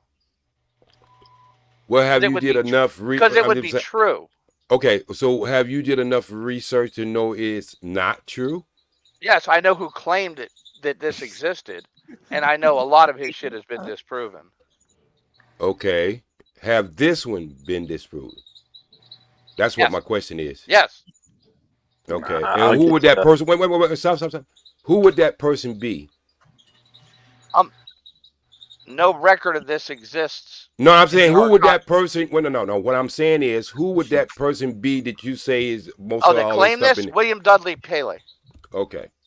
Sir, the person who read this, is there any other sources that you get that from other than that person? This has a so I'm scrolling. I was looking at other quotes, but no, I'll post it in chat. Let's see. See, this is the best way you get to really answer things is because you ask questions. Every case is solved by questions. What's up, Lawrence? How you doing, sir? No. It's good to know. I mean, I've heard it before, but I don't know who wrote it because I'm not the person who remembers people's names. That's not what I do. Go ahead, wrestler. No, because I don't want to sound like I'm on anyone's side of this. I have my own questions, but it's all in my own head, and I'd rather not do it because sometimes it's no, sir. Sometimes it just turns around and be a circle jerk of a debate, and I'm just not. No, it won't. Go ahead. We got gentlemen up here today. Sir, I'm a lot of things, but I haven't been called a gentleman in a long time. Well, you gotta stop hanging with them 304s. He's a liberal. He's a liberal. It's okay. He's from New York, and you know they liberal as shit. Yeah. It's okay. Well, I'm in California, so you know we bumping heads. You're going to deliver such and such weapons to Ukraine. Oh, I'm afraid. Please don't. What is there to talk about? Do you think NATO is worried about this becoming a global war or a nuclear conflict? At least that's what they're talking about. And they're trying to intimidate their own population with an imaginary Russian threat. Dude, this is an No, sir. 3 days ago, Russia threatened this. What did they say? The Prime Minister of Russia threatened nuclear war 3 days ago. Okay. Did he? Hey, James, I know. That's why this is gonna get yeeted after I hit the exit button. It's coming down too. Yeah, I would definitely eat this. Yo, please take it down. I would definitely take it down. You use the J word too many times. Yeah, it's coming down right after it. Don't worry. Right. Game that we can't even use. Well, let me ask you a question. Have anybody ever heard of the Cuban crisis with our President Kennedy? Yes. Yes. Okay, what is the difference between that and what's going on over there?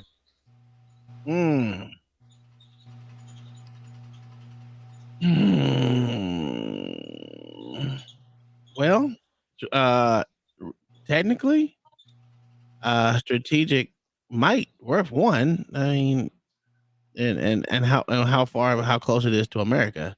That's one of the biggest things. It's nothing. No, what I'm saying is the comparison of Russia trying to put certain things in Cuba at one time, and we seen that as a threat because it was You too mean close. And proximity? I'm asking what's going over there. It's the same thing. I really don't have a problem with it because I understand it because I went through the Cuban crisis and I understand it. And so what I'm saying is what's good for the goose is good for the gander. And you got to understand that who wants somebody at their back door like that? No, I agree with that. That's Yeah. why I said that. Listen, I have no problem with Russia taking over Ukraine. I don't. Yo, I can't. No, but we're not trying to put nukes in Ukraine. No, I get that. No, we get that, but you trying. Wait a minute, you got to understand this. We always Russia was planning on putting nukes in Cuba. Okay, so again, It's not the same thing. No, you say it's not the same thing. All right, but if you put an airstrip there with B bombers over there, so you can say what you want to say. Do you wait for the nukes to come? So what I'm trying to say is they're trying to protect their sovereignty of preparing themselves for a war when somebody's at their doorstep. And if you can't see that, then something is wrong. Mister, you need to watch this and see why Mr. Putin invaded Ukraine. See what he says himself. And when he was actually brought up, he avoided the question when Tucker Carlson answers it. Yeah, watch it, sir. He did. Sir, I understand that, but sir, you can say no all you want to. Go ahead and get it in, and then I'm gonna get what I need to get in. Okay. In other words, he completely disproved his "we were afraid of NATO" part. Completely fucking disproved it in this interview. Okay, and again, I said I've been watching this ever since 2014, brother. So this ain't just some Monday morning quarterback. I'm doing it from just hearing it yesterday. I'm telling you categorically how this shit came about. There was always plea from Russia to talk to that country and talk to the United States ever since and they turned down everything. No, they didn't, sir. They had the Minsk Accords. Oh, okay. Well, he did say. Putin did say that they have overstepped 5 times. On what, Tom? On what? They inch closer and closer. On what? And was there ever a promise not to? No, I didn't say that. I didn't listen, sir. I'm not saying. So not only was there a promise, there was documents, brother. No, sir. Yes, no, sir. Putin admits it in this interview that there was no promise. There was no promise. There was absolutely documents. No, there was not, sir. Okay. There was no treaty that said that. You're killing me. You're killing me with the H word just to make me feel good, though. Can we prove that there was actual documentation, no documentation? Can we prove that? We can prove that. Not in this script right here, but I can bring you the proof to that. All right. To be Prove to specific, me where the U.S. signed a treaty that it would not add people to NATO.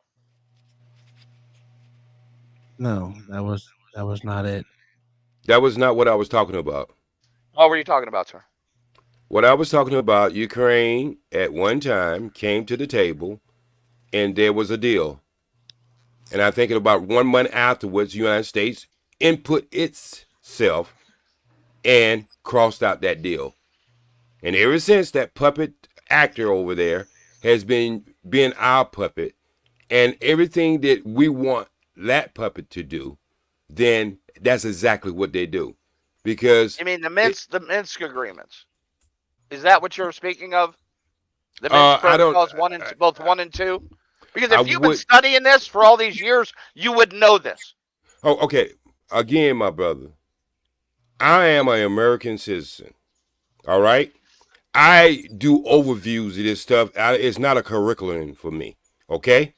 So you act like I'm getting ready to go to fucking college and do a goddamn a seminar on what I know about. You just claim to be an expert on it, sir. No, I never claimed to be an expert. I said I've been for years. No, I said I've been following it. I didn't say studying. I said following. No, understand the words. Yeah, I mean, I know I speak Ebonics. I know I speak Ebonics. So, but you got to follow me a little bit. It has a little southern underkick to it. But you have to follow me. What I say. I say I've been following it. I never say I was an expert. Mm-hmm. Expert never came out. And what are you? Oh, okay. I'll admit that. All right. What have you been following it on? I've been following on everything from the BBC to Today, American News, CNN, Fox, everything. I look at both sides of the sword, bro. I just don't let somebody lead me into a building. I look at both sides of the story and I try to figure out what's really going on. But you believe RT? No, I just told you what I did, and then you go ask me that question. No, because you talked. I thought I was the dumbest one on the damn panel. No, sir. You might make me think about RT before, sir. No, I did talk about RT, but I did just say that I looked at what? The BBC? Yes. I did say I look at Fox. Yes. I did say I look at CNN. And every once in a while, and when I get real dumb, I look at what MSNBC? No, hell no, I never look at that one. The last guy that the last no, I look at what Uncle Tom look at, what he goes and they call out the states over and over again. Let me say the post office. Every once in a while I look at that. C-SPAN. Yeah, okay. So what I'm saying, sir, is I never claim to be an expert on this. Only thing I do is listen to people. Mm-hmm. When I listen to people, I try to figure it out just like I do anything else in life. Try to figure out where is the real truth. Where is it in the middle? Something is happening. It's hard to find, right? They make it hard to find for a reason, and that's the truth. Period. No one wants to. If everyone wants to sit out here spitting the truth, we wouldn't be having these conversations because we would all know what's going on. Right. And the thing about that is they want to continue to hold that. That's why I said all of them, no matter what country it is, have their propaganda. Yeah, and one of the things I found out about this war. One thing I did find out about this war, Uncle Tom, is everybody when in the beginning when they were saying Russia losing, Russia has a certain way it does things. That's number one. They don't just go and do the shock and all thing and then put the ground. They tried. No, don't do that. They don't try to kill. One thing I do know about this, watching this war, is they already know there's gonna be some casualty, but they don't just throw everything out. You know what I mean? They're very cautious how they do things because it's a perception. Because they already know that they're gonna get hit by the world. You understand what I'm saying? So if look at the difference what's going on in Israel and look at what's going on. Look at what we did when we went to Iraq versus what they did. That's all I'm saying. Well, yeah, like look at what's his name? Ben Shapiro saying basically just give you the insight of how people of his power level, if you will, and he's supposedly an America first, right? He's jumped in front of that movement. He basically was saying after the whole November, what was it, October 7th or November 7th, I forget. I don't care. That America, better come and help us because. I'm paraphrasing here, but you can go look at the quote up for yourself. Basically said that if America doesn't help, then we may have no choice but use the Samson option and use our nukes to defend ourselves, which would essentially cast us into World War III because and not just America, I mean all of Europe and everything. So that is the selfish, self-righteous. Really, what do you think Hamas would do if they took over Israel and got their nuclear weapon? I think that they would. Run the Zionists out of there, and you know what? If there was Orthodox people that wanted to stay there and everything, just like how they did, it's kind of funny. There was Jews and Muslims that lived in Palestine for thousands of years in the region of Palestine, and it wasn't until this little, this whole Balfour Declaration thing. There was a British colony, and then this group of Zionist terrorists. When ethnically cleansed a bunch of brown people in Palestine, the people that were Khazarian and Ashkenazi. They're basically a bunch of Jewish people that bang Europeans because their women are hideous and they want to be able to be like chameleons and blend into white people communities. That's the biggest problem I see most people have is they see Jews as white people, and Jews will whenever it's convenient for them, they'll identify as white, and then when they want to jump on the other sides and use minorities as like a shield, like, oh, look how benevolent and helpful I am. We started the NAACP. We fund Black Lives Matter. All this kind of stuff. Then they use. They're like, oh well, I'm not part of those whites. I'm Jewish. I'm a And good white yes, I today. know the difference between race and ethnicity and nationality. For anyone that's going to throw that out there, yes, I'm very aware. So I have a question for you, for Mayo. Do you agree with what he said right there about the Jewish people? No. Oh wow. Okay. No, because it's Ben not Shapiro all donated. Jewish. It is not all Jewish people. It's not Okay. no shit. It's not I'm all not- Jewish I'm not people, gonna but say you have all. to be blind to think there is not a organized faction of extremely wealthy Jewish people, like people that identify as Jews. Yes. Personally, I if you call them the elites, I will fucking agree with you 100%. yeah, but you aren't. You know what? Pattern recognition, Mayo. Fucking pattern recognition. Yes. If these people were all fucking Chinese, or if these people were all fucking Black Israelites, or these people were all fucking like any other group, I would point that out. But you know what? They're all fucking You know what Jews. happens with And that? you know what they all also share? They're all Zionists, and they fund both sides of our party. They fund the conservative side and the the leftist side. It's not like a you have Ben Shapiro, who's donating like $380,000 to HIAS, which is Hebrew Immigrant Aid Society, and then quoting in June 16th, 2016, I could give a good damn about the so-called browning of America. Race doesn't matter, ideology does. And that's great. The whole we're a melting pot conservative brainwashing of American citizens that has gone on for the past 70 years, that this country was supposed to be a melting pot. Well, read the Alien and Sedition Act immigration laws, which were pretty much same immigration laws up until the early 1900s. And then even after that, we had very restrictive immigration laws, basically saying you have to bring something to this country, have a skill set or level of education to be able to become a citizen. That all changed after the 1965 Hart-Celler Act. None of this stuff is ever talked about. It's like, oh, look at Biden wants to bring him in. Oh, Trump's going to save it. Trump didn't do shit. Trump ain't gonna It's save smoke shit. and mirror. Yeah, Like neither one of these people is going to fix it. They might put a Band-Aid on it. We might not see it. We're not going to see it on the news as much. So out of sight, out of mind, right? It's I don't know about you guys. I mean, I can see it in my everyday life. Like you can see it that there's less and less. I think whether you're black or white, which are the only two groups of people that any large group were like originally here as America. I mean, which is granted, funny because simple fact is that Latinos is taking over the black number 2 seed in America. well, that's why. Well, first of all, if you look at nationalist movements like George Lincoln Rockwell, you know who his strongest allies were? It wasn't other whites. It was Elijah Muhammad. It was Malcolm X. It was Louis Farrakhan. This is a guy that, mind you, he was a bit LARPy. I think he said super base stuff. He was also assassinated by a Jew that infiltrated his group. Look up George Lincoln Rockwell and all the speeches he gave. Like they literally would have rallies together. Which, if you're, I know you guys watch American History X the other night. Like that's the perfect Hollywood villain of a movie made and produced by Jews to show you.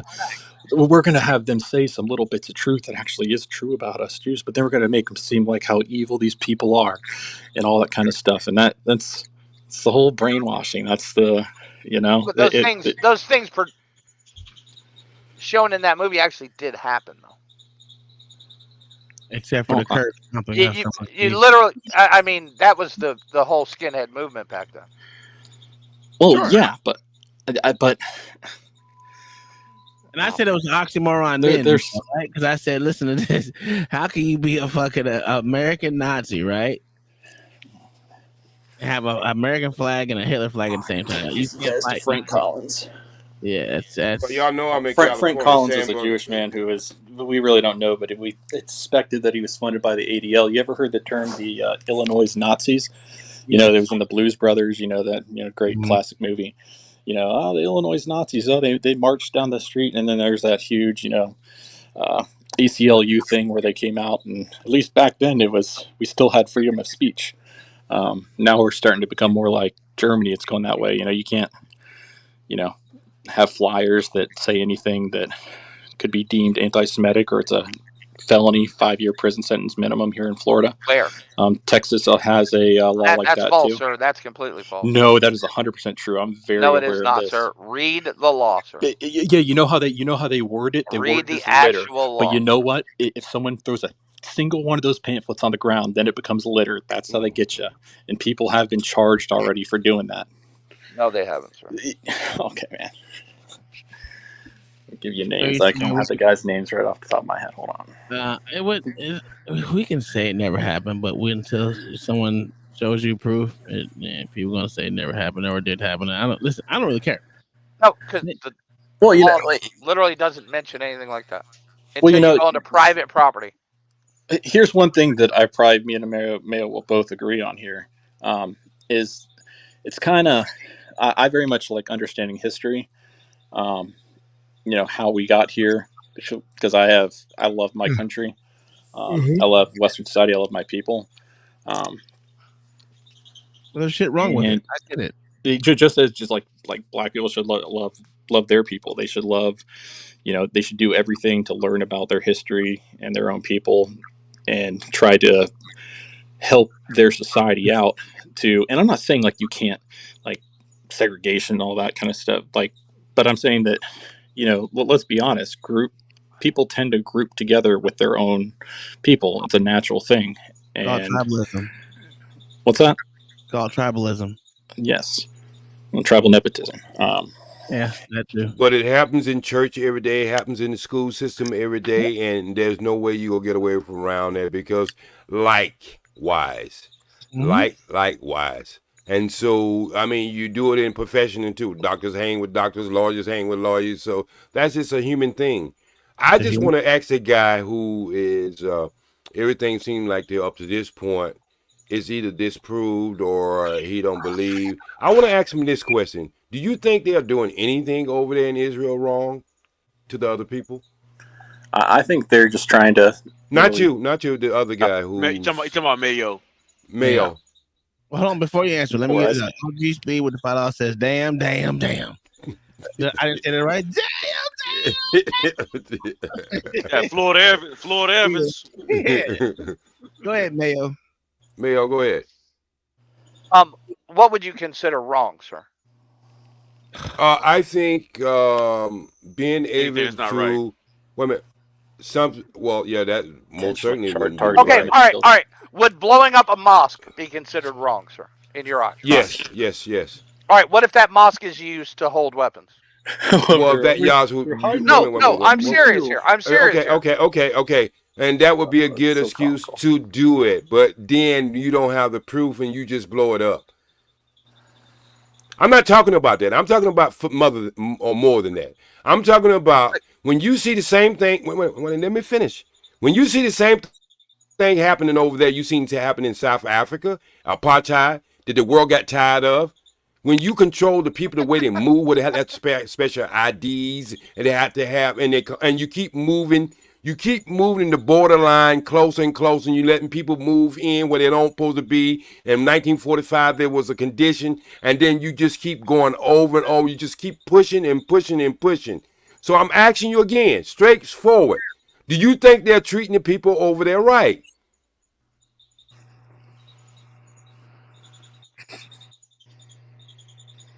Israel's made mistakes. I'll agree to that. Could you live under their condition? Yes. Yes, I could. Could you live in or more of a apartheid condition? It's not apartheid, sir. No, I'm asking you. Show me an apartheid state that allows the minority to hold spots in their government and in their legislature, sir. Again, it's supposed to be two separate states, so we're not even talking about that. No, I'm talking about the state of Israel, sir. Well, this is what I'm just saying. State of Israel, they have 2 different license And plates. guess what? It was the Palestinians who turned down the two-state solution, sir. No, it wasn't. That's a lie. That's a lie, bro. Bro, you've been anti. Wait a minute. Number one, I heard enough from you. You've been anti anything that go against what you think. It has nothing to do with actual facts. It has nothing to do with wrong. You just, really? You just, really? No. You just hear. No. What I get from you, and I've been on this earth 65 years, and I listen to you people very well. How long you been on this earth? I know you don't, and that's cool and that's fine. That's cool and that's fine. But what I'm saying, I know what shit smell like, what it feel like when I hear it. And it's coming out what of I'm your saying, mouth.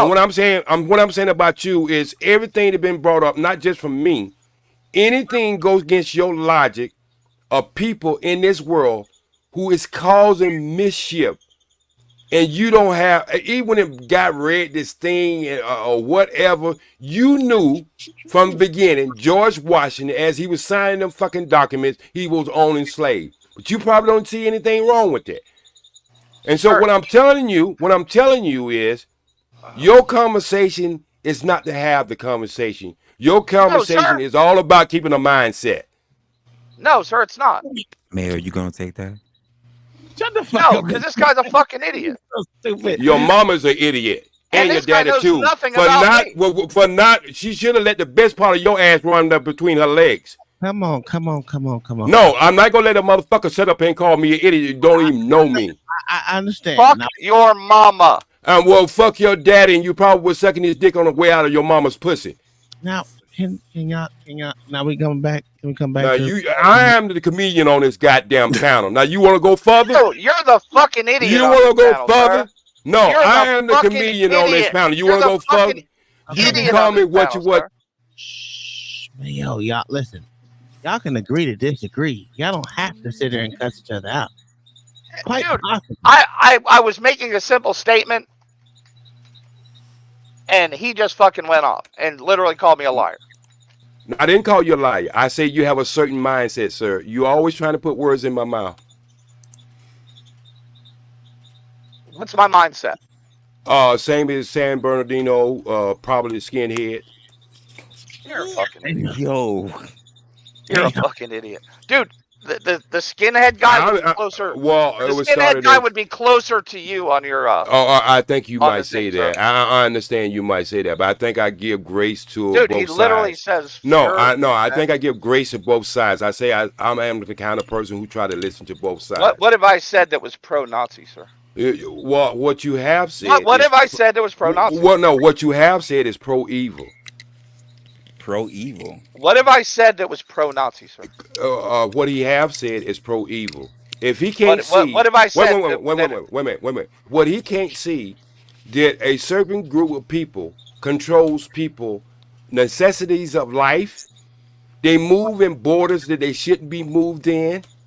They criticize people. They lock young people up with no criminal records. Don't even charge them, keep them there for 3 and 4 years, and they have no reason to even have these people in prison in the first place.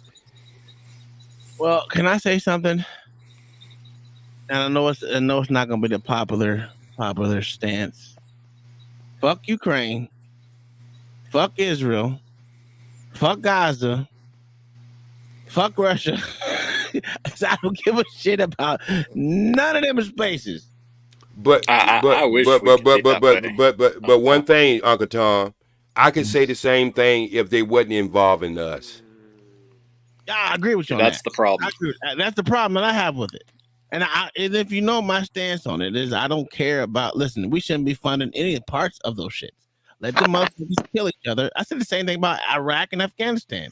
Listen, Palestinians hate most people like with my skin color, and I'm fully aware of that, and I still support them. And I can't blame them for like hating America, like white America. Fine.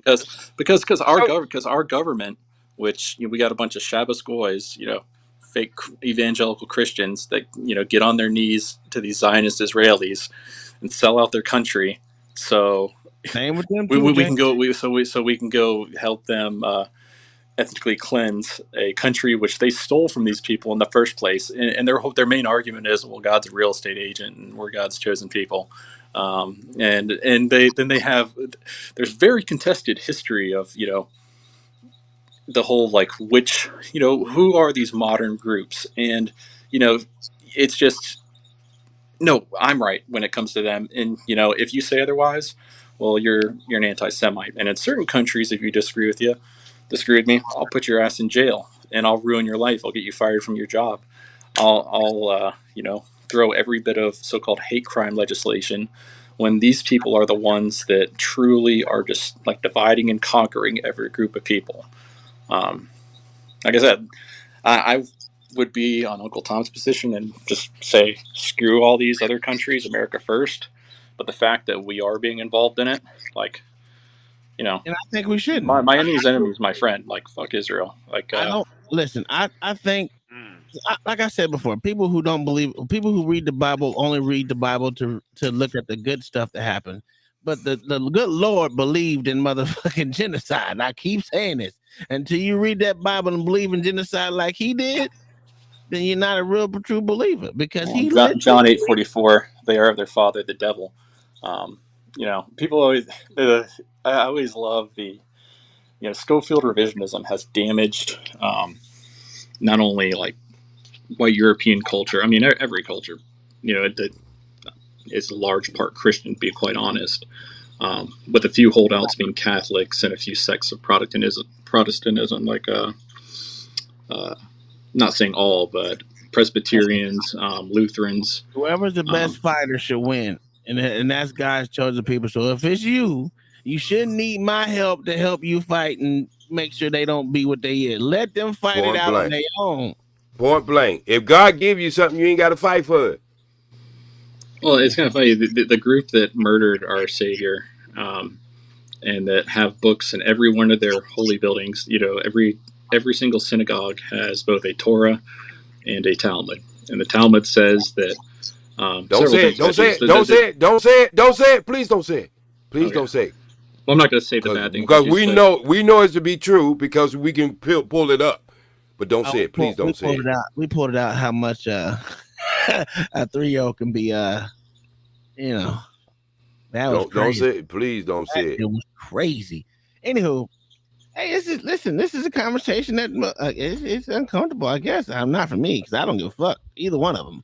But I don't want to be involved in any of it. Now, again, I don't believe in immigration, so I think it should be 1,000 to 1,500 year ban on immigration. There, you know. Not when 8,000 is coming in a week now.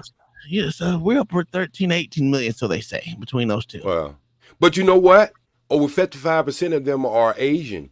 And they're coming on. They're coming in under they're not. They under the radar. But they got in them countries. They got set up hotels that Asians China has set up. I've seen that come across the news. Okay. I did come across the news. Do anybody ever look at Redacted?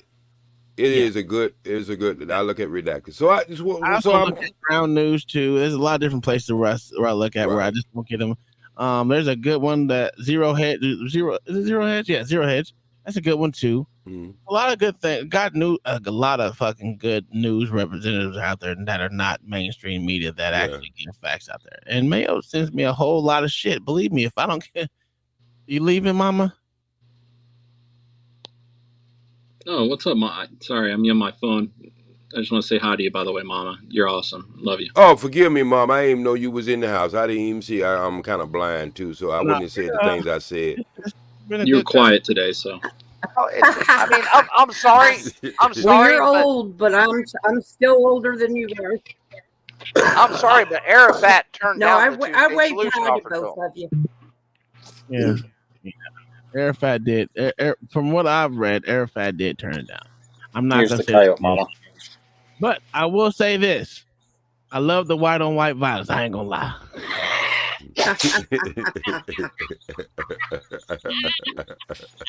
The white on white violence has been great. I'm always What is it? What is it? It's historical. Yeah, that's why I like Rome, Greece. I mean, come on, it's historical. This ain't nothing. Yeah, it's historical. And let me be very clear. While I am a supporter of National Socialist Germany, and I think we fought the wrong side. We should have been fighting the Soviets. I certainly do not consider myself a Nazi, which is funny because that's typical Jewish inversion. Ashkenazis in Germany were mocked as Nazis, because the last part of Ashkenazi, and they started calling that as an abbreviation for the National Socialist German Workers' Party. And so that's where that whole term came along. But no, I certainly people that are neo Nazis are cringe as hell. Most of them have horrible teeth. They're low IQ. You know, they throw slurs around to every race. Like Wait a second. Wait a second. You said that we fought on the wrong side? Yeah, Patton wanted to fight alongside the Germans. Let me tell you something. I've been saying that for a long time. And you know, even if you want to look at Japan, because people will say like, well, Japan bombed Pearl Harbor. I know my great grandfather, he was an OSS agent. His car was strafed by a German 7.7 millimeter round. It got stuck in his seat. I have it still. It's like a souvenir for my family. So we knew that was coming. They were intercepting the communications. They knew something was up. That's why they moved the 2 aircraft carriers that were stationed at Pearl Harbor out of there. We'll never know 100%. Just like with 9/11, we had the whole like dancing Israelis. Tons of evidence that both our own intelligence agencies and Mossad knew about it ahead of time, but they knew that having such an event would happen would allow them to go all out with their project for a new American century, attacking all these brown countries around Israel. I look at it they've as simple gotten as Iraq. They've got they've been fighting in Syria. They got all these different countries around there. We all know that Iran's the big target now. Listen, Cornpop, I'm gonna tell you how simple it is. You gotta look at it like this: were the Jedi the good folks, or were the Jedi the bad folks? I'm not a big Star Wars guy, but I know that the guy, the Darth Vader's the good guy. It seems like The Sith was on the right path. Sith was on the right path. That's a fucking fact. I can understand these analogies because I've had so many people say that, and then So which religious zealot do you agree with? The Israelis or the Muslims? Who, me? No, Oh, me? Well, the Muslims they don't say that my Savior, because Christ is King. They don't say that horrible things about him or his mother, in their holy books. And yes, Matter of fact, it's the only book to give Marianne a chapter. I'm a Muslim, so it's the only book that gives Jesus' mother a chapter in a scripture, in a holy book. I tend to side with Muslims before I side with Jews. And yeah, with the historically, there was the Crusades. There's the oh God, what's it called? I know that I'm tired right now, so my brain isn't working. The what's the wars when all the Muslims went to Europe? I know there's a name for it. Somebody help me out. But you guys know what I'm talking about. Yeah, there's been wars between us, but if you look at history for the most part, it doesn't seem like particularly white Europeans and Arab Muslims. We don't really have any beef. We seem to do just fine. It doesn't seem like we had all these problems with these Muslim countries and having them saying things about America and Europe and wanting to hurt us until we started basically helping this country called Israel and the evil sons of bitches that founded it. Really, basically helping them ethnically cleanse people and steal land. So we didn't fight Muslim countries in World War II? Well, we did actually. Before the foundation of Israel. The Waffen SS actually had a oh God, what attachment was it? They weren't very good though. I'm trying to think what not India, shit. But yeah, there actually was an Islamic attachment of the Waffen SS. And see, when people there's so much low IQ, like generalization from the Hollywood perspective of like the German soldier in World War II. It's nobody really goes in and reads this stuff in depth because confirmation bias. They want to pick the stories that support their own case, and everybody's guilty of that, and you could say that I'm guilty of that, but I'm someone that, like, I grew up, you wouldn't have found a bigger Zionist Christian. Like, I love Israel. We got to help the Jews at all costs because they're God's chosen people, because, Jesus was a Jewish carpenter after all, yada yada BS. I used to be that, and I like to think I'm pretty fair at looking at both sides. And yeah, it's these people, and certainly all Jews are not bad. When you go into Starbucks and there's a Jewish barista behind the counter, like, he's not controlling the world. Well, one thing I will say is that they do not talk out against their own. You'll find in other communities tons of people that will talk out against the bad actors in their own group. You will not see this in the Jewish community. You actually are seeing it in the Jews. There's a whole group of Jews against the attacks. You got the orthodontics versus the. Yeah, they're not handling each other very well right now at this point. But I'm with JQ. Fuck them both. Yeah, fuck all of them. I wish it were that way. I wish we could just handle our country and build our border and get our economy up. We don't need a border if we take over Mexico. Well, yeah, and then that's El Salvador, and then we're going all the rest of them. I think we should do that. Personally, fuck Canada too. We're going to take Canada over too. I mean, listen, that's the next place to take over, but it's too cold, so I wouldn't be living there. So we can take it over. Make sure it's in the summer. Those port eating sons of bitches, they're going down. Yo, this shit crazy. No, man, listen. But see, but this is why we have this influx of these people coming in, because when we go places and we turn them upside down and we put them on our currencies, we put them on our currency, where their currencies is just like you just throw the shit, kick rocks with it. And so what happens is, by the time you do that, they see where their money is coming from. They see the value of that money, and then they see the country that money come from, and robbing the resources and whatever, turning political puppets in their country. So they go exactly what? They go where the castle is at. They don't want to be over there. And so this is why we have this big influx when we have all this. We do all these things to these countries in Central and South America, and then these things happen. And this is a major problem. This is what scares me more than anything. I think either one of us on this panel right now, if there was an invasion, we would pick up every gun we could find to fight. I just really believe that. Okay? But no, I would change that. You guys wouldn't pick up a gun if it was certain people. Okay, and if it was people you agree with. And again, if there was an invasion of the United States and who wanted to take up, I think that the black, white, brown, whatever, I'm talking about true citizens of this country, I think we'll fight to the death. I really believe that. And so I say that to say this. What scares me more than anything is this influx of all these people coming from all over the world. We can rock within. I don't believe there's no country can beat us, but I think we can rock from in, and we don't stop this. What's going on? Well, they're not assimilated to American culture, so they don't have the same. There's no saving this. No, listen what I'm saying. You know, listen what I'm saying is, if enough get in, I'm saying it's already done. Okay. I mean, I'll go back to Frederick Bastiat. When misguided public opinion honors what is despicable and despises what is honorable, punishes virtue and rewards vice, a nation turns its back on progress and can be restored only by the terrible lessons of catastrophe. That's a fact. And I've been saying that is where we research sit and see today. how many LGBTQ, but you have to apply that to everything. You have to apply that to everything. If them words are good, you have to apply that to within too. That's what I am. Listen, I'm like this. There's a lot of Americans that need to be yeeted. Sorry.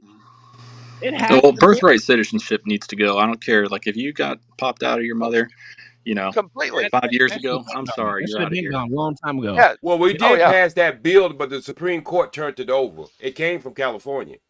It needs to be That's about retroactively 15 years. That bill was 15 years ago. Well, and that's how all this shit is getting turned over is through the courts. Yeah. So what I'm saying is, if you really look at this, a lot of attempts have had, especially for a liberal country, let's say a liberal state as California, to have that bill that came back. Well, Luke, his name was Conan or something like that. He wrote that bill, and what he had it is, if you wasn't a citizen of this country and you had a baby in this country, that baby you couldn't steal citizenship. So that would be the clause.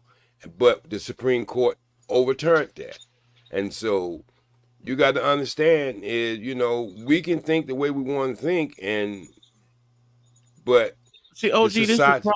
Here's the problem: is that these judges, like me and Mayo say, they next to kings, and we don't even know nothing about these judges that get voted in. Yeah, lifetime. The best way to vote these motherfuckers in is, I vote them out. Is every 2 years, pick another one. Get them motherfuckers. They come up for re-election. Well, I think it's every. It depends on the state and the jurisdiction. Yeah. Well, I'm more talking about the Supreme Court, because that's where all these major decisions have been made. Yeah. Well, it was overturned. That bill was overturned in the Supreme Court, because the Ninth District upheld it, and the Supreme Court overturned it. Oh, it if you read it, it was a correct interpretation. I hate to say it, but it was a correct interpretation. I understand, but sometimes, but it was never meant for that. Right. Yeah. I understand that. And my problem with the Republicans is they're pussies. They won't. There's not one Republican governor that will fight it, so it goes to the Supreme Court again. Yep, all over again, repeatedly, all the time, with no justification.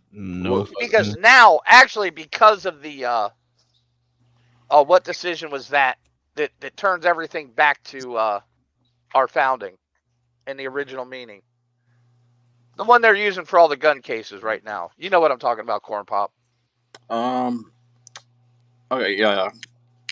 Not Heller versus DC. I know the guy, super base black judge. It's the New York case, isn't it? Isn't it the New York not case? Heller versus DC. I'm trying to. That's an old one that was from like 2004. Yeah. I can't tell you. There's so many damn things that we look at. I know what you're talking about, Mayo, but I can't think of the exact court case that it is. But that puts everything strictly back to the original writing of the document. And that would actually cause them to attribute that part of the Constitution to slaves and Indians. Former slaves and Indians. Because that's what it was meant for. But that's not going to waste. That's not going to waste work. It's going to be considered discrimination again. You know how this goes. But if somebody brought that case to the Supreme Court, it would win. Wait a minute. I'm trying to I'm a little slow. I'm trying to catch up with this. So are we talking about the 14? What are we talking 14th Amendment. Okay, so if that's the case, their scholars of today are debating on that. Due to the fact is the 14 was written and how it was changed, never used the language of what it's supposed to change. So they're saying that blacks are not really citizens in this country in the first place. There's actually scholars, large scholars, who are debating this now. Yes, there's racist scholars that are debating. Yeah, I have no doubt about that. But they're been racist for a long time. So the fact of the matter is, majority of blacks here that are on this continent were literally born here. They're not really from Africa. Well, me, Uncle Tom, we would debate that until Martin Luther King have another speech. Well, Martin Luther King was in itself. No. What I'm just saying, we would debate that to Martin Luther King come back and have a speech. I get it. But to be honest with you, most of us blacks here are born here. No. What I'm saying is, I do understand that. But what I'm saying is, if you say, okay, think about what I'm going to say, Uncle Tom, how they're making sense with this. If I say, if I say a group of people are 3/5 of a human being, and I was doing for the vote, really, but you still said that these people was 3/5 of a human being, and then if you want to change that, but you don't put that into the change, then who are you talking about? Because you still was talking about citizens from the beginning, but you didn't. We were beside the citizens. And so what I'm saying, you go to change that, but you never put that word in there. And this is what these scholars are debating on. But you can change that, right? Because that's why they call amendments. You can I know, always, yeah, you can change it. You can change it, but what it takes, what 3/3 of to get an amendment, and that mean all them states have to come together. Oh, that's not hard. That's not hard. Yeah, it's been hard up to this point because no one tries it. No, think about what I'm saying, Uncle Tom. No, dude, I'm understanding wholeheartedly what you're saying, right? Okay, so I'm saying that it do have a legal point. It has legal that stand- if you it has legal standing. If you are talking about a certain group of people, and then you come back in the 14 and say the citizen, all people are citizen, you already declared these people not being people in the first place. So if you don't write that into the 14, then who are you talking about? All persons born or naturalized in the United States. No, listen what I'm just saying. But that's what the 14th says. I know that's what the 14th. It doesn't say all whole persons. No, listen what I'm saying. Listen what I'm saying is you have never changed the definition of us in the first place. So you're still talking about the people you included in the first or the second or the third, whatever it is. I'm gonna tell you like this. This is how you got the non-racist people that do it. This is what the Mayo said. All people naturalized and born. No matter how you look at it, you was born in the great state of California. Am I right? Okay. So that's regardless of percentage. I got that. I get that. But okay, I get that. But what I'm saying is, first you got to change the definition of the people you speaking of, because by the first no. Because all blacks weren't slaves. No, listen. That's true. That's also true. That's true. It's been documented plenty of times. Okay, can we read? Any person who was not free would be counted as 3/5 of a free individual for the purposes of determining congressional representation. I understand. Go back to 3/5 vote for women, just for women. I think we can all agree on that, right? I think women shouldn't vote at all, but I don't think they should vote at all. Sir. Well, I know y'all wouldn't, but I think if you had the right woman and she's supposed to vote with the family, that would just push your vote to more of a number. I think all families should have one vote. That's it. I think only property owners should have a vote. That's what I meant by families. No, I can't believe families would have. I wouldn't go with that. I wouldn't get that. If that's the case, then then anybody who outside of property shouldn't have to pay taxes. I'm agreeing with that. They don't have to pay property tax. Taxes is listen what I just said. They shouldn't have to pay taxes at all. Why, sir? Because you're not allowing them to vote, sir. Ideally, we would have like Ron Paul's. But property owners pay property taxes. I understand. I don't have a problem with what you said, but I'm just saying outside of that, then the people who are paying taxes that build schools, that build roads, and all this other stuff, they shouldn't have to pay taxes because they don't have no vote. That's a fact. They don't need to vote.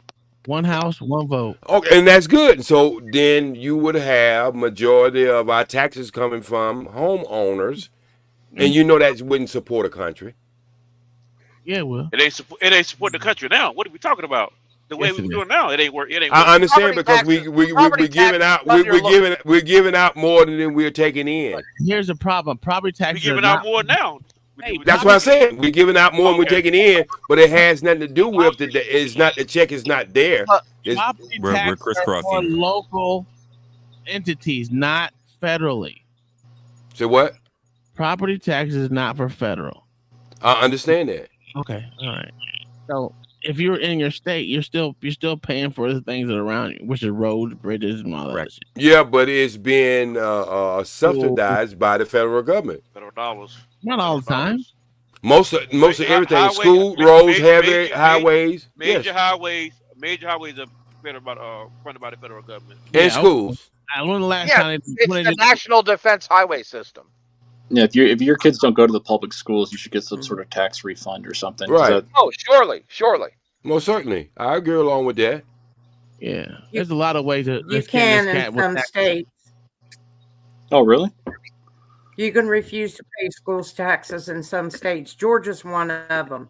If you don't have Damn, a I child didn't in know that. school in Georgia, you can have them strike that tax. I didn't know that. And in New Alaska, every day. once you hit age 65, you don't have to pay property tax anymore. I don't pay Same property way in taxes now. Washington. Alaska's awesome. I just Yeah, to well, having to you're a drive through Canada to get there. Oh, Dirty you can take Canadian. a boat or fly, sir. You go. Well, you can take a boat or fly. Yeah, you can boat or fly. No I'm a cannon cold. involved. I'm not a The cold flying's nation not person. safe. Or you can fly to Russia, then swim to Alaska. You don't gotta swim, you can walk across. Well, In the winter. In the winter Yeah, time. you wait till wintertime, you can walk. You can walk Some- across. Hey, good luck on that. That too. I'm Something an you were equator saying, child. Ghost. I wouldn't last in Alaska. I'm an Me equator either. It's child. too goddamn cold. I'm a real black. When it go below 70, it's freezing. I'm sorry. Yep, that's me too. Something that you were saying, Ghost, it was a while back, but I just wanted to comment on it. You know, from the people I know, like in Europe, particularly like the UK, I know everywhere it's bad over there as far as immigration, particularly. And you know, here we have like the Hispanics, whatnot. Over there, it's primarily Muslims from various different countries, Africa, different Arabs and whatnot. And you know, you hear people saying, you know, well, what the heck they doing coming over here? Well, you know, the whole I know Ghost why they're going over there. It's because you know, if you go back to Muammar Gaddafi, you know, he was intentionally blocking all those people from being able to come to Europe. He was doing great things for his people, trying to establish his own currency. You know, but we you know, a certain group of He people put a keep putting water him down. line. He put a water line all the way to Africa, and so he was. Anybody who wants to go off the gold petrodollars ends up dead. Oh, that's a fact. Ends up dead. I would agree with that. But that's false. Okay. Because BRICS exists today. Well, that's why. This is why I was telling you the power of BRICS. Because who you got? You got Russia, China, and its embassy state. You can't say it. And they still goddamn shot some missiles over there at the goddamn top of where Putin lived at. It'll be interesting the next like 10 years, see what happens with this whole BRICS thing. Give me 10, 15 years of BRICS, then we can have we can talk about the discussion. But right now, it's like a baby with diapers and shit. I know, but I'm just saying there's so much protection now when you got all these three big countries. You can't just go in there and kill the leader. That's what I'm saying. Yes, you Invest in Ripple. Yes, you can. I mean, you could. Here's the problem. But is there gonna be a little problem with it? There's over like 40 different American bases in Africa. So yes, they can still I understand. And I understand that, but I'm just saying is we ain't gonna talk about when you get in one of them good fights and it's not an easy win, that's the one. It's only South Africa right now. It ain't the rest of them ain't in it. No, you got the certain countries in Africa right now kicking the French ass out like they got the hot potatoes on the shoes. Sure. They still ain't kicked out Americans yet. So No, they haven't. But you know it's coming soon. What was the based Africa country that banned the Transformers? Was that Uganda or who was Uganda, that? Uganda. But it's many. It's more than one. It's many. Uganda, Ghana, not Nigeria. Nigeria has been taking on the Western mindset, which is weird. It's most African countries minus Nigeria. Nigeria is really Western. And wasn't America threatening to withhold aid for them doing that? Oh, they did. They did on the sanction. You must have a degenerate nation, otherwise we're not going to give you money. It's like, we're not going to give you money because that's why Obama got so much pushback when he was traveling through Africa because he was trying to bring that flag over there. Well, even look at Ukraine. Like it's, their people have suffered heavily for all this aid. I mean, both just dying in open warfare and, the type of culture they're absorbing via, these it's so westernized nations that are on the decline. It's so bad they're kidnapping people and making them fight. They're giving women wooden guns. Jake, you crazy. And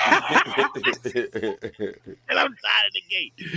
Yo. But yeah, I know we all disagree on a lot of things here. Figured talking to you, Mayo, and stuff. But yeah, I still rock with you, Mayo. You know I like you, man. Well, I know my problem is, guess what? You're no longer ethnically European. Who, me? And guess what? Guess what? Europe is already lost. Oh, yeah, for sure. We fought an entire fucking war to separate ourselves from Europe, sir. Yeah, but you know, it's kind of we did come from those people. You know, and we separated the thing them is, Japan from them still for a has their reason. culture. You know why? And you look into why is Japan? They're trying. They actually had a Miss Japan, and I really felt bad for the Japanese people. They had their first tranny like Miss Japan. No, that wasn't Japan, sir. I'm pretty sure it was. Hold on. No, Miss Japan is actually, I think, an American. Like this was actually Japan's beauty pageant. Hold on. Listen, I like y'all going to the transgender, but I don't really give a fuck. But either way, like I'm proud of Japan for like, keeping their nation Japanese.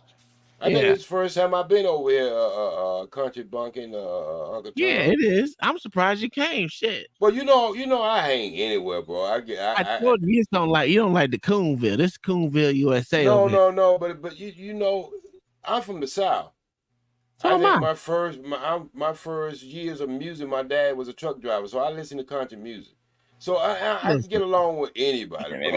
Bro. I went to school in the country. I was raised up in the country. There's nobody I can't get along with. OG, you're good for a debate show because our Mondays are a debate show where you can bring your own topic to debate.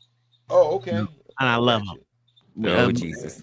And then we got Tuesday where it's literally Hate Mayo Day. You know. Oh, well, that's an easy show. Is that what it is? Oh no, I'm right, Mayo. Mayo got Ukrainian-born Miss Japan gives up her title. That's an easy show there.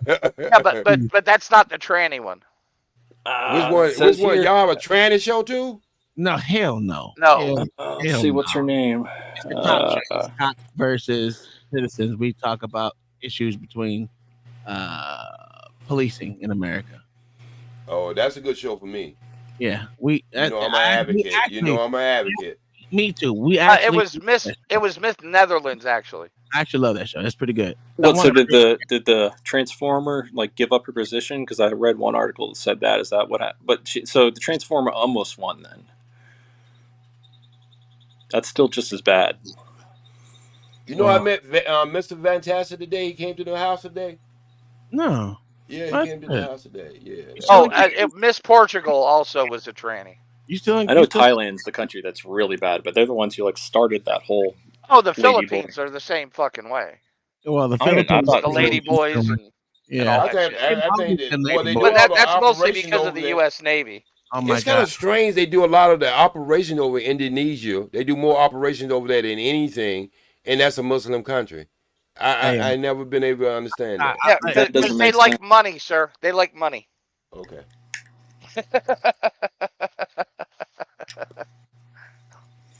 All right, I'm gonna end this goddamn argument. God don't need a damn. He can walk on water. That's true. But I'm gonna show you all the southern states because y'all gonna quit fucking with me because Oklahoma is considered the goddamn South. It's considered Texas. Well, wasn't that's what the whole John Brown thing was about, right? Wasn't Oklahoma part of the South, and then John Brown like went and like fought all this, or am I remembering that wrong? No, you know about John Brown. Here are the fucking Oklahoma's the South. Oklahoma is a part of the southern states, sirs. Oklahoma's part of Texas. No, it's from Oklahoma down. Y'all Midwest. Get the fuck out of here. You crazy. Y'all Midwest. I'm sick of y'all. I don't care what that map say. Y'all and he colored that red in himself. Nah, yeah, shit, I know. Me. He's bullshitting us right about now. No, not today. Listen, it used to consider it part of Midwest because it was they considered the Bible Belt South. So yeah, it just depends. The South. 90's in the house. Peace. The South stop in Mississippi. No, it doesn't. No, it doesn't. No, not no, it doesn't, sir. Louisiana. No, it doesn't, sir. Yeah, Louisiana. No, it doesn't, sir. Yeah, it does. No, sir. You're absolutely wrong, sir. We don't claim anything. Oklahoma, Texas, we don't claim none of that. It's the South, John. Johnny, Mama, I'm not gonna argue with you, Mama. You ain't got listen. Nigga blew up ass dude, guy, man. Mama's lived freaking everywhere. Like she been all over. All right, y'all. It is 3:00 in the morning. I literally got to get up in 3 hours. So I got a show to do at 1 o'clock. Shit, so 3, man. I'm tired. I do a show at 1 o'clock. So J Speed, what's your show? J Speed, OG J Speed, the Ghost. Okay. Put it up there, Uncle Tom. Put it in the chat, bitch. I don't know you. Listen, see, that's a damn shame. I've been doing this ever since 2012. That's a damn shame. I'll put it in the chat and I'll put it in the back and I'll bring it to the front. I ain't got no problem. Okay, all right, okay. I went to play I didn't football. know you had one. Yeah, I've been having a channel. I have 7. What's your channel called? Wow. 7? Yeah, I have 7 channels. Ohio. Hey, James, I am literally with you on this. Ohio is the worst state in America. No, it's not the worst state. New York's the worst state. But Ohio is close. Not even close. What would you say that? Because New York is trash, bro. He has a Mayo, did you hear about the gun road. stuff in Hawaii? Like what was the dumb shit they claimed why they couldn't have right to carry? I'm trying to think. And it's funny because they literally always talk about guns in Spirit Hawaii. of Aloha, that was what it was. Spirit of Aloha. That shit was bullshit. I fucking can't stand Hawaii. That's why I won't come back. So can Texas just say Spirit of Texas and then have their own like immigration stuff going? Like, since when are you allowed to make up some stuff like it? It's ridiculous. Well, and it's not like Hawaiians weren't warriors. It wasn't. They got their ass demolished too. Well, they were not good warriors, but they were warriors nonetheless. Yeah, and they liked white punani, so that's a fact. That's why they got conquered. I told you that white punani, they motherfucker crazy, boy. They motherfucker crazy. Hey, OG, It's hard finding good white punani these days. Man, I hear good things about Midwest. Like, sir. No, sir. I can deny that. We took a poll, sir.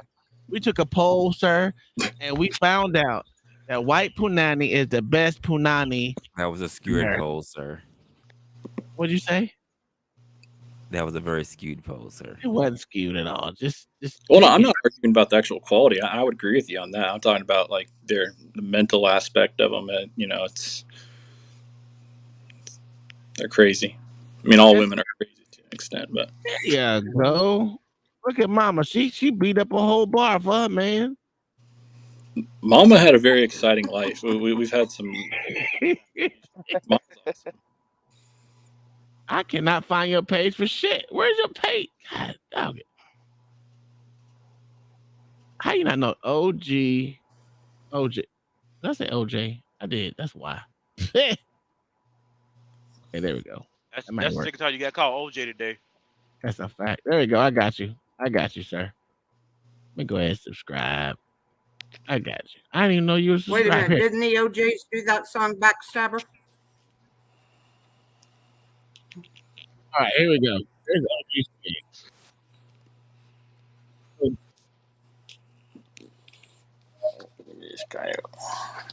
I got you, sir. OG Speed is in the back. There you go. I mean, in the front. Hey, baby. Yeah.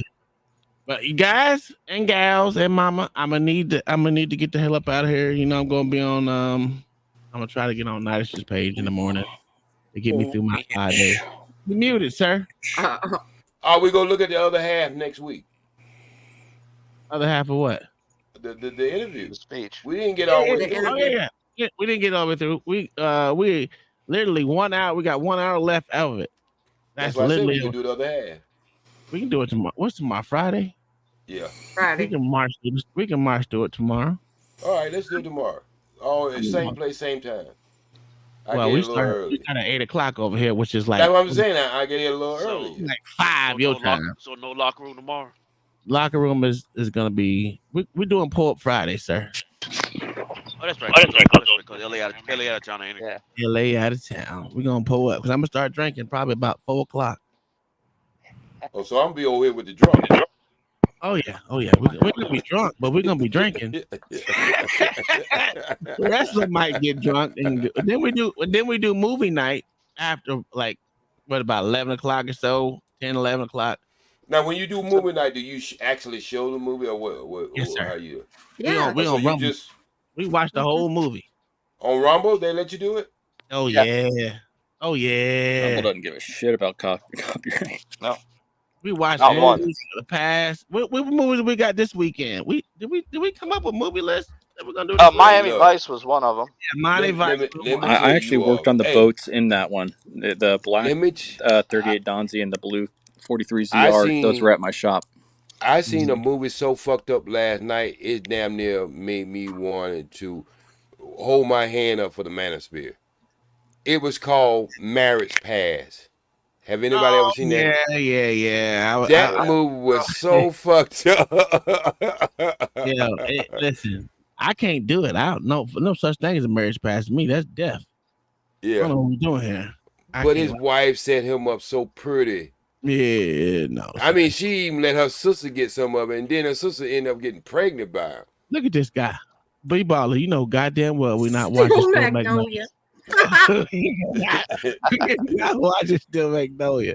You watched that movie that Kingdom Mind picked the other night. Might as well watch Still Magnolia. Oh, that's right. Saturday we gotta do Roots. She paid me for Roots. Oh God. Oh hell no, I won't be there. Oh, then. no. I have No, me never neither. watched. I have never Me watched neither. neither of the Roots. Never. Listen. She paid to watch this shit. I cannot digest that. I don't give a damn if it's just me in here. I will sit here and watch Roots for her. Yeah, I think you should just give her money back. Your name is Toby, baby. Hell no. I'm in timeout. Yeah, just give her I'm money in back. timeout from picking. I don't know why movies. y'all hate Roots. Roots was a good show. Do you know how many funny scenes in Roots it was? A whole lot. I'm gonna be up and doing this. Roots is about as good as Color Purple. Color Purple. Neither one. I have never watched that neither. I just can't. Them OG. them movies like that, I cannot do them. You from my state. I ain't didn't, seen that. but I cannot get into the movies, bro. There's certain movies. I'm gonna tell you, like Terry McMillan and the Opal movies, they always have some fucked up shit about men's in them, so I can't watch them. That's the truth. That's the truth. I agree with you on that, but I look at them for the funny parts. That's what. Yo, listen. You gotta understand when we watch movies, it's not. Only time it's quiet is when it's a good movie. Okay. That's the only time it's quiet. Motherfuckers is watching it and they are enthralled with it. When it's one of these fucked up movies, everyone's talking the whole goddamn time. Well, No, but I will say still, like your movie streams aren't near as bad as a black movie theater. Like, you know, the stereotype like in your movie watching nights like doesn't, you know, you go to an actual black movie theater and that's. Oh no, Tom's a white man. That's why. Well, that's why, yeah. Well, It's not. there's that one. Who was that one comedian? I thought you know. Unless you're a white man. Well, no, but black movie theaters can sometimes make the movie better because the commentary you get with the movie. There was that one comedian that had he had a joke lined up all about that, about like how going to go see movies, and he would specifically go to black movie theaters because just it made the movie 1,000 times funnier. Horror movies especially. Yeah, horror. Who is that guy? The really obese guy. Who was that? Was it Ronnie? Oh God, I love that guy. He died from being like super fat. Not Bruce. It was God dog. I know you guys know who I'm talking about. I know who you're talking about because he had his hair slicked back all the time. Yeah, and like he had custom made jeans or something, dude. Like they were. Yeah, I know. You could throw all of us that are in this panel in his jeans. Yeah. Yeah. Not Candace, right? No. Hey, Ronnie May, right? Yeah. So my question, Uncle Tom a big guy too. Yeah, I'm shit. I'm. Damn, we got John the Baptist in there. I didn't know that was you down there. He John. shaved his What's up, man? face and everything. Look at it. Look at him. He must got a hot not- date at 3:00 in the morning. What All kind right. of life did you over with? John took off his facial He's hair. not hiding in the dark. John the Darkness. No, I did not shave. I don't know what He, you're talking he, about. he trimmed it up. Okay. No, I didn't. No. You a I can lie. still trust him then. Okay, I don't believe it. Hotel Rwanda, listen. So this is how it works on movie night. I don't know what y'all gotta do. Here's how it was: $5 to get yourself on the list to watch a movie. Mhm. Now you can be outbid to play that person's movie first, but you're still gonna get your movie played. It's just not gonna be played first. So it just depends on what you want to do. Now, I don't have any veto power of nothing. That's why I said you pay me to watch a movie. Now, when you got one like Roots, you gotta pay a little more because that's a series of fucking movies that no one wants to watch. But we're gonna watch them anyway because she paid me money. But no, we watch. It doesn't matter what movie it is. I download that shit. We watch it. We call it a day. Chop it up. So, what has been the highest that a person paid to watch a movie? I think Kingdom Mind did the $30. No, no, I think it was 40. 40. No, you're right. 30. 30 is 30 is. Yeah. I was gonna say OG. I think paid 25 for one. I Yeah. paid 20 for one. Yeah. We outbid She each other. paid- We got in a bidding war. Oh, okay.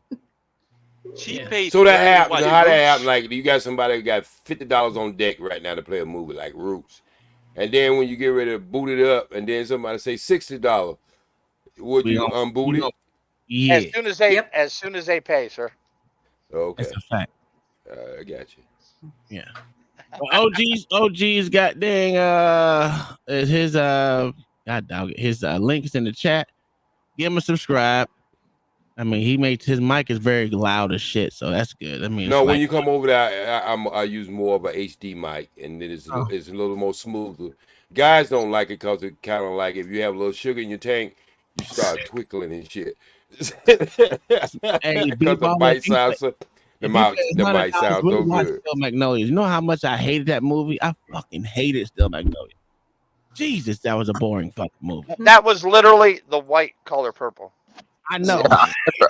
I know Yes. I just have like too much estrogen.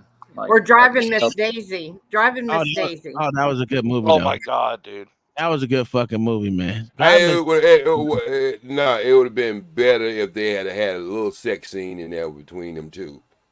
I agree. I agree. Oh, yeah, you know they that was would fucking. that would have made it a little better. You know, he She was was like riding Miss Daisy. yeah. You know what I want to see? I think Othello. That was a good movie too. That was a good movie. But you got which one? With the one with the new Lawrence age. Fishburne. Okay, Yeah. I got you. Those are good. I like to see titties in my movie, so you know, except for Critters. Critters was not a good movie, but we only watched one. But there's How about 4. Little Nikita? Never seen it. Point of No Return. Nope, didn't watch it. No, Point of Return. That's the one in California with them skating, right? No, Point of No Return was a Wait, that's kind of Point like Blank. That's Point Blank. Yeah. No, that Yeah, was Yeah. what's Bridget her Fonda. name? What's Bridget her name? Fonda. Yeah, Bridget Fonda, where she Yeah, I'm in that where movie. she was the criminal. Yeah, I'm in that movie. I opened up the scene of that movie. You should tickle a spot. No one cares. What Fuck you. movie? What movie was that you opened up? Point of No Return. Well, let's watch it. Pay me How $5. about I think we already did, but yeah. Yeah. How about Congo?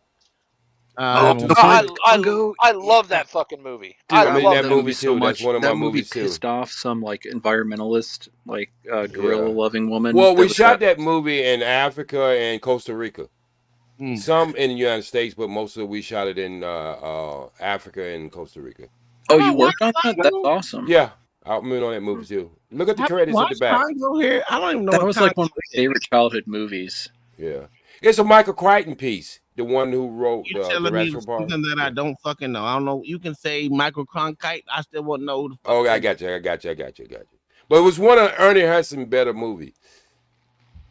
Again, That's a perfect Okay, I got example you. of like a 90s. I don't remember people's names like that. I'm not I know faces. Oh. I Well, I know. worked in the movie where business they for 35 frightened- years. I worked in the Yeah. business for 35 years, so it's kind of like as a stuntman actor. So it's kind of like you probably know more movie stars than I do, bro. Because just like I say, I only know pretty much the ones I work with. Yeah, shit me. I don't remember shit. If it's not about scenes, I don't remember it. I was Samuel Jackson stuntman double for 7 years, Cindy Portier stuntman double for 9. So I stayed in the business for a little while. It supported my family. Hey, nothing wrong with that. With a mechanic job too. It wasn't supported all the way. Yeah, that's a fact. Well, I'm sorry, y'all, but I'm going to fucking bed. I'll see y'all guys tomorrow. Pull up Friday. I'm not gonna do a day stream because I'm gonna be at work, but I only work in 3 hours. So, Are you doing a show after this? Who? Ghost. JC. Yeah, I'm doing some music. I'm really just talking about meeting you're Fantastic. you're at 3 hours, so you're 3 hours behind me. So Yeah, so it's like I'll be going on about another about 25, 30 minutes. All right, man. Well, I've been talking about meeting one of the content makers that's been in the business for a while, Mr. Fantastic. Y'all might know him, but he came out and gave me a shout out today. Came to the house and see what I do. All right, cool. Hey, check out OG Speed the Ghost on his channel. His channel's in the link. Hit him up. I'm going to bed. Matter of fact, I'll probably hit you playing. We'll see you guys tomorrow. Pull up Fridays. Bring your alcohol because I'm gonna start drinking probably about 3 o'clock. All right, All right, peace and love, and always strive for the truth. Yes, sir.